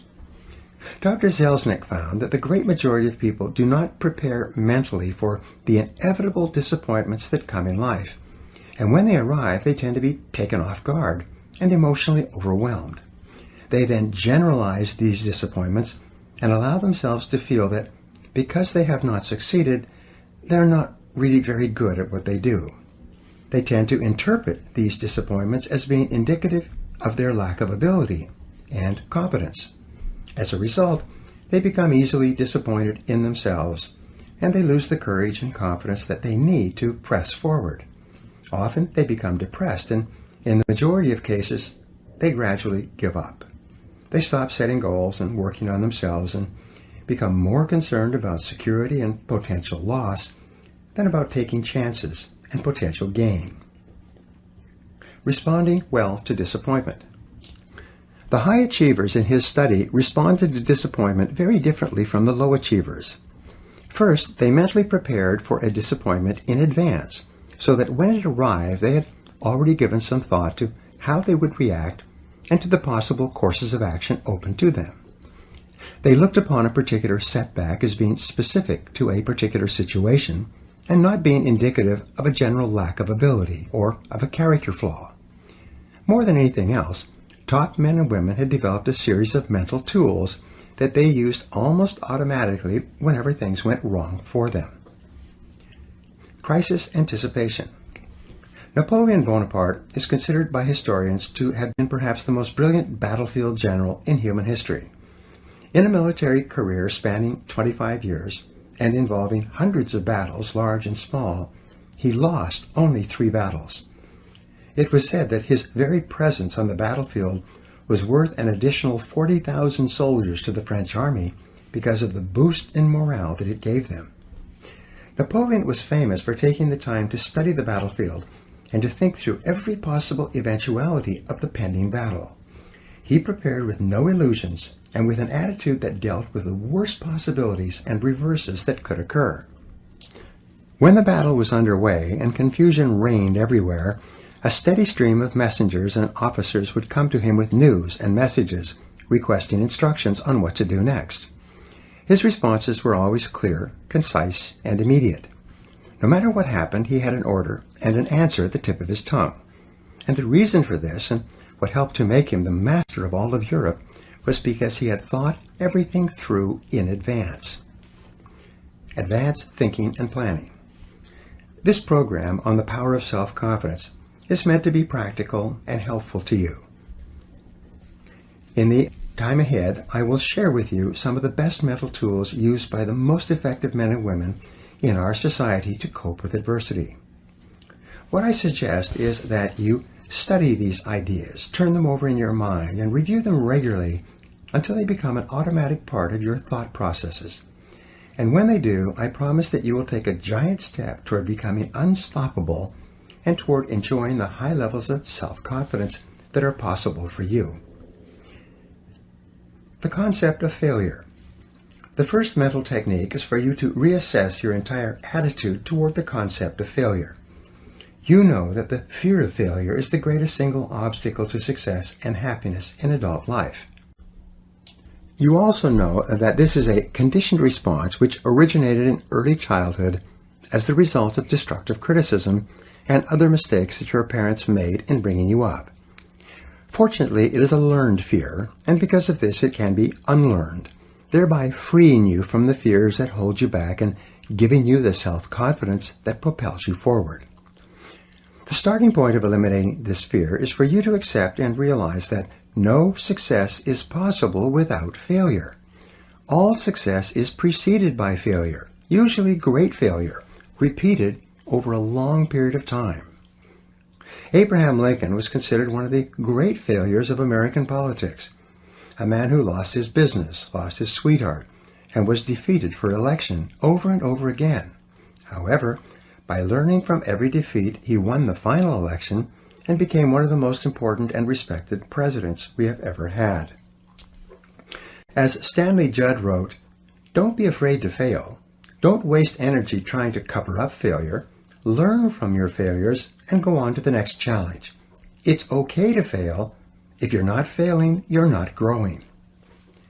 Double your rate of failure. You only learn how to succeed by failing, and no success is possible without it. Thomas J. Watson, the founder of IBM, was once visited by a young journalist who asked him how he could be more successful faster. Watson replied with these wonderful words, "Do you want to be successful? Then you must double your rate of failure. Success lies on the far side of failure." Every man or woman of great achievement has been at one time a magnificent failure. The greatest successes of our generation and of our history books are the stories of men and women who failed so many times that they finally learned how to succeed. On the David Susskind show some years ago, they had 4 men who had all become entrepreneurial millionaires before the age of 35. They asked them during a break to add up and calculate the total number of different businesses that they had started or tried before they found the business where they made their fortunes. It turned out that the 4 men had started an average of 17 businesses each, an average of 16 of which had been unsuccessful. But it was the 17th business that had made them rich. Now the obvious question is this: did those young men fail in each of their previous business experiences? And the answer is clear. They did not fail. They were learning how to succeed. Their previous business enterprises were the testing grounds where they learned the lessons necessary to achieve financial independence later. Our greatest inventor, Thomas Edison, was the most successful inventor of the 20th century, or of any century. He developed not only the electric light bulb, but the electric power company that made it possible to deliver electric current and sell electric light bulbs to every city, town, and village in America. He patented more than 1,000 devices at the U.S. Patent Office, almost all of which were brought into commercial production within his lifetime. Our way of life and the way of life of almost everyone in the world has been profoundly affected by his successes in the area of invention. But Thomas Edison was also an extraordinary failure as an inventor. He failed more times than any other inventor of his age. He failed thousands and thousands of times in attempting to find the proper filament for the first electric light bulb. He failed thousands of times more in attempting to find the proper plant from which to draw natural rubber. In his laboratories at what is now known as General Electric, he brought together some of the finest scientific minds of the age so that they could dramatically increase the number and speed of their failures. Success is a numbers game. Edison knew that success is a numbers game. It is based on intelligent effort and the law of probabilities. If you try enough different things in enough different ways, and you learn from each test or failure, then you must inevitably be successful. The fear of failure, on the other hand, causes people to try fewer and fewer things, thereby lowering the probability that they will ever achieve anything of consequence. In the same year that Babe Ruth hit more home runs than any other batter in America, he also struck out more than any other batter. When the ball was thrown, he swung with every ounce of strength he had, often spinning around and falling down on the ground as a result of his efforts. But he also set an American baseball record that was not broken for decades and became a legend that we still talk about today. Henry Ford, who was bankrupt at the age of 40 and who went on to become one of the world's richest men, wrote, "Failure is just another opportunity to more intelligently begin again." Dr. Joyce Brothers wrote that the person interested in success has to learn to view failure as a healthy, inevitable part of the process of getting to the top. Learn from every failure. Your job is not to fear failure or to avoid failure so much that you also avoid success.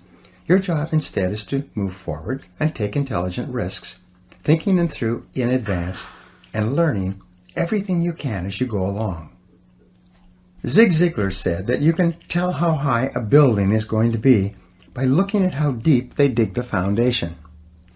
The height to which you rise in life will always be determined by the depth of your own personal foundation, which is almost always the quality and quantity of your failures and what you have become as a result of them. Napoleon Hill wrote, "When defeat comes, accept it as a signal that your plans are not sound. Rebuild those plans and set sail once more toward your coveted goal." Dale Carnegie wrote, "The successful man will profit from his mistakes and try again in a different way."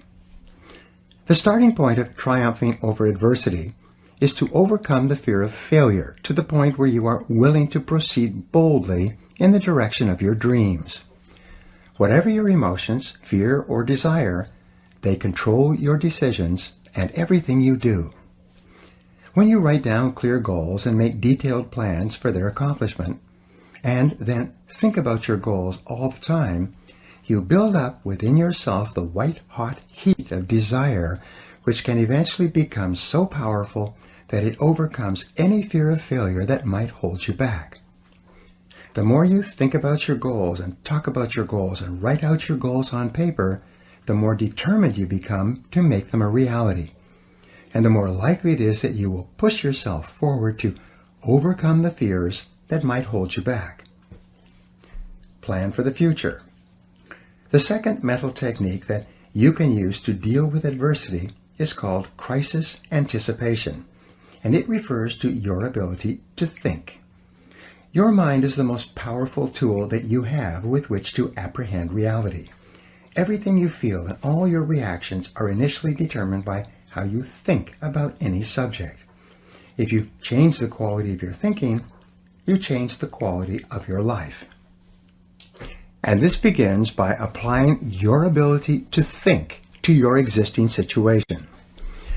Crisis anticipation is the exercise of looking down the road 6 to 12 months and making a list of everything that could go wrong in the areas that are important to you. It's similar to what Napoleon did in anticipation of an upcoming battle. If you're in business, make a list of all the problems that might arise that could threaten the survival of your business. If you're in sales, make a list of all the things that could happen that could dramatically decrease your sales volume. With regard to your family, or even when considering a family vacation, make a list of all of the unexpected events that could occur that would derail your plans and goals. Spread the risk. In one business I worked with, the owner found that more than 60% of the sales were coming from 2 of the 11 salespeople. If one of those people quit, or worse, went to work for a competitor, the company's sales volume would decline dramatically and its ability to survive might actually be threatened. Once the owner was clear about this, he immediately began an intensive sales training program for all his people. Simultaneously, he began recruiting and looking for better salespeople while making arrangements to encourage his poor performers to go elsewhere. Within 6 months, no single salesperson accounted for more than 15% of the business. And when it happened that one of his previous top salespeople did decide to leave, the business was able to absorb the temporary drop in productivity and continue to grow. What could go wrong? What are the likely crises that might occur in your life? What if interest rates doubled or your business dropped by 50%? What if your best-selling products stop selling, or your best customers stop buying? In what areas are you overly dependent on someone or something else for your continuing success? And what steps could you take, starting today, to guard against a crisis should it occur? You will be amazed at how much more self-confidence you will have when you have thought through the critical areas of your life and made plans in case something goes wrong. Otto von Bismarck, the Iron Chancellor of Germany, was considered to be one of the finest statesmen of the century. He was famous for always having what came to be called a Plan B for every situation. No matter what happened, and no matter how hard he had worked to bring about a particular result, if he was not successful, he could always reach into his drawer and pull out a fully developed backup plan ready to go. This habit of preparing for the unforeseen outcome led to him becoming one of the most powerful statesmen in Europe.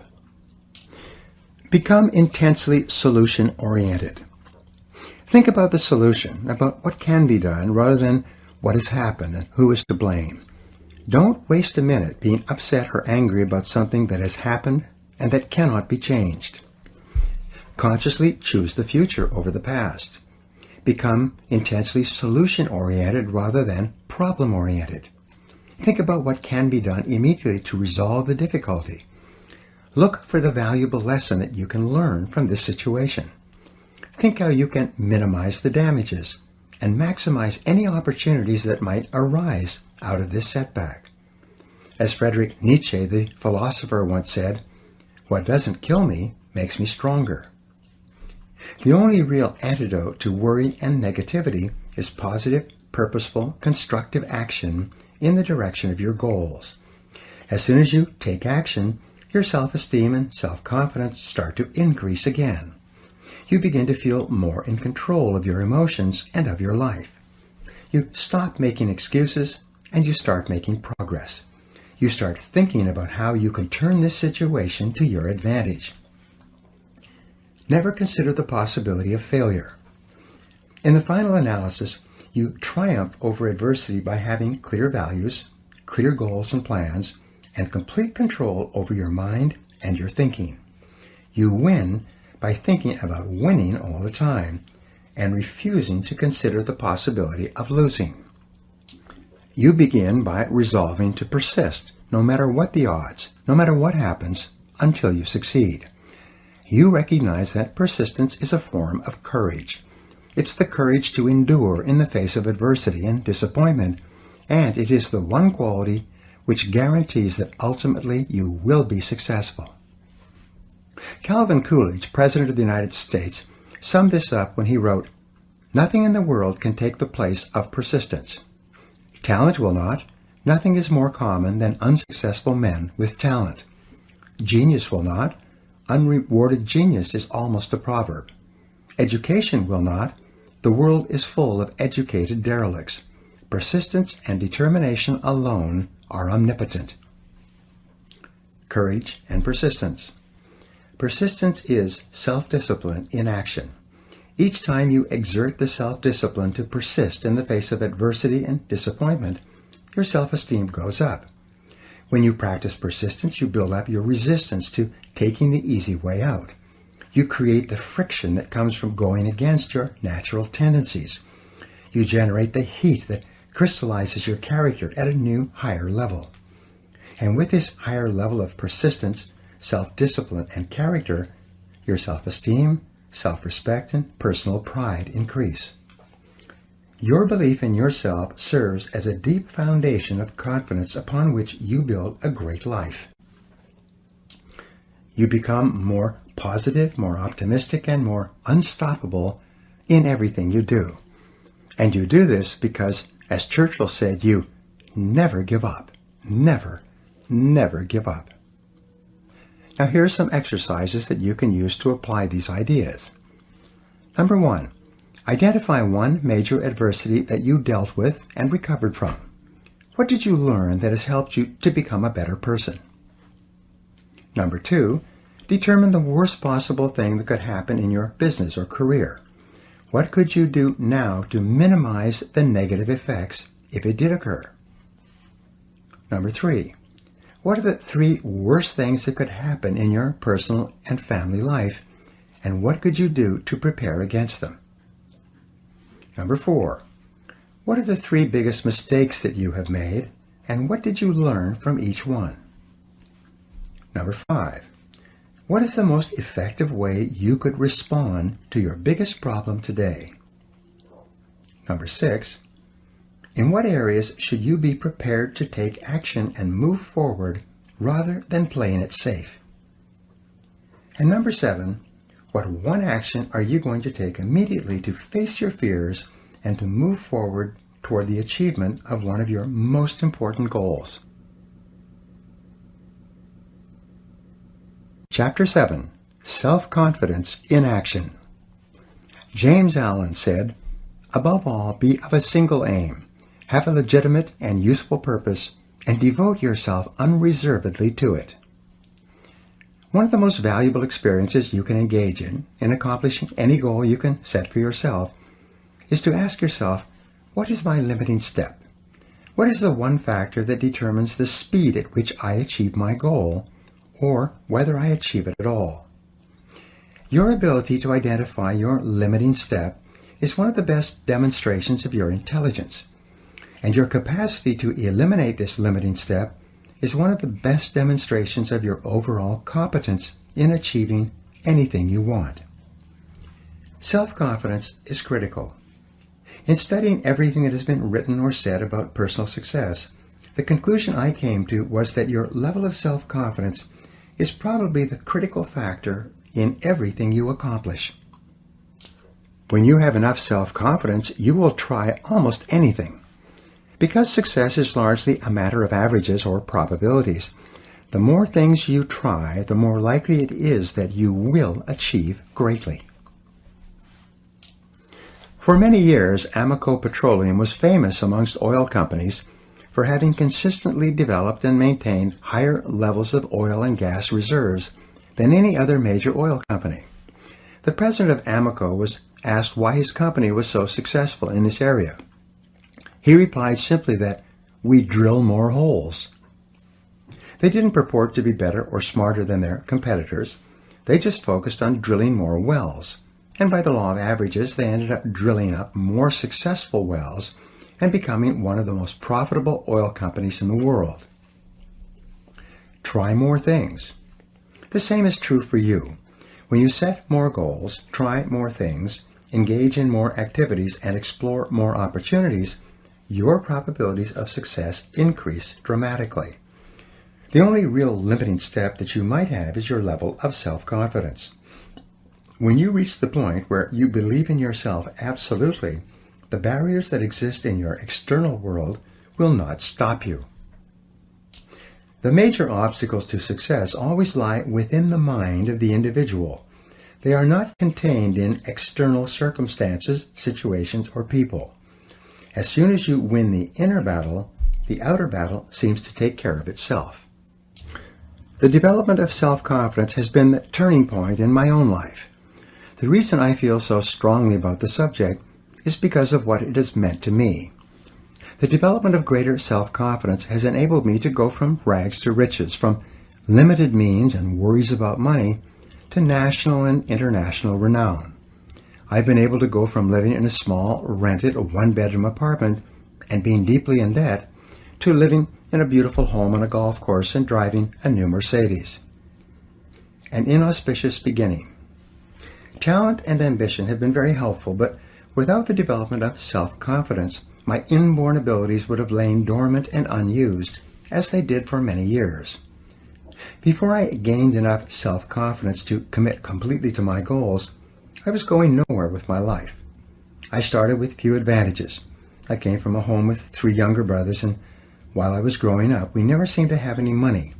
My father was a good man, but he was not always employed. I remember from my earliest days that we could never afford anything. My mother used to dress us by buying used clothes from the Goodwill and the St. Vincent de Paul rescue missions. We would wear pants and shirts that had been given away by other families. Sometimes the kids at school recognized that the clothes I was wearing were their old clothes that their parents had given away. Christmases and birthdays were not occasions of great celebration. We had little to give and little to share. Early behavior problems. I became a behavior problem at an early age. I see now that I was just rebelling against my upbringing, but at the time I was a real problem for everyone around me. I was constantly being kicked out of classes for misbehavior. I was suspended or expelled from 4 schools during my junior high and high school years. I had the sorry distinction of being the worst behaved kid in school, with more detentions, demerits, and failed classes than any other kid in the 9th, 10th, 11th, and 12th grades. I learned later that my teachers had voted me the most likely to end up in prison. I began working at a young age. I worked at a part-time job and then full-time jobs to earn my own money, buy my own clothes, and eventually get my own car. I worked as a dishwasher in a small hotel for 8 to 10 hours a day during my 12th grade year, and although I didn't drop out of high school, I failed out. Failure from the beginning. I continued going to school until the year was over, but I failed 6 out of my last 7 courses. During the graduation ceremonies, they allowed me to go up on the stage in a gown in front of the audience and receive a certificate from the principal. The person in front of me received a diploma. The person in back of me also received a diploma, but what I got was a leaving certificate. A leaving certificate is just a polite way for the school to say, "Goodbye, please don't ever come back." Laboring jobs. While many of my friends who had graduated from high school went on to university to complete their educations, I began working at laboring jobs. Over the next few years, I worked as a dishwasher and a kitchen helper. I worked in sawmills and factories. I worked on construction crews and as a laborer. In one job, I dug wells. That's where you start from ground level and work down rather than up. I worked at washing cars and as a galley boy on a ship. I worked in gas stations and as a mechanic's helper. When I answered employment ads in the paper, I never even got a reply from anyone. My job applications were just thrown in the wastebasket. When I was 23 years old, I was an itinerant farm worker, sleeping on the hay in the farmer's barn and getting up when it was pitch black to eat with the farmer's family before the workday started. Selling from door to door. In my mid-20s, I was still drifting, and in order to eat, I began selling office supplies from door to door. I did poorly. From there, I went to selling other things. I remember making calls for an entire month without making a single sale. I lived on loans and charity from family and friends.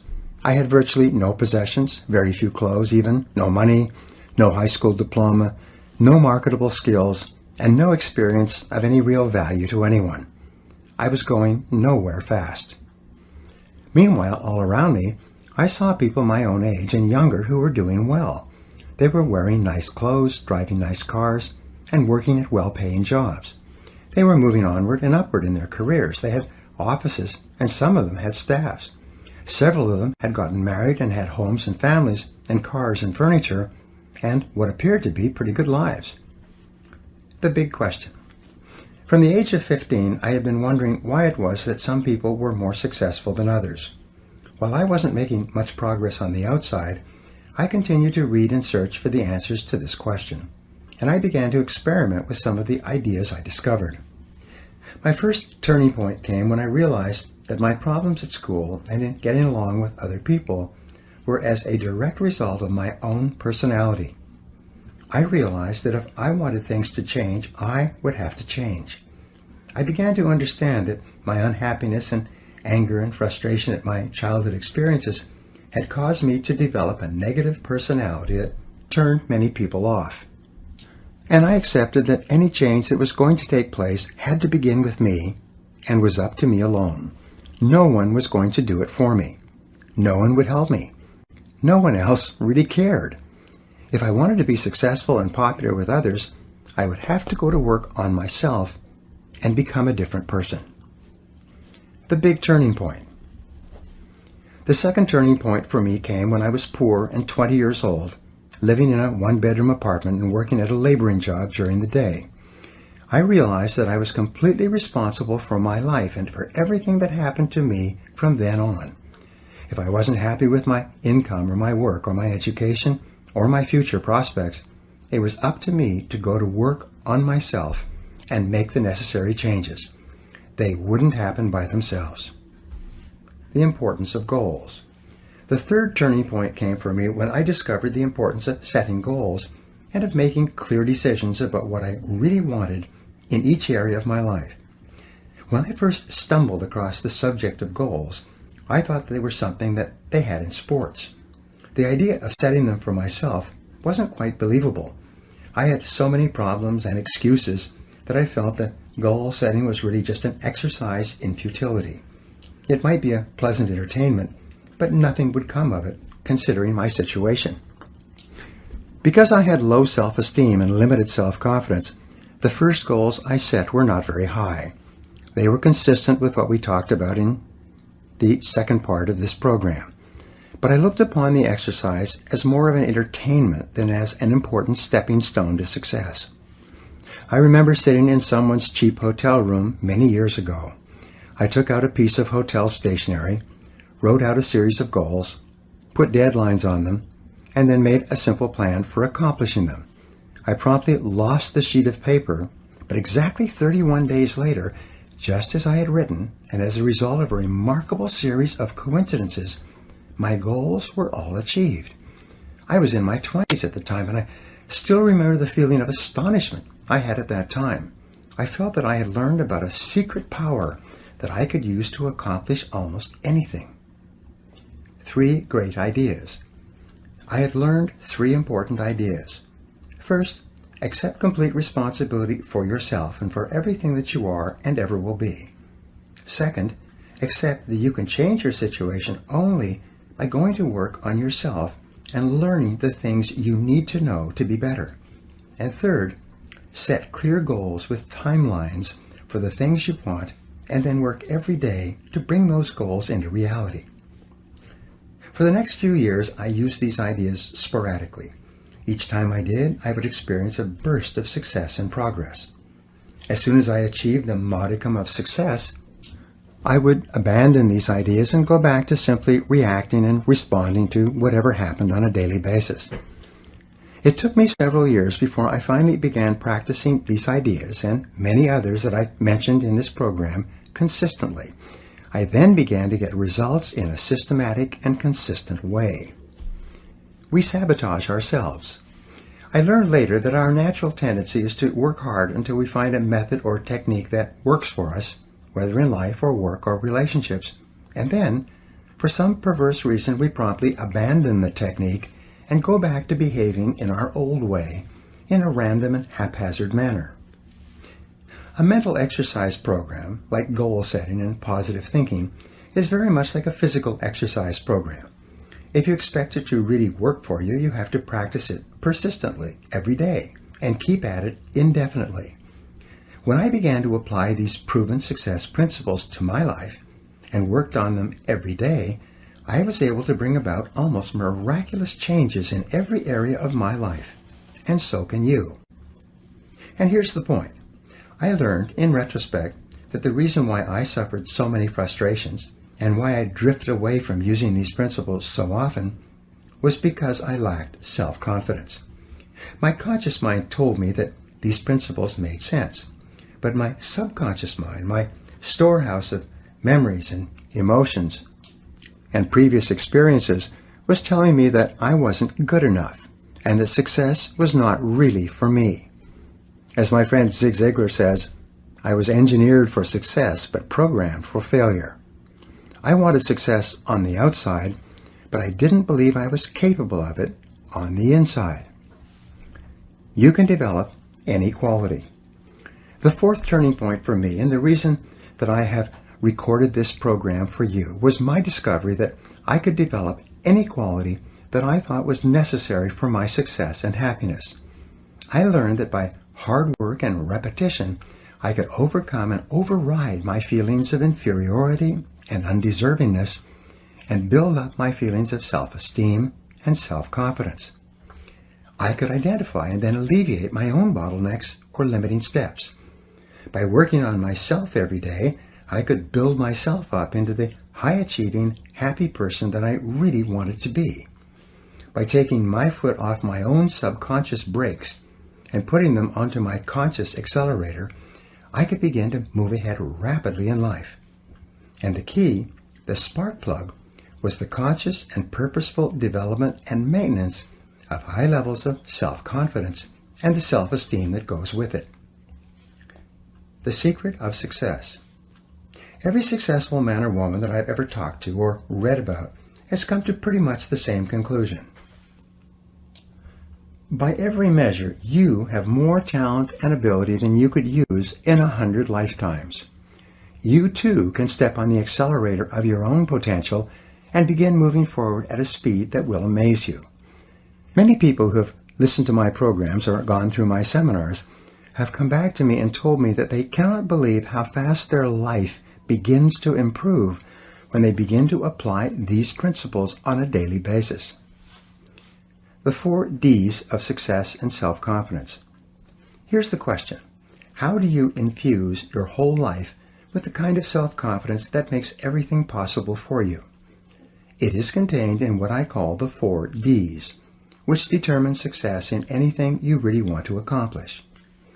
The first D is desire. You must really want to become a totally self-confident human being. You must build up your desire by thinking about it and talking about it and working on it all the time. Your desire must become so intense that it overrides your fears of failure and rejection and inferiority, and it becomes the dominant emotion governing your behaviors. Intense desire is the starting point of all personality modification and goal attainment. The second D is decision. You must make a do-or-die decision that you will go to work on yourself and keep at it until you achieve the kind of self-confidence that enables you to do and be and say whatever you want. You must burn your mental bridges. Many people want things, but they never make the clear, unequivocal decision that they are going to do whatever it takes to get them. The third D is determination. Once you have started to make significant changes in the way you act, your internal gyroscope will try to take over and bring you back into your comfort zone, into your old ways of acting. Sometimes progress will be slow, and often you will see no progress at all. Nonetheless, you must persist in the positive and constructive behaviors that you know will lead to making you into the kind of person you wish to become. Your determination must be as unshakable as the self-confidence that you desire. The fourth D is discipline. Underlying and surrounding all great achievement in life is the quality of self-discipline. This is the ability to make yourself do what you should do, when you should do it, whether you feel like it or not. Every practice of self-discipline strengthens your discipline in every other area of your life. As Napoleon Hill said, after more than 20 years of research into the lives of successful men and women, self-discipline is the master key to riches. It is self-discipline that makes everything else possible. If you have the desire to change, the decisiveness to take action, the determination to persist on your forward track, and the discipline to make yourself do whatever you need to do, your self-confidence and your success are inevitable. Positive knowing versus positive thinking. We said earlier that self-confidence comes from positive knowing rather than from just positive thinking or hoping.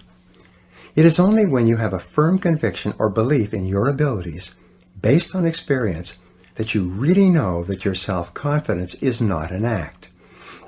This is why every act of self-confidence builds your self-confidence. Every success you experience builds your self-confidence and your ability to achieve further successes. Every mental exercise that you engage in to improve and strengthen your personality builds your self-confidence.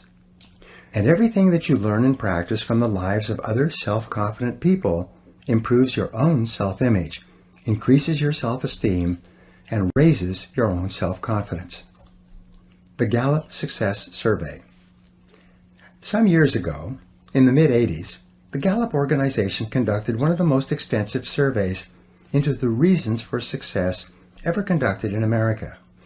They selected 1,500 men and women whose names and biographies had appeared in Marquis's Who's Who in America, the most prestigious register of noteworthy individuals in the country. They asked them at great length what they felt were the reasons why they had become so well known and respected in their lifetimes. This group included Nobel Prize winners, university presidents, heads of Fortune 500 corporations, leading academics, writers, inventors, entrepreneurs, and even a high school football coach, a man who continued to have a significant impact on the lives and personalities of the young people he had trained. 5 essential qualities. After many months of research and interviews, they were able to isolate the 5 most important qualities for success and self-confidence in America. And their findings turned out to be consistent with virtually all the other research that's been done in this area. Number 1 is common sense. The first and most important success quality was defined as common sense. It is said that the average person has an enormous amount of common sense because he or she hasn't used any of it yet. Common sense seems to be something that a person accumulates as the result of experience over a long period of time. Common sense was defined by the participants in this survey as the ability to cut to the core of a matter, to recognize and deal with the essential elements of a problem or a situation, rather than getting sidetracked by similar issues or symptoms. Another definition of common sense given was the ability to learn from experience and then to apply those lessons to subsequent experiences. Common sense was seen as a core quality that enabled a person to become increasingly more effective over time. Perhaps another word for common sense is wisdom. Aristotle once defined wisdom as an equal combination of experience plus reflection.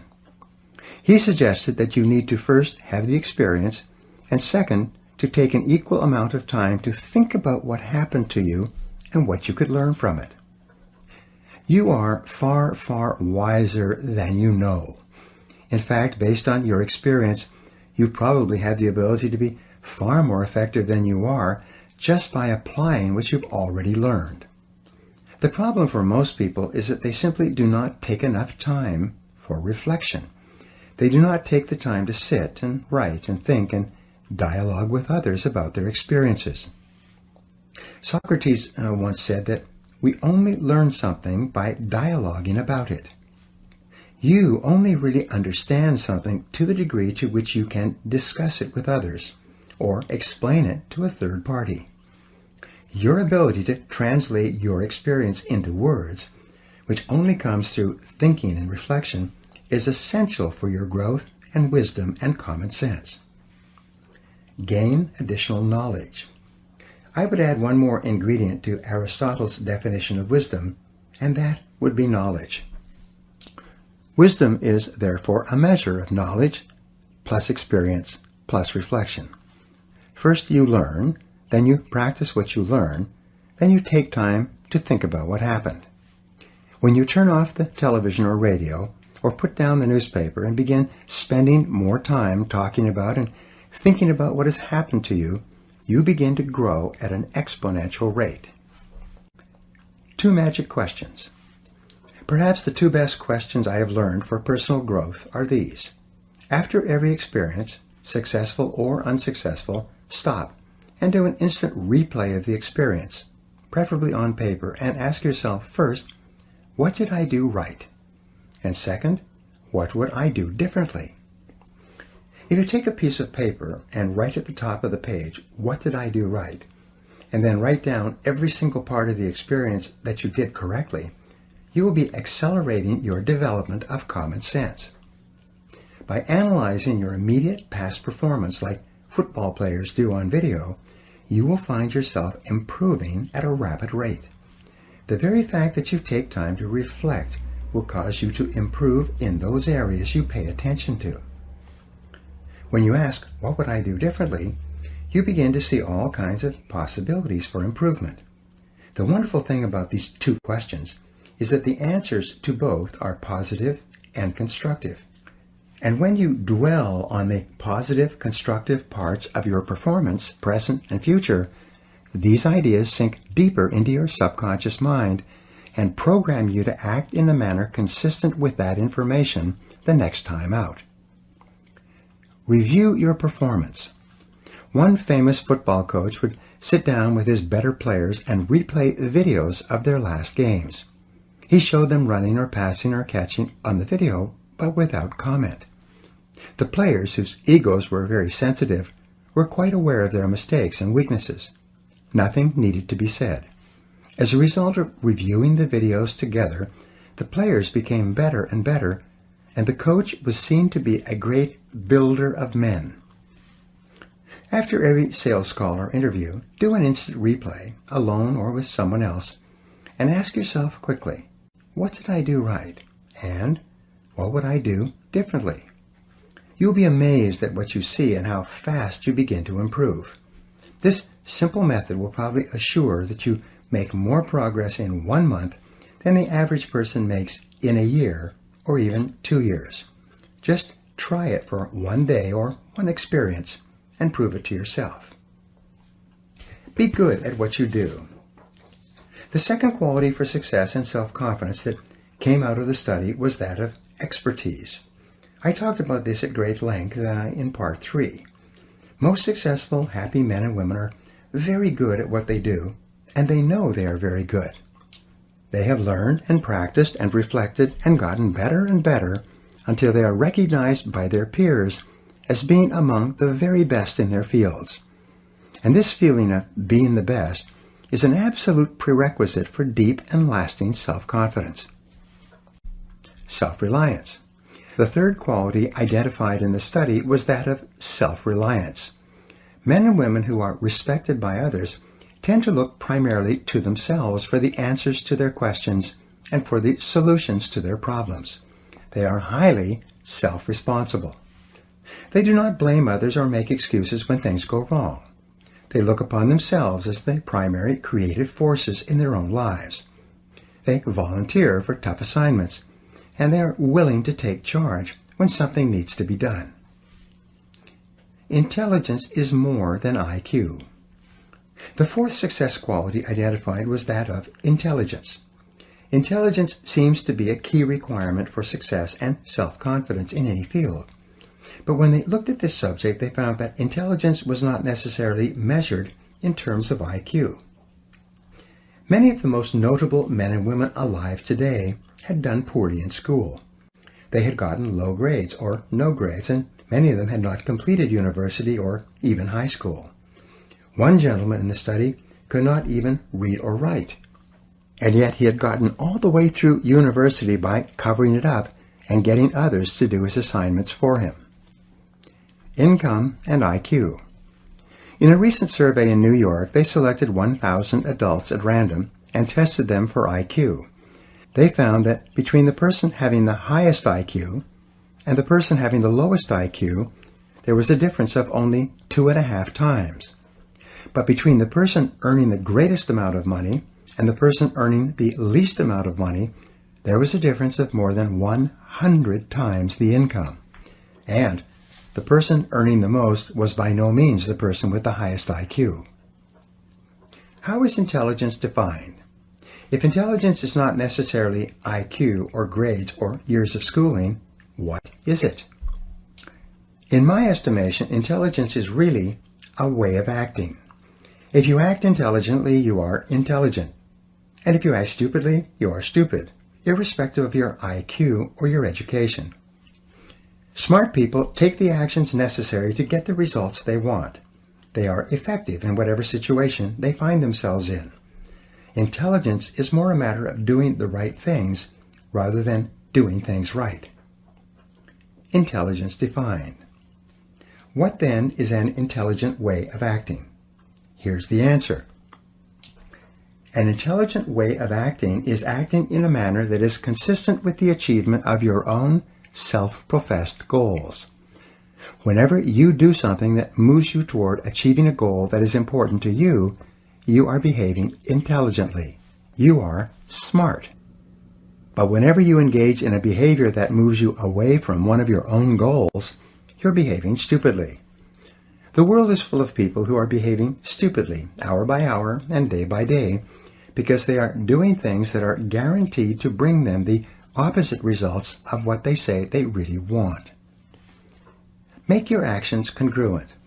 If one of your goals is to live to be 80 or 90 years old and have a happy, healthy life, then everything that you do today in terms of your eating, drinking, exercise, rest, and especially avoiding unhealthy behaviors is smart.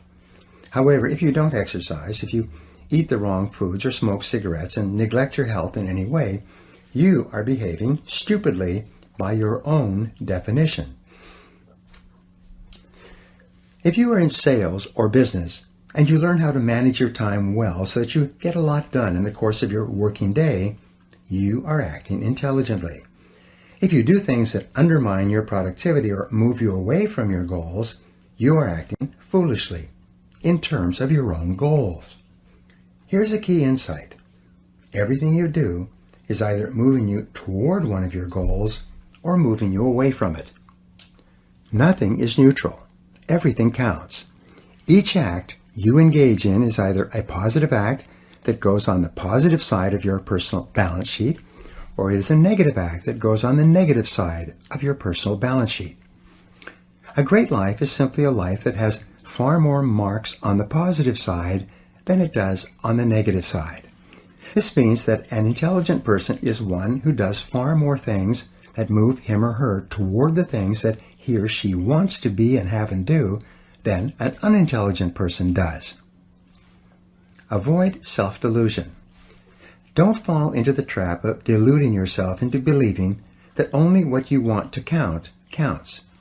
Many people think that if they don't count it, it doesn't have any effect on them. They think that if they don't read a book or listen to an audio program, if they don't spend time with their families and play with their children, instead of playing on their computers and watching television, if they don't do the things that are leading to a happy, healthy, successful life, then somehow it doesn't matter. They will get a pass. It won't count. But the fact is that everything counts. Nothing is neutral. Everything you do or don't do contributes toward making your life a great life or a mediocre life. Everything counts. With regard to your self-confidence, every time you do something that is moving you in the direction of something that is important to you, you feel like a winner. But every time you don't do things that move you forward towards something you want, or even worse, move you away, you feel like a loser. These behaviors are not only progressive, they are habitual. The more you engage in one behavior or the other, the easier and more automatic that behavior becomes. The more you engage in winning behaviors, the more consistently you act and feel like a winner. The higher will be your self-confidence, and the greater will be your belief in yourself and in your goals. Your actions shape your character. Getting the job done. The final quality of success identified in the study was that of result orientation. This means that you know that you are capable of getting the results for which you are responsible. All highly respected men and women are recognized as being the kind of people who can get the job done, whatever it is. They are invariably decisive, results-focused, action-oriented people. They are performance-oriented. They have a bias for action and a sense of urgency. They have trained themselves to be extremely capable at doing whatever is required. Bigger and better jobs and responsibilities seem to flow to them. The world tends to step aside and make way for the person who knows what he or she is doing and knows where he or she is going. Get on to the fast track. One of the most intelligent things that you can do is to get better at the most important things you do to get the results that determine your success. The better your results, the higher will be your self-confidence and self-esteem. You'll be promoted more often and paid more because you will be producing a higher quality and quantity of work. You'll receive more and better job offers. You'll be immune to economic downturns because your services will be so valuable. By becoming intensely result-oriented, you will guarantee yourself a future of success and prosperity. Do what the top people do.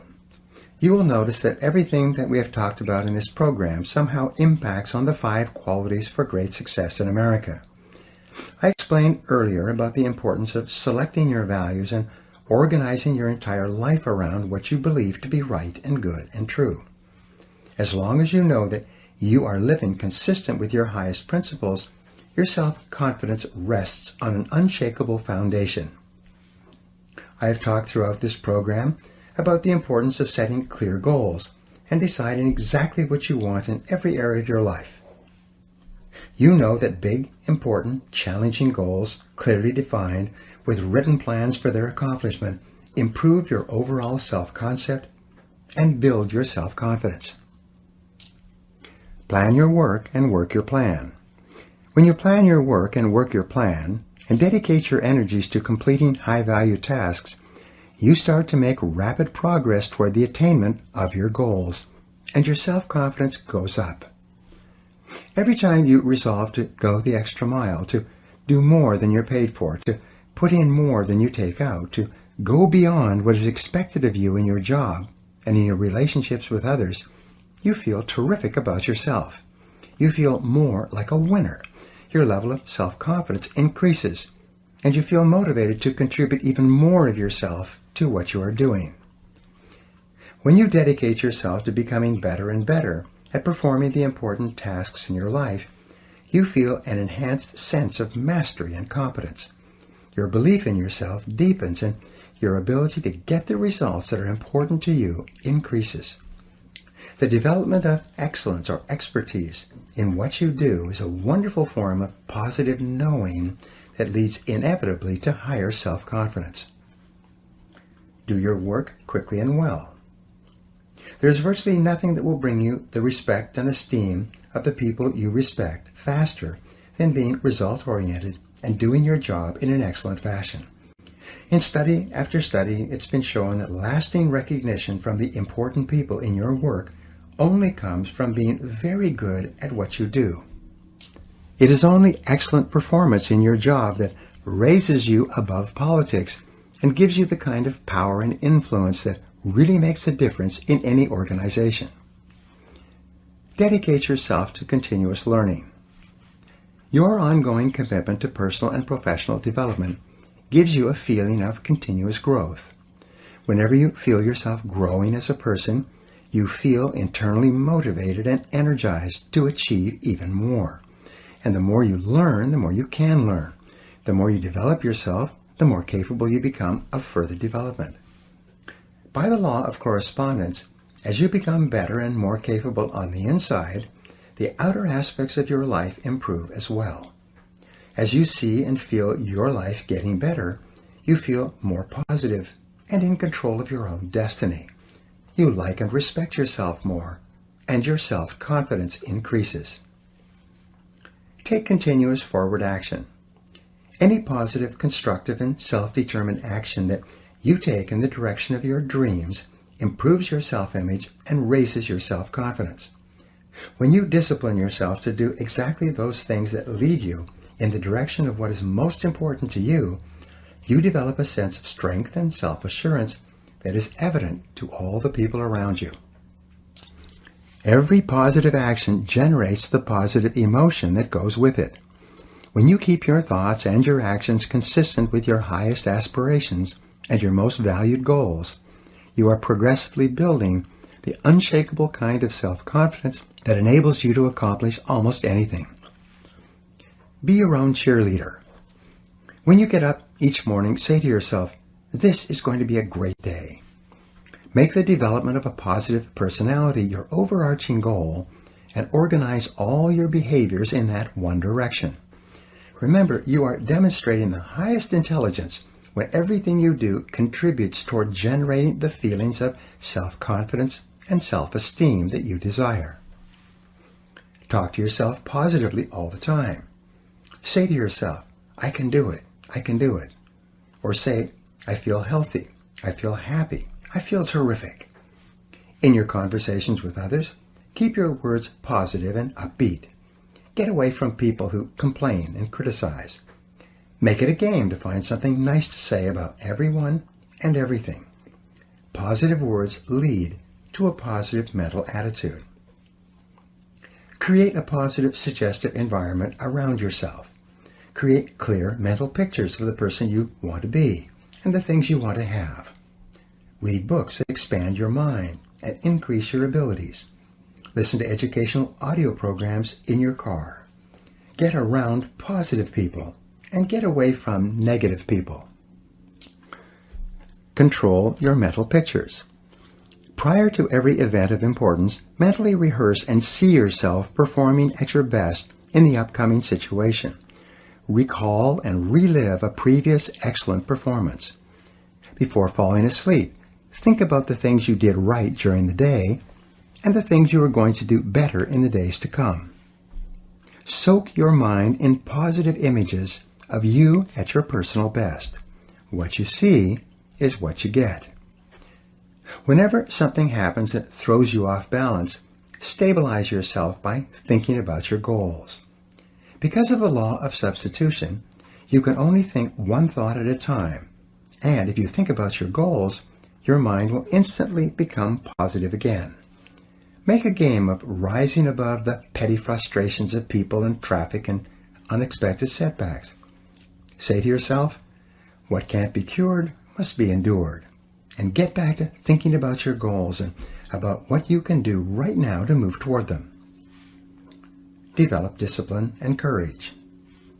Whenever you have the choice of doing what is fun and easy rather than what is hard and necessary, force yourself out of your comfort zone in the direction of your dreams. Consciously resist the temptation to go easy on yourself. Remember that the comfort zone is the greatest enemy of human performance and human potential. It is only in the area of challenge and risk where you force yourself just beyond what is comfortable and easy for you that the possibilities of success await. Each act of courage and boldness on your part not only builds additional courage and boldness, but it also builds your self-confidence. The more often you dare to go forward, even in the face of uncertainty, the more likely it is that this type of courageous behavior will become a habit for you. You can gradually act yourself into feeling unafraid in almost all situations. There will be very little that you won't risk or try. You will develop such confidence in yourself that you absolutely believe in your ability to succeed, even against difficult odds. And because success is based on the law of averages, you will ultimately succeed and succeed greatly. Take excellent care of yourself. Be sure to take good care of yourself physically every hour and every day. Eat the right foods, drink lots of fluids, get lots of sleep, and exercise regularly. If you're not happy with your physical appearance, go to work to improve it. Set a series of goals to be at your perfect weight, to wear the ideal clothes for you, and to be perfectly groomed in every respect. Your self-confidence is strongly affected by your self-image. Your self-image, on the other hand, is largely determined by the way you think that other people see you. When you work hard on yourself and take the time to produce an image that you know that is attractive to other people, you feel wonderful about yourself and your self-confidence goes straight up.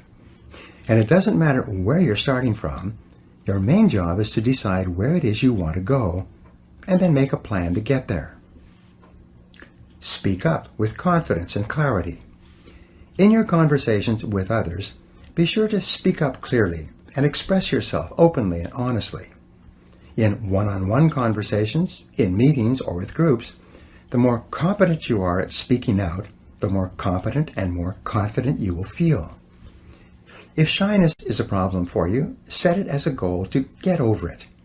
Take a Dale Carnegie course on human relationships, or join Toastmasters and learn to speak on your feet. Either one or both will make you a far more positive, outgoing, and self-confident person. Practice no-limit thinking. You can develop unshakable self-confidence if you really want to and if you put your mind to it. You can develop within yourself any personality characteristic that you really want. You're always free to choose. Everything you are and everything you become is under your own control. The final key to self-confidence was put forth by Dorothea Brande in 1935 when she said, "The high road to success is to act as if it were impossible to fail, and it shall be." The real difference between the winners and losers in life is the difference between taking action and making excuses. It is between the people who do and the people who talk about doing. It's between the movers and shakers on the one hand and those who just watch the world go by on the other. Perhaps your greatest responsibility to yourself is to become a person of action, to act yourself into feeling the emotions that are consistent with high performance.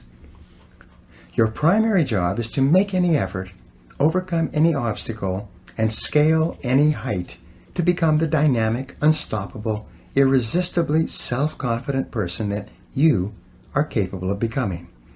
And when you have developed in yourself this unshakable, irresistible quality of self-confidence, everything else will be possible for you. Now here are some action exercises to put these final ideas to work in your life. 1. Resolve today to act as if you had all the self-confidence in the world. Say what you think, ask for what you want, and persist until you succeed. Number 2. Write down your 3 most important goals in life right now. Then, write down 3 steps you could take to achieve each of these goals and take immediate action on at least one step. 3. Identify the 3 most important results you achieve in your work and resolve today to work on those activities most of the time. 4. Create a clear mental picture of yourself performing at your best, calm, confident, and optimistic, and replay this picture over and over throughout the day. 5. Dedicate yourself to continuous personal and professional improvement, getting better every day. 6. Accept 100% responsibility for everything you are today and for everything you become in the future. Refuse to blame anyone for anything. And number 7, resolve today that you will never give up, that you will persist over all obstacles until you succeed in creating the wonderful life that is possible for you. Thank you very much for listening, and good luck to you.